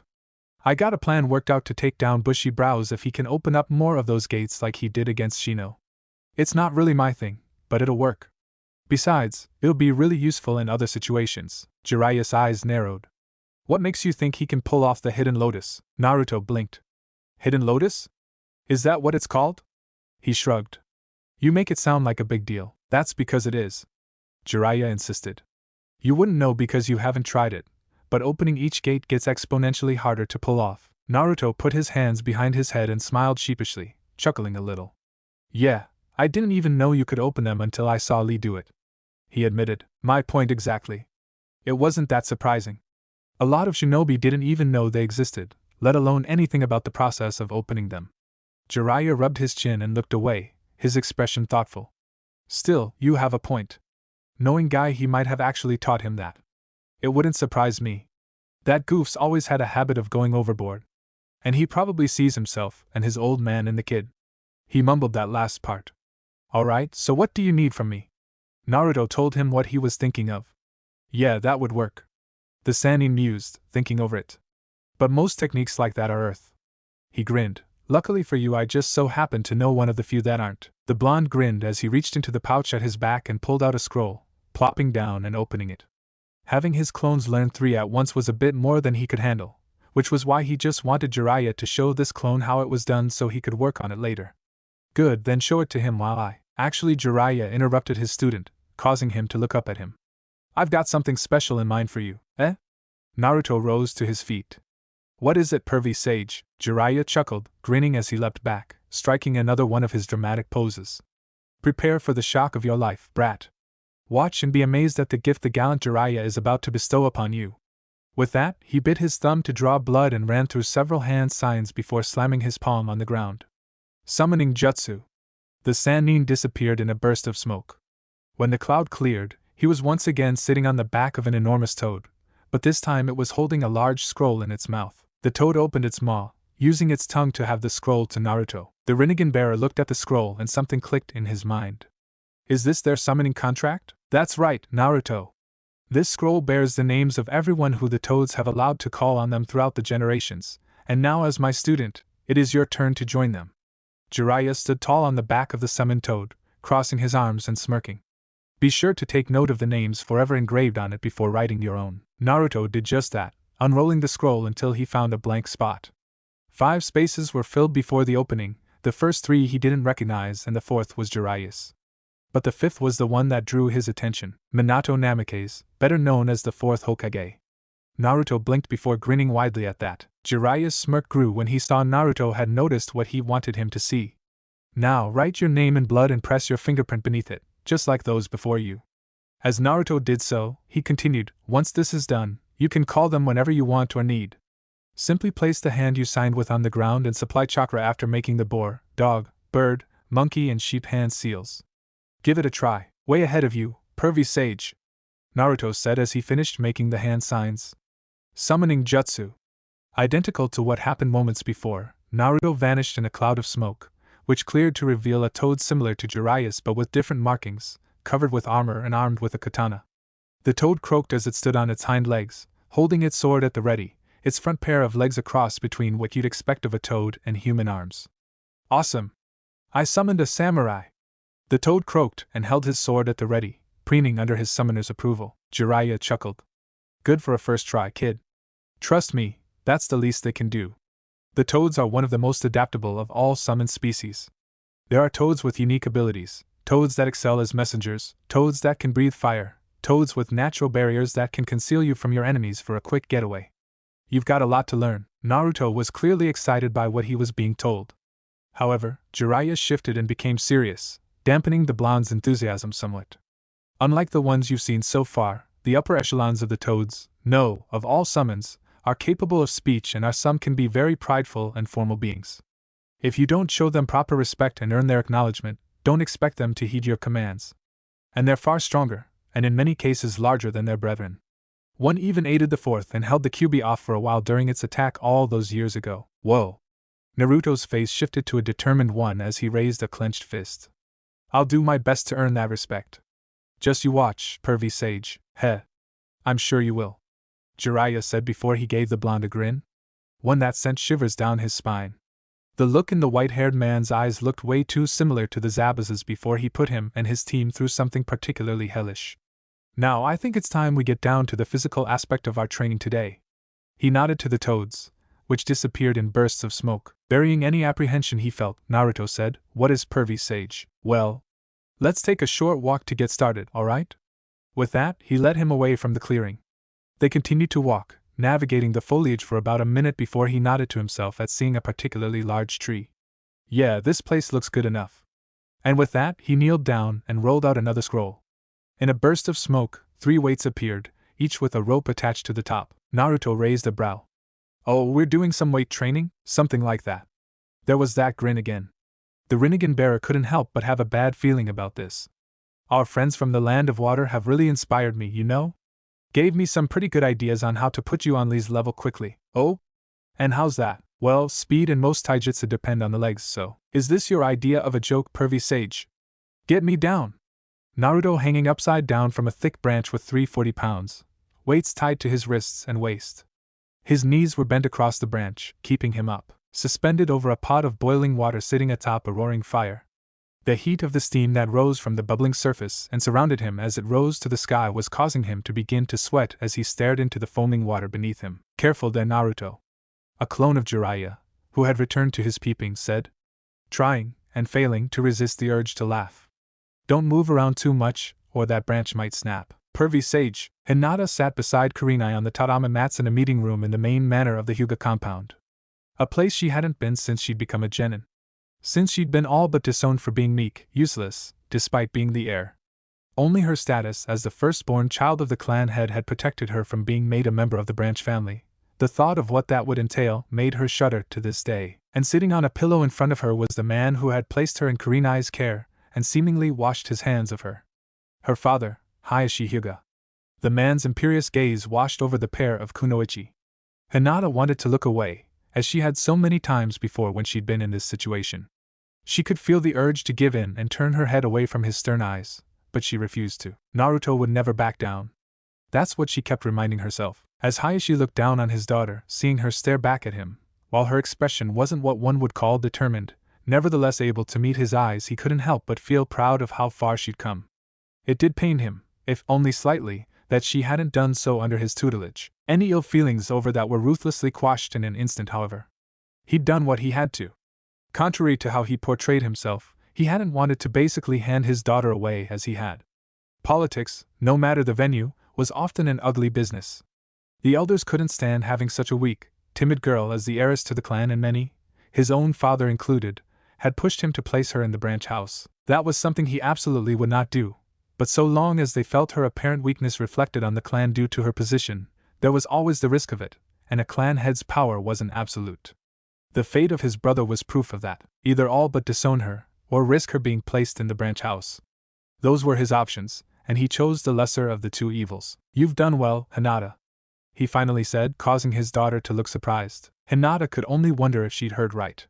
It had been years since he'd praised her in anything, and when he had mostly been on her behavior when she was still young, when it was acceptable, if frowned upon, for her to be somewhat timid. It seems we may have misjudged you, or perhaps you're beginning to grow out of whatever it was that held you back. He continued, his gaze focused on his daughter. I would like to see just how much you've improved over the past few months. If you're deemed adequate, I will take up your training once again. Honestly, he was somewhat looking forward to this. The fact that she made it this far proves she must have potential, so that meant the fault for her lack of progress had to lie with him. Somehow, it seemed his earlier teachings did her more harm than good. He hoped to make up for that. He easily noticed Kurenai's glare, hard as she tried to hide it. Without knowing what had gone into his decision, she no doubt thought that he only cared about his daughter as an extension of his legacy, a tool for the greatness of the clan and a representation of its power. She probably assumed he'd callously discarded her like any broken tool when he left Hinata in her care, and told her she was hers to deal with. Knowing what she was probably thinking, he couldn't blame her, and thus ignored it. I see, Hinata said, her mouth spreading into a soft smile. This was the closest to proud her father had been to her in years. Regardless of how he treated her, she treasured his words. Thank you, father. Hiashi frowned slightly at her stutter. He'd have to find the root of her apprehensive streak while he taught her. The clan elders would no doubt take this as a sign that she hadn't really changed at all. Perhaps her sister could help. They were close, after all. Closer than he was to either of them. It might do them both good to train together. On the other hand, if Hanabi was still stronger than her, it could destroy the burgeoning confidence Hinata was showing. And given how kind-hearted she was, she might hold back against her sister. But while Hanabi cared for Hinata, she wouldn't do the same, as she'd consider it an insult. No, they wouldn't train together. Not until he was certain Hinata could hold her own and wouldn't hold back because she didn't want to fight her younger sister. He would have to have them talk outside the training field. His daughters had a chance he and his brother never had due to the circumstances of their birth, to stand together as equals, rather than as a caged bird and its master. He didn't want to see it wasted. We will begin tomorrow. Be prepared and don't disappoint me. He sincerely hoped she didn't. Yes, father. Naruto laid on his back, every muscle in his leg cramping as he stared up at the sky. He tried hard to focus on cloud watching while he waited to feel something from his legs other than pain. 2 hours. He'd been in that tree for 2 hours. His legs felt like they were littered with nails, drilling through skin, muscle, and bone. Good job. I was sure you'd fallen at least once. Get used to it. We'll be doing that 3 times a week from here on out," he heard Jiraiya say, causing him to sit up and throw a glare in his direction only to blink when he saw that the Sannin was holding a pair of light blue popsicles, smirking down at his student. "I figured you could use a break after that. This should be just what you need after hanging." He threw one of the popsicles to Naruto, who caught it. "So here's to a job well done." "Thanks, pervy sage," Naruto said before he tasted the frozen treat, clearly enjoying both the taste and the cold. Jiraiya chuckled as he sat down beside him. Minutes passed in silence as they enjoyed their snacks before something occurred to Naruto, and he looked at his current sensei. "Say," he began, drawing Jiraiya's eyes to him. "What was it like being an old man's student, the third?" Jiraiya asked before chuckling as Naruto continued to eat his treat. "He was a great teacher. Better than me or Kakashi, that's for sure." "You know he managed to master all 5 elements?" Naruto was amazed to hear that. "Seriously?" "Yeah, and that was before he took us under his wing. He pretty much excelled in every area of the shinobi arts. He's not called the god of shinobi for nothing, you know." "Whoa, he was wise even back then too. He hasn't changed in that department in all the time I've known him, and he always brought out the best in us. Well, aside from when I taught him my transparency jutsu. We had some real fun back in those days." Naruto frowned. "Even Orochimaru?" Jiraiya looked soured. "Yeah, even him. There was a time when he was like a brother to me, but suffice to say that time is long past." "What happened to him?" "Honestly? I don't have a clue. He was always withdrawn and apathetic, but when it was needed he showed he cared. He shared the pain when we lost someone. He stood alongside us through thick and thin. He was always kinda on the creepy side, but he was a good guy once." The Sannin scowled.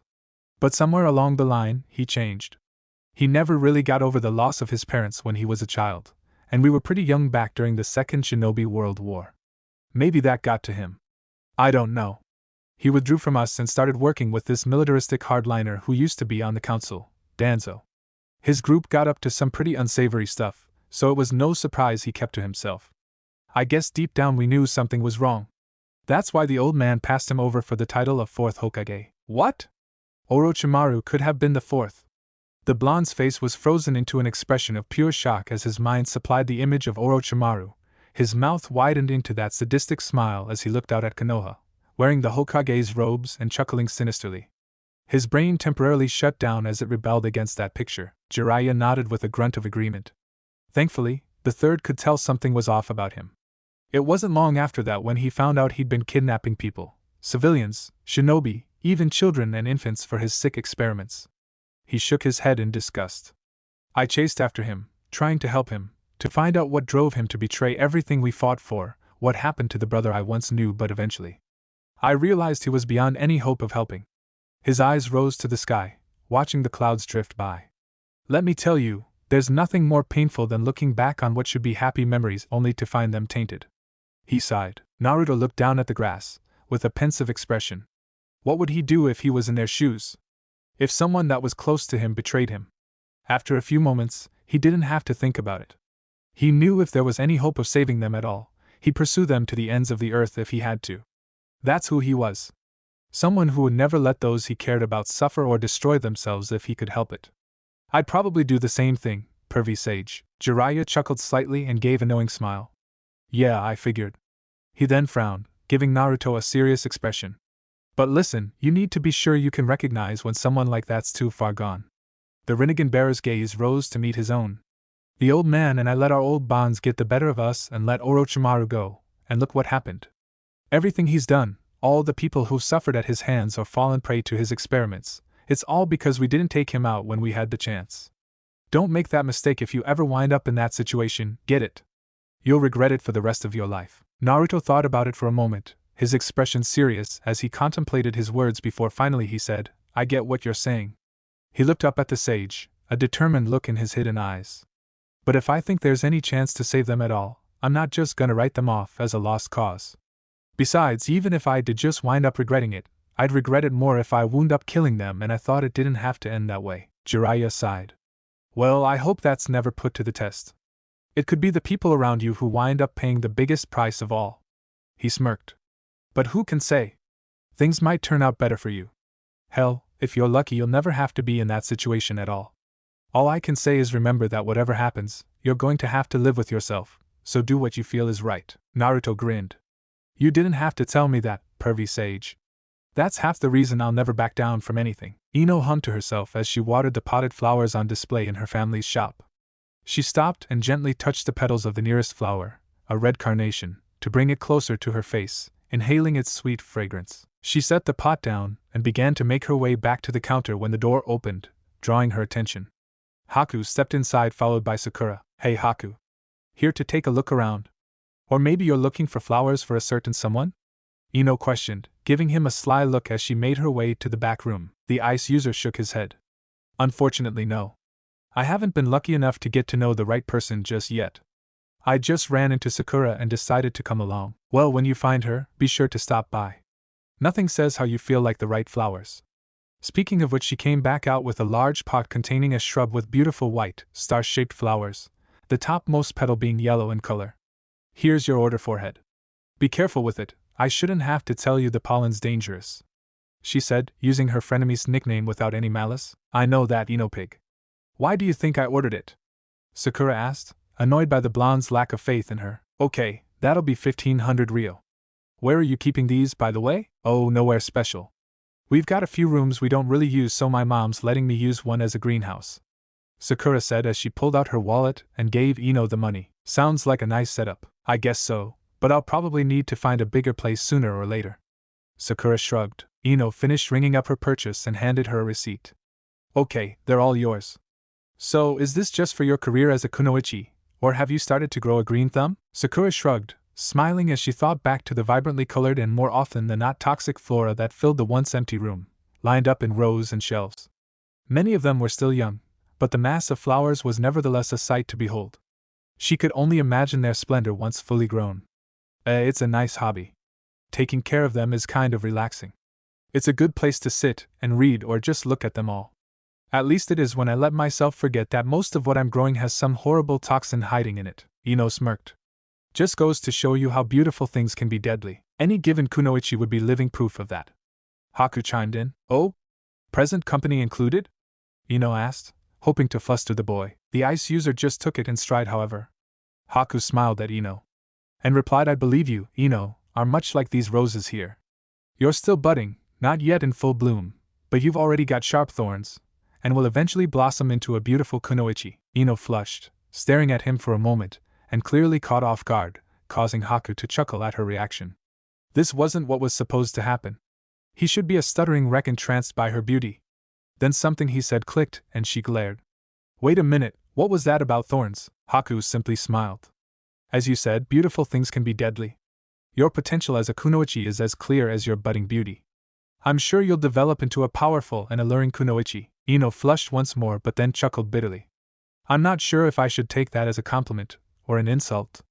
In case you haven't heard, I kind of flopped out at the exams, against an opponent who, from what I've been told, is a few years older than you. Haku replied, his expression suddenly serious. You've only been a kunoichi for a few months. Am I correct in assuming this is the first time you've encountered a challenge you couldn't overcome? Ino hesitated before nodding. You see? You were untested. And now that you know how you stack up, will you let that happen again? In a real mission, when your comrades' lives are counting on you? Of course not, he nodded and smiled. And that is why I'm sure you'll become a great kunoichi. Many shinobi would fall into a state of depression after such a loss and question themselves, but you're already rising above it. You have potential, Ino, you just haven't found it yet. Ino smiled confidently and raised fist. Thanks. You're right, I'm not giving up until I bloom. Haku returned her smile. She then turned to Sakura. You hear that, forehead? I'm going to catch up to you, just you watch. Sakura gave her an excited grin as she replied, I'd expect nothing else from my biggest rival. Speaking of blooming, you've only got a month to get ready to fight Gaara. Think you're up to it? That let the wind out of Sakura's sails. She righted herself. I don't have a choice. Naruto and Sasuke wouldn't back down, so I won't either. Then you should make the most of this month. Gaara looks like a dangerous opponent, Haku said, his expression dead serious as he looked out the window. I know he wait. Sakura looked at the ice user curiously. How do you know what he looks like? Because he's standing right there. Haku replied, causing the girls to turn their heads so fast it was a miracle they hadn't gotten whiplash. Standing there on the other side of the street was Gaara, his unblinking glare focused on Sakura. The pink-haired kunoichi refused to show how intimidated she was and stared back for a moment before the sand shinobi huffed and went on his way. Once he was gone, Sakura let out the breath she was holding. Haku's solemn eyes remained where Gaara once stood. I've seen that look before. That boy. He's someone who has no one, no purpose, broken like I once was, but he's gone further. He despises this world for wronging him. His eyes are looking for one thing. To kill, well, forehead. Ino said, placing a hand on Sakura's shoulder. She gave a comforting squeeze as the pink-haired girl turned to Ino's compassionate and pitying look. It was nice knowing you. I'll take care of Sasuke for you, so rest easy. Don't just kill me off yet. The sky was painted a brilliant red as the sun began to vanish beyond the horizon. Naruto lay on his back once again, staring up at the orange clouds. His chest rose and fell as he breathed heavily. The boy was battered and bruised, every ounce of his enormous energy reserves exhausted from training and sparring with Jiraiya. His sunglasses had been knocked off in the battle, his purple-ringed eyes revealed to the world as he lay on his back. Well, I think that's about enough for the day, Jiraiya said, looking up at the sky before his gaze fell on his student. We made good progress today, kid. I think it's about time for you to head home. Okay, that's good, Naruto said breathlessly, completely wiped out, and only half paying attention to what the sage was saying. Oh, that's right. There's one last thing I want you to try, now that you're good and exhausted. That snapped the blonde back to reality, and he shot up and stared incredulously at his teacher. Seriously, pervy sage? Yep. Jiraiya crossed his arms and nodded. I want you to try the summoning. Huh? Naruto blinked, clearly perplexed. What the hell, are you kidding me? You saw me use that already. Besides, trying that could kill me. The Toad Summoner of the Sannin waved off his concerns with a confident smile. Relax, I wouldn't let something like that happen. Trust me on this. And just how's this supposed to help me at all? Jiraiya sighed before tilting his head. Naruto, have you ever felt another chakra other than what you're used to? Something worlds stronger than what you're used to. Naruto looked at his hands, his brow furrowed as he thought of something he noticed not too long ago. Well, there is something weird going on with my chakra. The white-haired man raised a brow, intrigued. Oh? Describe it to me. I can't really. I mean, I'm not sure how to describe it. He shook his head. I didn't even notice it until a little while ago, but my chakras have been getting stronger. And easier to control, I think. And when I look at it, with these eyes, there are traces of chakra that's different. It's still mine, but it's changed somehow. Now Jiraiya frowned. That wasn't like anything he'd heard of before. There were many cases of chakra changing, but that was almost invariably because of something its owner did, some they used or due to experiments or augmentations performed on them. He'd never heard of anything like that happening spontaneously before, and it definitely wasn't what he was looking for. Is it because of the Rinnegan? Did the same thing happen with Nagato and he just didn't notice it or chose not to speak up? Jiraiya thought as he scrutinized the blonde, who continued to peer at his hand and the chakra that ran through it with his dojutsu. I'd hoped he would have felt Kyuubi's chakra at least once, but I guess the Rinnegan's awakening superseded it. Finally, he shook his head. That's not what I was looking for. Honestly, I've never heard of anything like that before, but I think it might be connected to your eyes. There's a lot about them we don't know, and that's the best explanation I can think of. But then what were you? Naruto stopped suddenly, a look of realization coming over his features before he glared at his sensei. You're asking me about Kyuubi's chakra, aren't you? Jiraiya nodded. You're not just a cage for the Kyuubi. You're meant to be able to harness its power, but from the sound of it you haven't managed to tap into it yet. Naruto stared at him blankly. I think I'd know if I tapped into the power of a giant demon fox. Jiraiya chuckled. Yeah, it's pretty hard to miss. He became serious again. But listen, there are trials up ahead that you'll need to be ready for. Things that'll make this exam look like cakewalk, even with my old teammates' interference. Your eyes are one tool, a powerful one, but it might not be enough with the time you have. Naruto continued to give his sensei a deadpan stare. So what? You want me to somehow suddenly tap into a power I've never used before? Is that what you're telling me? Do you know how stupid that sounds? Jiraiya's eye twitched and he opened his mouth to respond before cupping his chin and stared up at the sky, actually thinking about it for a moment. You have a point there. There is another way that's a better shot, but what? Don't worry about it. Alright, we'll try it that way. Meet me a quarter of a mile northwest of the North Gate tomorrow, okay? Naruto frowned, looking suspiciously at his sensei. What are you planning, pervy sage? Jiraiya gave him a mischievous grin. That's for me to know and you to find out. Naruto walked through the forest surrounding the village, following his sensei's directions. He couldn't help but wonder why his sensei was telling him to meet all the way out here, but he drew a blank. There was nothing out here as far as he knew, just densely packed trees and foliage. He looked around, but he didn't see anything that stood out. As far as he knew, there was no reason for anyone to be out here. But maybe that was the point, considering what it was they were messing with. Naruto couldn't deny he had some trepidation about tapping into the power of the fox, but from what he could tell the sage wasn't exaggerating about the threat he alluded to. He wasn't about to risk someone getting hurt for him because he didn't want to use something available to him. Finally, he brushed a bush out of the way and saw the sage leaning against a tree, the man's black eyes turning to him as he stepped out from the trees. "Ah, there you are, pervy sage," Naruto said as he made his way over to him. "So, what was the point of coming to this place?" "Oh, I had my reasons," Jiraiya answered as he stepped away from the tree, now standing in front of his student. His expression was grim as he looked down at his student. "The other day you asked about a better way to tap into the power buried inside you. I'll admit, in retrospect my old idea wasn't the best plan I've come up with, but this one's sure to work. Listen up, Naruto, because this one's sink or swim." Naruto became as serious as the sage. He still wasn't particularly thrilled about the idea, but he never backed down from anything. "Alright, pervy sage. What's the plan?" "It's simple," he said, stepping closer. "Forgive me for the scare I'm about to give him, Minato. Either you tap into the power buried inside you." He placed his index finger on the leaf insignia on Naruto's forehead protector, bringing a look of confusion to the blonde's face. "Or you die," and with that, he pushed. Suddenly, Naruto found himself flying through the trees, leaves rustling and scattering in his wake as the wind rushed past him, and he felt slight stings as branches lashed at his back as he pushed through them. That simple finger poke from the Sannin was enough to propel him through the air so fast he needed his dojutsu to keep track of his surroundings. He was moving nearly as fast as a body flicker. His trip lasted only a few seconds, and then he came to an abrupt halt as the momentum that had carried him vanished, and he found himself hovering over a ravine so deep he couldn't see the bottom, inching down as gravity began to reassert itself. Then it returned full force and the blonde was falling rapidly. "Pervy sage," Jiraiya walked to the edge of the cliff and crossed his arms.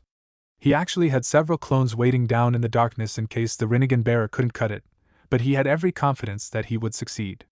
Still, it never hurt to have an insurance policy for when things went wrong. The easiest way to tap into one's true potential was when death loomed over you, ready to drag you off into the next world. The fear and desperation to escape its clutches, or rescue someone you cared about from the same, would drive you to dredge up power you never knew you had, provided you had the will to rise above the despair. And as far as you know, you now face certain death. "Show me what you can do, Naruto." "Damn it, this is bullshit, pervy sage. Wait till I get my hands on you, you hear me?" Naruto yelled to the sky as he fell deeper and deeper. Desperately, he tried to grab onto one of the canyon walls with his chakra, but he was falling too fast and the wall was too steep for him to stick to it. And so he continued his descent, ever closer to apparent death. What the hell was he thinking? "If I can't figure out a way out of this, I'm as good as dead. I don't have any other that'll slow me down, it has to be summoning. I have to summon something big enough to stop my fall, or I'll die." He thought of Iruka, Kakashi, Sasuke, Sakura, the old man, Konohamaru, Tochi and Ayam, the family he'd finally found. His friends Haku, Ino, Shikamaru, Chuji, Hinata, Kiba. He thought of his dream of becoming Hokage. All gone, his friends mourning and his dreams dashed because he blew his sensei's insane idea of a test? Hell no! He mentally snarled, his resolve both to survive this and to get back at his sensei absolute. He was not about to die, not now and definitely not like this. And just as Jiraiya had expected, his will to escape the icy grasp of death called up a power buried inside him. A power he didn't know he had. However, it wasn't the power Jiraiya was expecting. The world fell away and memories once lost came flooding back. In an instant he was back on that bridge in Wave, standing before Haku with Sasuke seemingly dead behind him. Like a tape on fast forward, the events sped before his vision. He watched as Haku mounted a futile battle against the power of the newly awakened Rinnegan bearer. He sensed the change as he rushed towards Haku for his final attack before his mask broke, and he came to his senses and recoiled in mild horror when he recalled what he would have done to the ice user had he not snapped back to his senses at the last moment. And then he was back in the real world, a whitish-blue aura flaring around him as his Rinnegan glowed and developed further. Knowledge engraved into his genetic makeup filled his mind as his dojutsu responded to his current predicament. Animal path, instinct guided his actions. There were no hand seals. He did not draw blood. There was no need for either. All he did was clap his hands together, summoning jutsu. At the top of the ravine, Jiraiya started as he felt the surge of chakra and saw the glowing blue dot far down in the darkness illuminated the massive crevice before it in a cloud of smoke. He immediately thought that the training was wasted, though he noted Naruto's chakra felt a bit more potent than usual, its volume allowing even those without developed sensing abilities to feel it. Biju chakra was red as opposed to the blue most other beings possessed, and it lacked the malevolent feeling of the Kyuubi's chakra. It was definitely Naruto's own, if more dense than it should be even considering what he was and his lineage. Then all his thoughts ground to a halt, his jaw dropping as the cloud was blown away and the summon propelled itself and Naruto high into the air, hovering above the ravine. That's right, hovering. Because what Naruto had summoned was in no way, shape, or form a toad. Rather, Naruto glared down at his sensei as he stood upon the head of a bizarre bird. While the body of the bird was fairly standard, aside from the fact that it was the size of a boss summon, the creature had 3 legs like the legendary Yatagarsu. Its beak also was a point of note. It was oddly shaped, massive in size and jagged, with points directed at the front. Large black stakes were impaled at the base of its neck and its breast area. However, even that wasn't the most distinctive thing about Naruto's summon. It was the fact that it had Rinnegan eyes. Jiraiya openly gaped as he looked up at the bird, watching as, with a stronger flap of its wings, it soared over his head, turned around and set itself down. Its massive size crushed trees beneath it. Naruto glared down at his sensei, seeing him from both his own perspective and through the summoned bird's eyes before he hopped down and walked over to the man. The perverted sage silently watched Naruto walk over to him, surprise still clear on his features. What the hell was that, pervy sage? Naruto shouted once he was inches away from his current teacher, rising up to get as close to his face as he could. You could have killed me with that stunt. What kind of teacher are you? That knocked Jiraiya out of his stupor. He raised his fists and replied angrily. What do you take me for, brat? There were clones waiting at the bottom of the ravine. You were never in any actual danger. He'd expected it, but it still aggravated him to hear that. Moving on, he pointed at the unmoving avian, his expression, a mix between his previous irritation and shock with large, solid white eyes, was almost comical. And what the hell is with that bird? Naruto scoffed before turning back to the bird, seeing himself and Jiraiya through its eyes. He frowned as he stared back into his own eyes. He was honestly a little creeped out by it. He didn't sense anything from it. Oh, he saw its chakra, of course, mingled together with his own, but the connection that allowed him to share senses with it was different than that with his clones. He almost felt like he was inside its head and there was nothing there. It was like the thing had no mind of its own, unlike every other summon he had seen so far. It didn't even seem to have the mind of an animal, really. It was more like a living puppet. Experimentally, he thought about the bird flapping its wings, and a moment later it did so, the resulting gust of air blowing back the hair of the student-teacher duo as they shielded their faces from the debris. Well? Jiraiya said, calling his attention back a moment later. Well, obviously it's another one of mine. Naruto said. When I was falling, it all just came to me. I remembered my fight with Haku and suddenly, I just knew how to summon it. Jiraiya nodded, rubbing his chin thoughtfully. That sounds about right for a Genkai. I can see out of its eyes too, like with my clones. That's a useful trick. Jiraiya mused. Can you summon anything else? Naruto opened his mouth to respond when more information flooded his head. Glimpses of other creatures, a dog with multiple heads, a chameleon, a rhino, each bearing the Rinnegan flashed into his mind. He frowned and gripped his head, groaning slightly. Yeah. I think so. Well, it's not what I was going for, but it looks like you did manage to unlock a dormant power. So there's that at least. Jiraiya said. He then tilted his head and frowned when he saw Naruto staring at his hand. Something wrong? Yeah, something was wrong. He didn't know what, but something had changed since he activated this power. The animal path, some unknown part of his mind supplied. Something within him had shifted and his power just felt different. He had a feeling that he couldn't use the abilities he'd become accustomed to. Spying a stick on the ground, he pointed his hand at it, channeling his chakra. Bansho Tenin. Nothing. The stick didn't budge an inch. Jiraiya continued to watch curiously as Naruto growled in frustration. Bansho Tenin! Naruto yelled, pouring far more chakra into the technique than he normally did. Again nothing. Naruto looked at his hand again before he closed his eyes and concentrated, focusing on the change he felt. Jiraiya walked around him, observing the blonde's face. His earlier exclamation made it clear what the problem was, but he was a bit out of his depth on what to do about it. Seconds passed before Naruto managed to grasp onto the change and tried to force it back into what he was familiar with.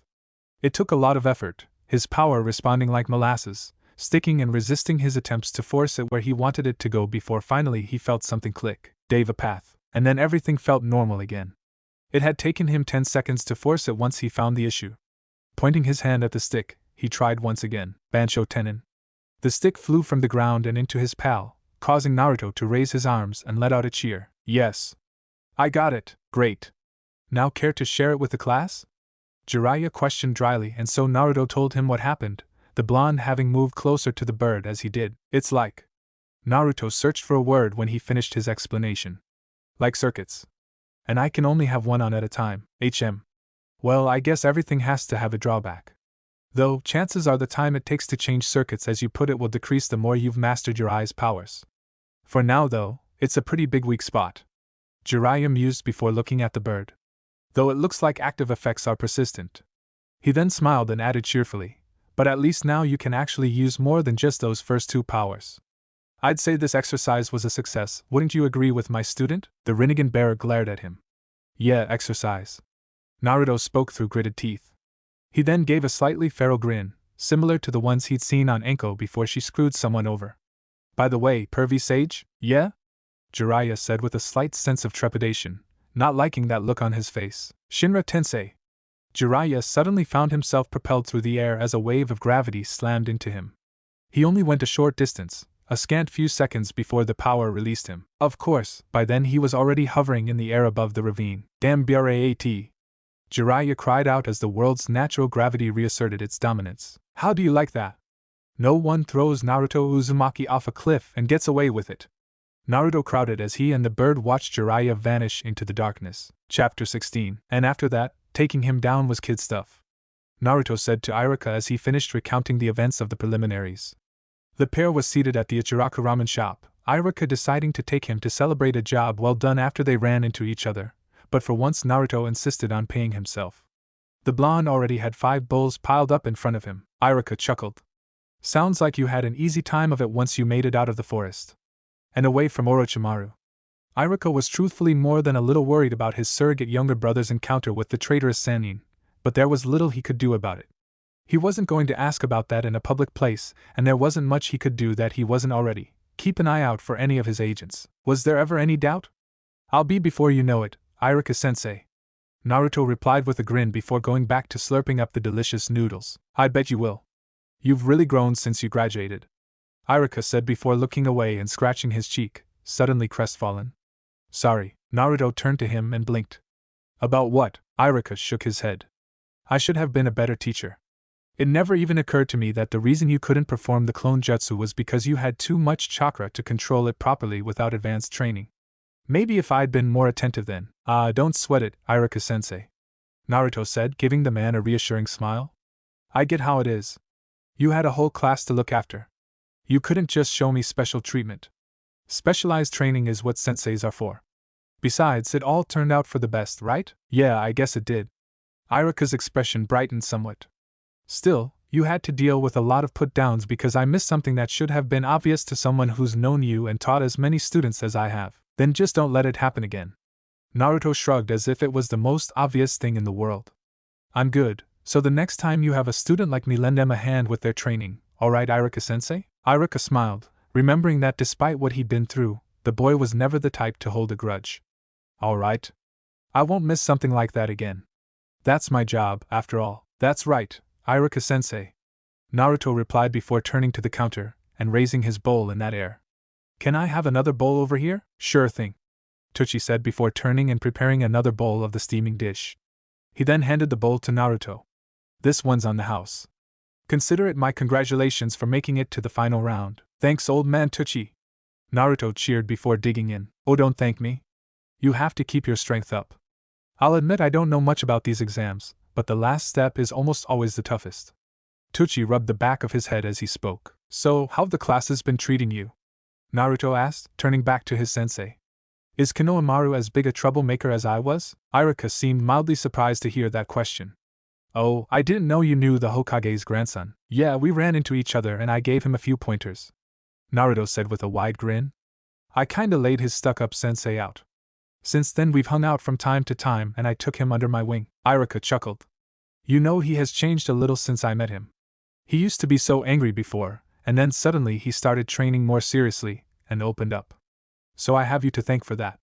Maybe I should tell the other senses to watch out. A lot of the other shinobi at the academy who didn't detest Naruto for what he was were still glad that they wouldn't have to worry about pranks anymore. It looked like that dream might have lasted as long as a window standing between Anko Mitarashi and a dramatic entrance. Naruto chuckled. Well, I did teach him my sexy jutsu. That's how I took down his teacher, the closet perv, and they shared the same fate, raining down to the floor in so many broken shards. I see. He shook his head. I feel sorry for Lord Hokage. Most of the other teachers will probably take him to his grandfather if he causes trouble because they're afraid of stepping on toes. Naruto scoffed at that reminder of the boy's special treatment. I don't really get why everyone walks on eggshells around him when he doesn't even want to be treated that way. Besides, it's not like the old man would punish them if he thought Konohamaru had it coming. Maybe, but you have to remember a lot of people put more stock in a name than you do. Besides, while Lord Hokage might be like a grandfather to you and the rest of your generation, a lot of us remember there's a reason he's called the god of shinobi. So? He may have done great things back in the day, but Konohamaru hasn't. He's working his ass off to make a name for himself someday. People should respect him for that and not who his grandpa happens to be. Naruto said, clearly annoyed. Anyway, the old man can handle it. Whatever Konohamaru gets into is better than when he thought he could take the hat by taking him down. Iruka laughed slightly and shook his head. Too true. Naruto had told them that he had wanted to show him something, and though Iruka wondered what it was that he couldn't just come out and say it at Ichiraku's, he couldn't deny he was curious. So, he decided he would humor his younger brother figure. After all, it wasn't like he had anything better to do at the moment. So, the academy instructor found himself walking through the streets of Konoha with his former student on their way to the blonde's apartment. The blonde certainly seemed excited to share whatever it was with him. He imagined it had to be a pretty big secret, although what could possibly be bigger than the secret he was already keeping? Naruto felt he should have told Iruka about this sooner.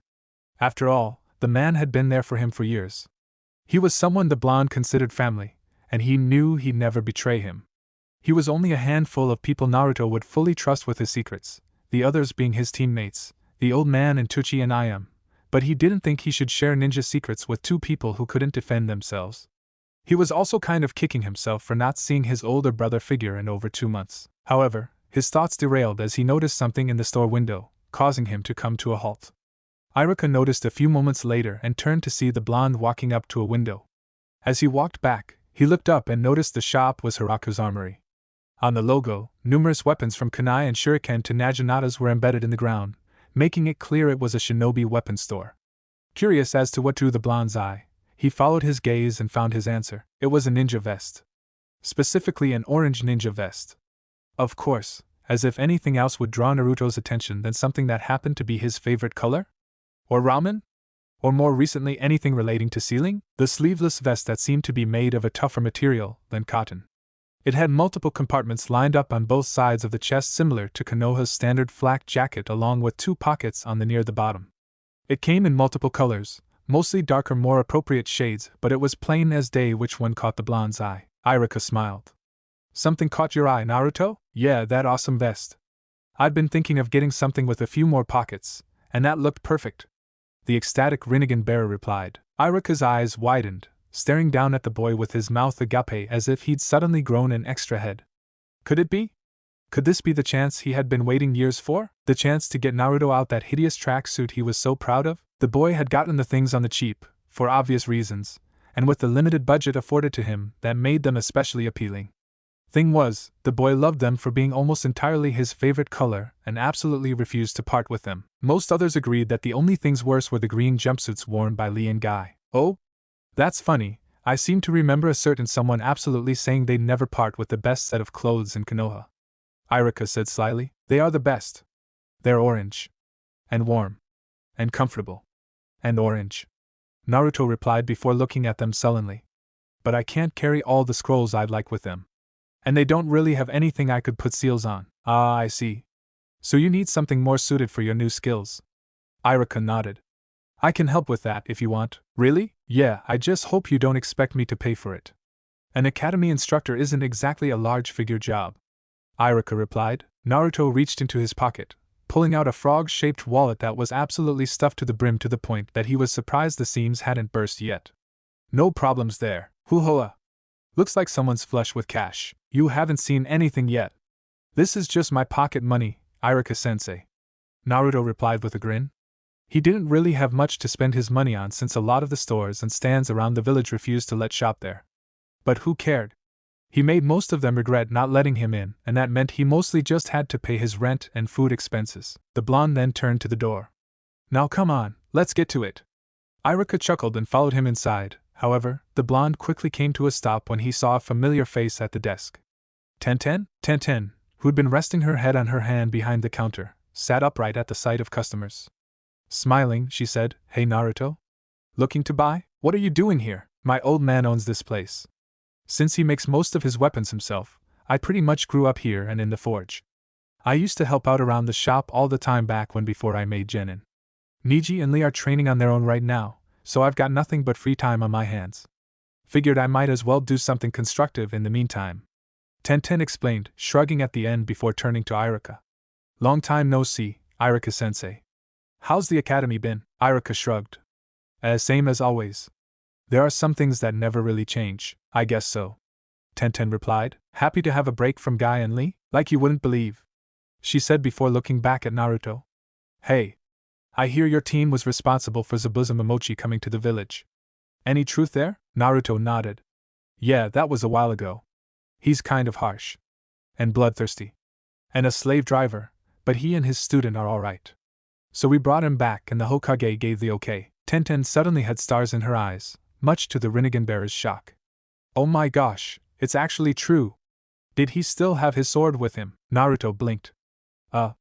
Yeah, of course. Why?" Tenten was in front of him so quickly he thought she might have used the body flicker technique, causing him to take a step back. "You have to introduce me to him. Please." The blonde looked at her in bemusement and said, "Wow.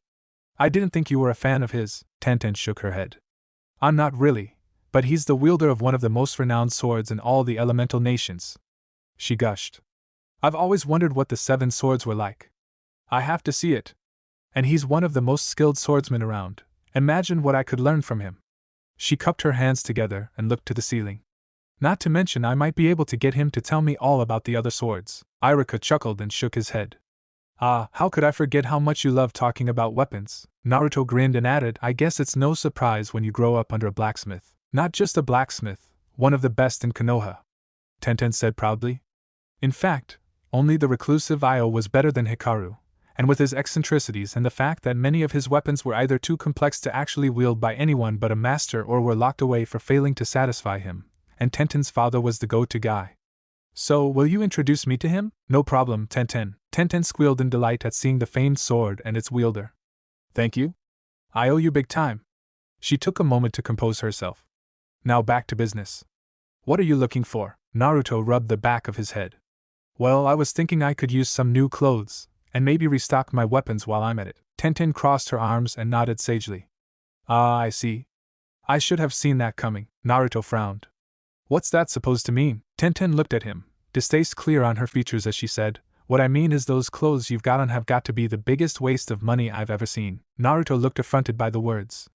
"Hey, take that back. My jacket's awesome." Tenten smirked and raised a brow. "Oh really? And where'd you find it? The bargain bin, eh?" Naruto froze, his mouth wide open before he crossed his arms stubbornly. "That's beside the point." Tenten nodded, her expression victorious.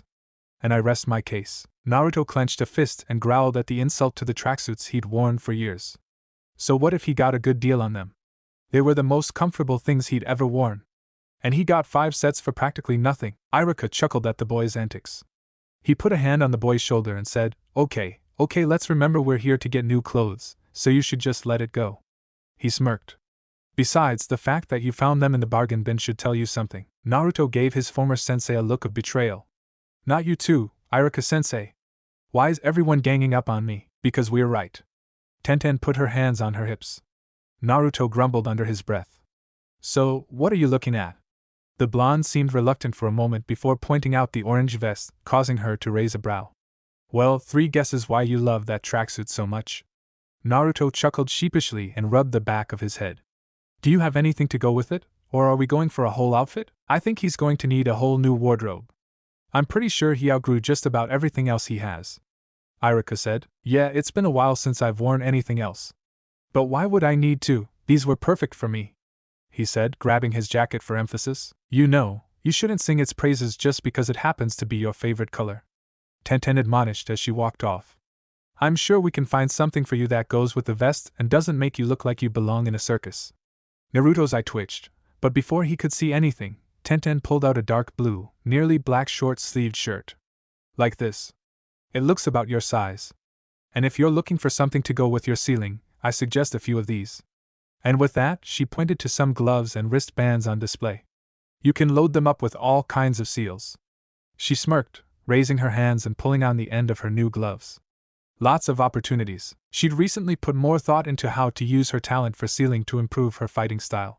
One of the simplest ideas she could put into practice without further training was to put seals on her clothing for quick drawing weapons. Yeah, that looked like it'd look awesome together, Naruto said as he pictured him wearing it.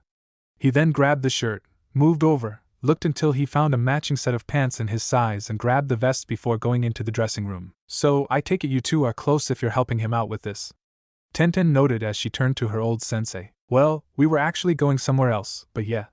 He's been like a little brother to me, Iruka said as he rubbed the back of his head. Tenten nodded with a smile before it turned mischievous. So kind of like Guy and Lee? Iruka jerked and then stood stock still. His eyes became pure white ovals and his face turned blue as his mind froze in horror as a scene that would haunt his nightmares formed in his head.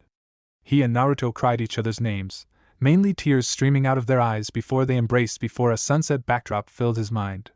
He could think of nothing in the face of such an abomination. After a few seconds, he slumped forward with his arms drooping at his sides. Please don't even joke about that, Tenten giggled in response. Alright, how do I look? Naruto came out, now wearing the new clothes. Much better, Tenten praised. In short order, Naruto had gotten together several sets of the shirt and pants, together with a few pairs of black, fingerless gloves. She raised a brow as she looked through the purchase. Not the vest? Yeah, about that, Naruto began. I was wondering if you could change the insignia on the back. Tenten blinked and Iruka. The vest had the red spiral that adorned so much of Konoha's ninja clothing on them. Oh yeah? To what? The bun-haired girl asked. Keep the spiral, but put it at the center of a white circle outlined with black, with points at the spiral in the 4 cardinal directions. Tenten raised a brow while Iruka smiled fondly. Ah, you found out about your clan, I see. You know, Iruka-sensei? Naruto asked, clearly surprised, to which he nodded. Yep, they used to teach about it in the academy. I don't know why they stopped. He trailed off thoughtfully, cupping his chin as he racked his brain for a reason why it was cut out of their lessons. Wait, there's an Uzumaki clan? Tenten asked. Iruka nodded, going into lecture mode. They were the leaders of our closest allied village, Uzushio, and cousins of the Senju clan. They were famous seal masters, but they were surrounded and overwhelmed by the combined forces of IWA and Kumo before we could help them. Naruto frowned at the reminder.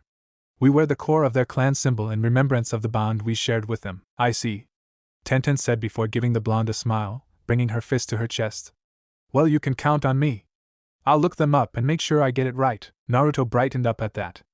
Thanks, Tenten. No need to thank me, the customer's always right. She smiled before leaning in. Just remember to introduce me to Zabuza, okay? Iruka could only stare at his younger brother's purple eyes in shock, reeling from what had been revealed to him before he fell back into the chair behind him. Naruto. Wow.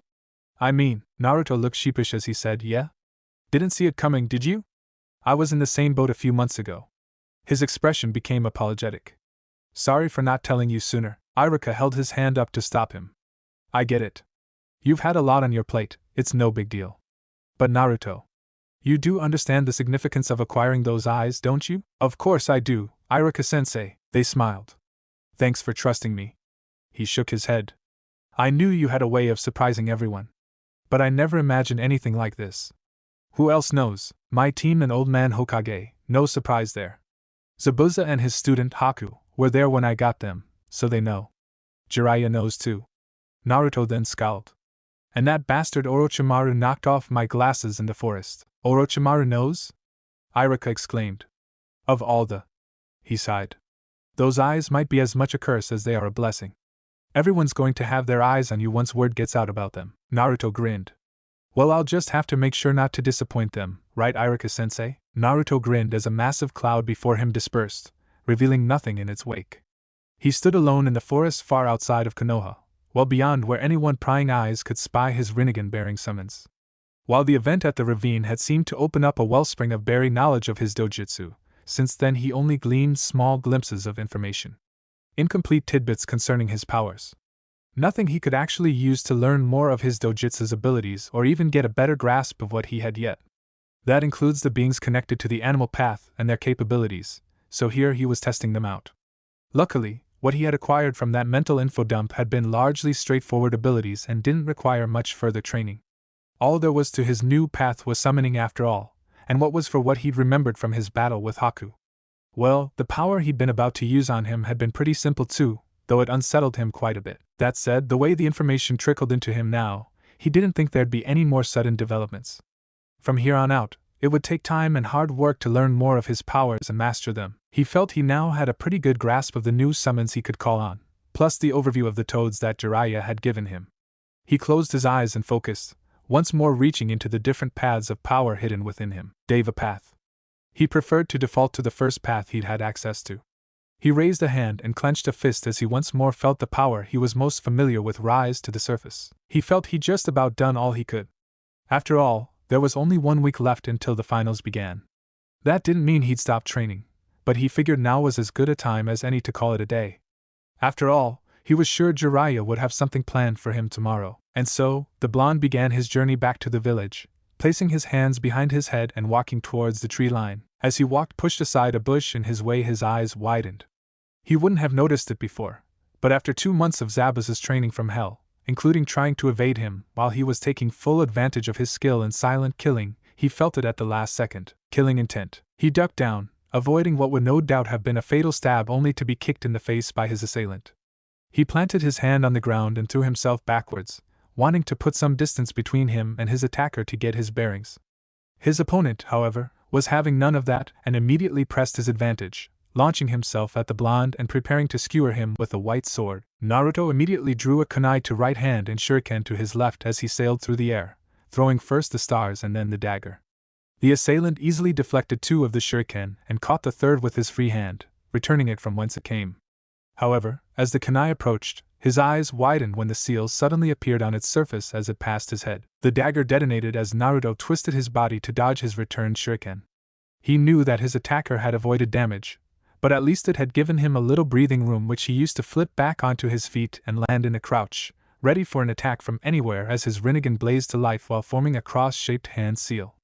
Quickly, he found his attacker's chakra signature, far outside the blast radius. He summoned 4 clones, having upped the number of perspectives he could perceive without losing focus. 2 of his clones immediately charged at the attacker, flanking him and attacking in tandem with kunai. The assailant flipped over their attack and turned in midair to face his attackers as they continued their assault. It was then that Naruto got a good look at his attacker as he stepped into the open. It was a boy not much older than the blonde himself. He was pale with green eyes and straight, shoulder-length white hair divided down the middle of his forehead, the center of which was adorned with 2 scarlet orbs and 2 red tube-like hair ornaments on the sides of his face. He wore no identifying forehead protector, however, his attire worried the blonde. He was wearing a light lavender, long-sleeved shirt. On the front was a pure white version of the yin-yang symbol. He had black pants and bandages around his ankle and a purple rope belt. He also had an odd mark visible on the exposed portion of his chest. It was black and in the shape of 3 slightly curved lines, almost meeting at the center. It reminded him of Orochimaru's clothing. If that wasn't enough to set the already blaring alarm bells in the boy's mind on overdrive, his Rinnegan showed him that the mark on his chest was giving off the same chakra as Sasuke's curse mark was. One of the clones charged forward and the assailant raised his sword. "Who the hell are you?" The clone snarled, speaking what the blonde was thinking. "I see no reason to share my identity with you," the assailant said in a monotone voice as he turned to the nearest duplicate and raised his sword. The attacking clone moved to parry the blow with his kunai, intending to let the weapon's momentum spin him to get within its opponent's guard by it and leave him open to a counter, only for the assailant to block the following kick, catching its leg between his elbow and knee, leaving the clone wide open to a retaliatory slash which dispersed it. "A clone isn't particularly dangerous in the hands of trash," the unknown shinobi said, while his words were mocking. His tone remained unchanged. "Let's see you say that once I've tossed you aside like yesterday's garbage." The remaining clone, now aware of the danger of the weapon, shot forward with a second kunai. As they clashed, Naruto considered making a run for it back to Konoha, but quickly dismissed the idea. This guy was too fast, he'd catch up to him easily. There was one escape method he could use. But he'd have to get far out of sight for it to work, since it required he call out one of his new summons, and he got the feeling this guy would probably figure out what he was up to and wouldn't let him get far. Unless he could distract him. The clones at his side began to move, one leaping into the air while the other drew out a series of shuriken. The one in the air made the tiger hand seal. Water style, liquid bullets. The assailant turned as the clone fired high-speed masses of water at him, tilting his head to dodge the first, and jumping to the side to avoid the second as the clone he had been fighting disengaged. The other clone threw his shuriken as Naruto clapped his hands together. Trash this. Wind style, gale palm. The wall of wind slammed into the shuriken, causing them to speed forward, but the pale teen leapt above the attack. As he kicked off the ground, the clone that had been fighting him close and personal had just finished his own hand signs. Water style, wild water wave. The clone released a stream of water thick as it was tall. In the air, the assailant was unable to dodge and was hit full force by the cascade, grunting as it swept him away, slamming through a branch and into a thicker one which held against his weight. His trained eyes caught multiple shapes traveling through the water towards him. Thinking quickly, he focused his chakra. White spikes burst from his back, tearing through the wood and weakening the limb of the tree, causing it to snap. Once more he was sent careening at the mercy of the violent water, but he was ready for it this time. He twisted his body and grabbed onto a branch, using his momentum to escape the stream and flip back onto a nearby tree before launching himself at the real Naruto. Naruto ducked as the teen shot over him, the blade passing inches over his head. The attacking shinobi immediately spun on his heel, turning into a furious assault on the blonde who drew a kunai and defended. The exchange was brief before a foot suddenly slammed into his face. The attack was fast. He'd had no warning before the kick plowed into his face. He thought as he flew through the air before flipping, twisting his body to avoid a tree and landing on his feet where he skidded to a stop. He used the body flicker to enhance his speed, combined with the dojutsu Lord Orochimaru is so interested in to keep track of his surroundings and attack even while moving so quickly. His eyes narrowed as he unzipped his jacket almost to the bottom, letting his arms slip through the sleeves causing the jacket to fall around his waist. He didn't want it to get any more damage than it already was. Holding his sword at the ready, he shot forward. The clone was the first on his path. It deflected a stab from his sword followed by ducking down to avoid an attempt to grab his face by the Oto assassin. While his eyes were focused on the attack he just dodged, he saw the assailant's leg come up through the eyes of another clone and blocked it with his forearm. He flipped into a high kick only for the pale shinobi to step back to dodge. The doppelganger leapt back to dodge a retaliatory strike only for its attacker to lunge forward, slip around a series of shuriken from the real Naruto, twist into a slash that broke its guard and spin into a kick that struck it in the face and destroyed it. The other clone attacked with another body flicker while the attacker seemed wide open, only for bones to erupt from his chest, bracing him from the attack and encasing the clone's ankle. Whatever the clone was going to say was cut off as he was dispersed with a swipe of the assassin's sword. His bones are poking out of his body. That's probably where that sword came from too. What kind is that? Naruto grinned fiercely. That's a freaky you've got there. This is my Genkai, the Shikatsumiyaku. The assailant answered, a long, sharpened bone growing out of his free hand, tearing through the skin of his palm. I can control the bones in my body and compress them to the greatest density. These bones are stronger than steel. So what? Naruto replied confidently. Just because your bones are like steel doesn't mean the rest of you is. Go ahead and make them as hard as you like, I'll take you down anyway. Do you think you can? The assailant asked before charging forward, attacking with fast-paced, elegant movements.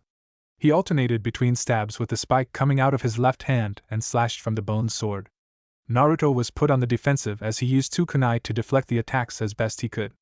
The Oto shinobi leapt back and lunged at him with the spike, flipping his sword into a reverse grip as Naruto dodged to the side. He stabbed backwards with the blade and Naruto was forced to sacrifice a kunai to avoid being skewered, the sword tearing through it. However, he was caught off guard when the attacker swept his leg out under him, causing him to fall to the ground.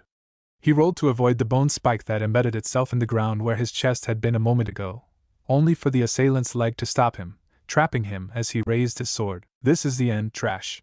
Lord Orochimaru has ordered me to retrieve your eyes, and I will not fail his demands. However, Naruto simply smirked in response. The assailant's honed instincts warned him of impending danger before Naruto exploded, dozens of explosive tags under his jacket going off at once. When the dust cleared, the pale teen stood at the edge of the blast, a little singed but otherwise fine. The lack of gore proved that the Naruto he'd fought had been just another clone. He must have replaced himself while I was caught in that water he used.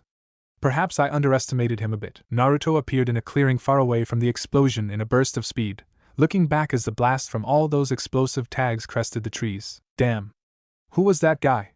He was head and shoulders above those other goons Orochimaru sent after Sasuke. Naruto before sighing. He made a hand seal to mold his chakra fray, only the duck as the bone sword sailed over his head and embedded itself in the ground. He jumped forward just in time to dodge as the Odo shinobi stabbed at him, turning in midair to face his opponent. You won't be able to escape, the Odo shinobi said. You can try, or attempt to fight back for all the good it will do, but your fate is sealed. I don't buy into that fate crap. We make our own fate, and mine's not gonna be dying in the middle of the forest. Naruto replied hotly. As I said, you can try. The assailant slid his legs apart and entered a combat stance. But you'll fail. Naruto made a cross-shaped seal once more. Clones again? How troublesome. Very well, allow me to reply.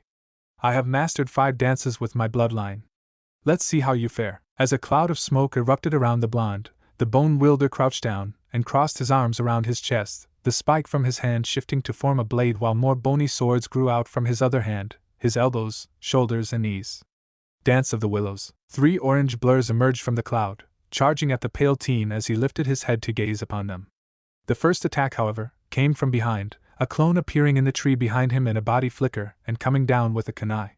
The assassin blocked with his elbow blade and spun, using the momentum to throw the clone off balance and send it hurtling to the ground in front of him, where he continued to turn to impale him with his other elbow blade, only for the clone to twist to the side without looking and retaliate with a high kick aimed at the Oto ninja's face. The attack missed by a few inches as the pale teen tilted his head, stabbing at the clone with the blade of his right hand only for it to shift into a handstand and launch itself backwards, flipping in the air and springing back at the attacker while another 2 more clones arrived at his sides, attacking from 3 different directions. He fended off their attacks with elegant parries truly worthy of being called a dance, twisting his body just enough to dodge or parry the blow from the clone. He deflected a slash from a clone on the left, who proceeded to flip into a kick which he blocked with his forearm. The clone pushed itself back before he could retaliate as another attacked him from his other side, only for him to brush the blow aside with his knee blade and spin into a kick that was dodged. Another clone attempted to strike at his back, slashing at the base of his neck only for him to duck down and kick back at it. The clone twisted out of the way of the kick and deflected a follow-up strike from one of the attacker's elbow blades. But the Odo shinobi spun and sent him to the ground, where he fell prey to a foot to the chest, dispersing the clone while the other 2 retreated. Naruto pointed his palm at the Odo shinobi. Bansho Tenin. And with that he was ripped off of his feet and pulled towards the blonde. The 2 clones lunged at him with kunai. Both stabbed at him with their daggers while he swiped his arms to counter. One was forced to disengage, but the other stabbed him in the side as Naruto released him, though it was destroyed when more bones erupted from the Odo shinobi's side. Naruto made a hand sign and launched himself at the assassin with the body flicker, slamming his foot into his chest and sending him flying back through a tree. How'd you like that, you bastard? Retaliation came in the form of small bone shards that flew through the air from where Shikamaru had vanished, crossing the distance so quickly there was no time to make a move and Naruto was struck in the chest. Only to burst into smoke, he replaced himself again. Those clones are getting irritating. He couldn't fault him for making extensive use of them against a superior opponent, but that didn't make them any less annoying. Both the clones threw kunai at him, which he jumped over, landing between the pair who pulled out more kunai. They immediately made note that the blade on his left hand had been retracted and the wound on his side had completely healed. What the hell? I guess it makes sense. How else can he be standing after ripping bones out of himself like he's a human pincushion? Shinra Tensei. He was suddenly propelled by an invisible force through the air towards the clone. Caught off guard and held aloft by the wave of gravity behind him, he was powerless as the clone launched himself forward, kunai at the ready to skewer him. Or so it seemed, for the kunai penetrated his skin only to scrape across a bony membrane. The assassin and the clone were driven through another tree. The clone dispersed while the attacker suffered no real damage due to his unique biology. The wave continued and plowed him through the ground, leaving a crater where he landed. A moment after his crash landing, the Odo shinobi flipped himself back on his feet and tilted his head as a kunai cut through the air. Having seen enough to risk taking a chance, he burst into motion immediately. A good call as the kunai exploded a moment later. Several more of the kunai rained down on him, leaving a trail of explosions in his wake before Naruto appeared in the air and drew out a demon wind shuriken. The clone threw the oversized weapon at its opponent, who easily deflected it, only to notice a second one, Shadow Shuriken Jutsu. He analyzed, leaping into the air to dodge. Only to realize that's what they wanted when Naruto rose from the ground as if it was water, the earlier one just another clone. The hiding in surface, the technique he'd wanted the perverted sage to teach him. Well, he'd actually asked him to teach him something like the earth used by the AIM Genin trio, but Jiraiya had something better in his repertoire. At first glance, it was the same, but it worked on any surface, rather than theirs which only worked on soil, an all-around better technique. As he spun through the air, the assailant once more fired a series of bone shards from his left hand. Shinra Tensei! Only for them to be deflected by another wave of gravity, as Naruto pointed his palm at him. I've got you this time, you pasty-faced creep. He'd discovered another ability of his dojutsu during his training. He'd been wondering what was up with those odd spikes that seemed to be channeling his thoughts into the summon. He couldn't really describe how they felt, but it was like they were a part of him, and he learned he could summon them too. Similar to the assailant's bone spikes, a black blade emerged from Naruto's palm, although it seemed to phase out from his flesh rather than tear through it like his opponent's Kekkai Jinkai. It rapidly extended towards the pale teen. At this range and in motion as he was, the Odo shinobi was unable to fully dodge and was impaled through the shoulder with a grunt of pain. He grunted in pain and gripped the blade as he fell to the ground, landing on his feet as Naruto fully emerged from the earth. Clever. But do you really think his words were cut off with another grunt, his eyes widening as he suddenly felt every muscle in his body lock up? His chakra raged within his network, and in his mind, he saw a pair of purple ringed eyes that seemed to fill his vision and stare at him from all directions. Naruto grinned. He'd learned that the rods were the medium through which his wishes were channeled into the Rinnegan's summons. This was the first time he tested the effect on anything else, but it was obviously bad for his enemy. Looks like the game's over, Naruto said as he readied his free hand. Yes, it is, the assassin replied as the mark on his chest began to glow. Malevolent purple chakra enshrouded his form as the now burning mark spread across his body. Naruto's eyes widened as his control was overwhelmed before he could finish him. The attacker threw himself back and off the blade as the blonde cursed and retracted it, willing it to break off from his palm and wielding it like a sword.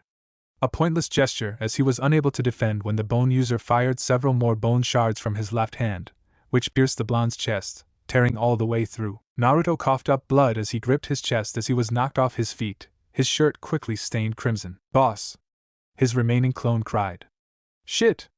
It ran through Seal's fray, but the assailant was upon him in a second, taking it out with a single swipe. Not wanting to give the blonde any further chances, he rushed towards the downed boy, his bone spike at the ready.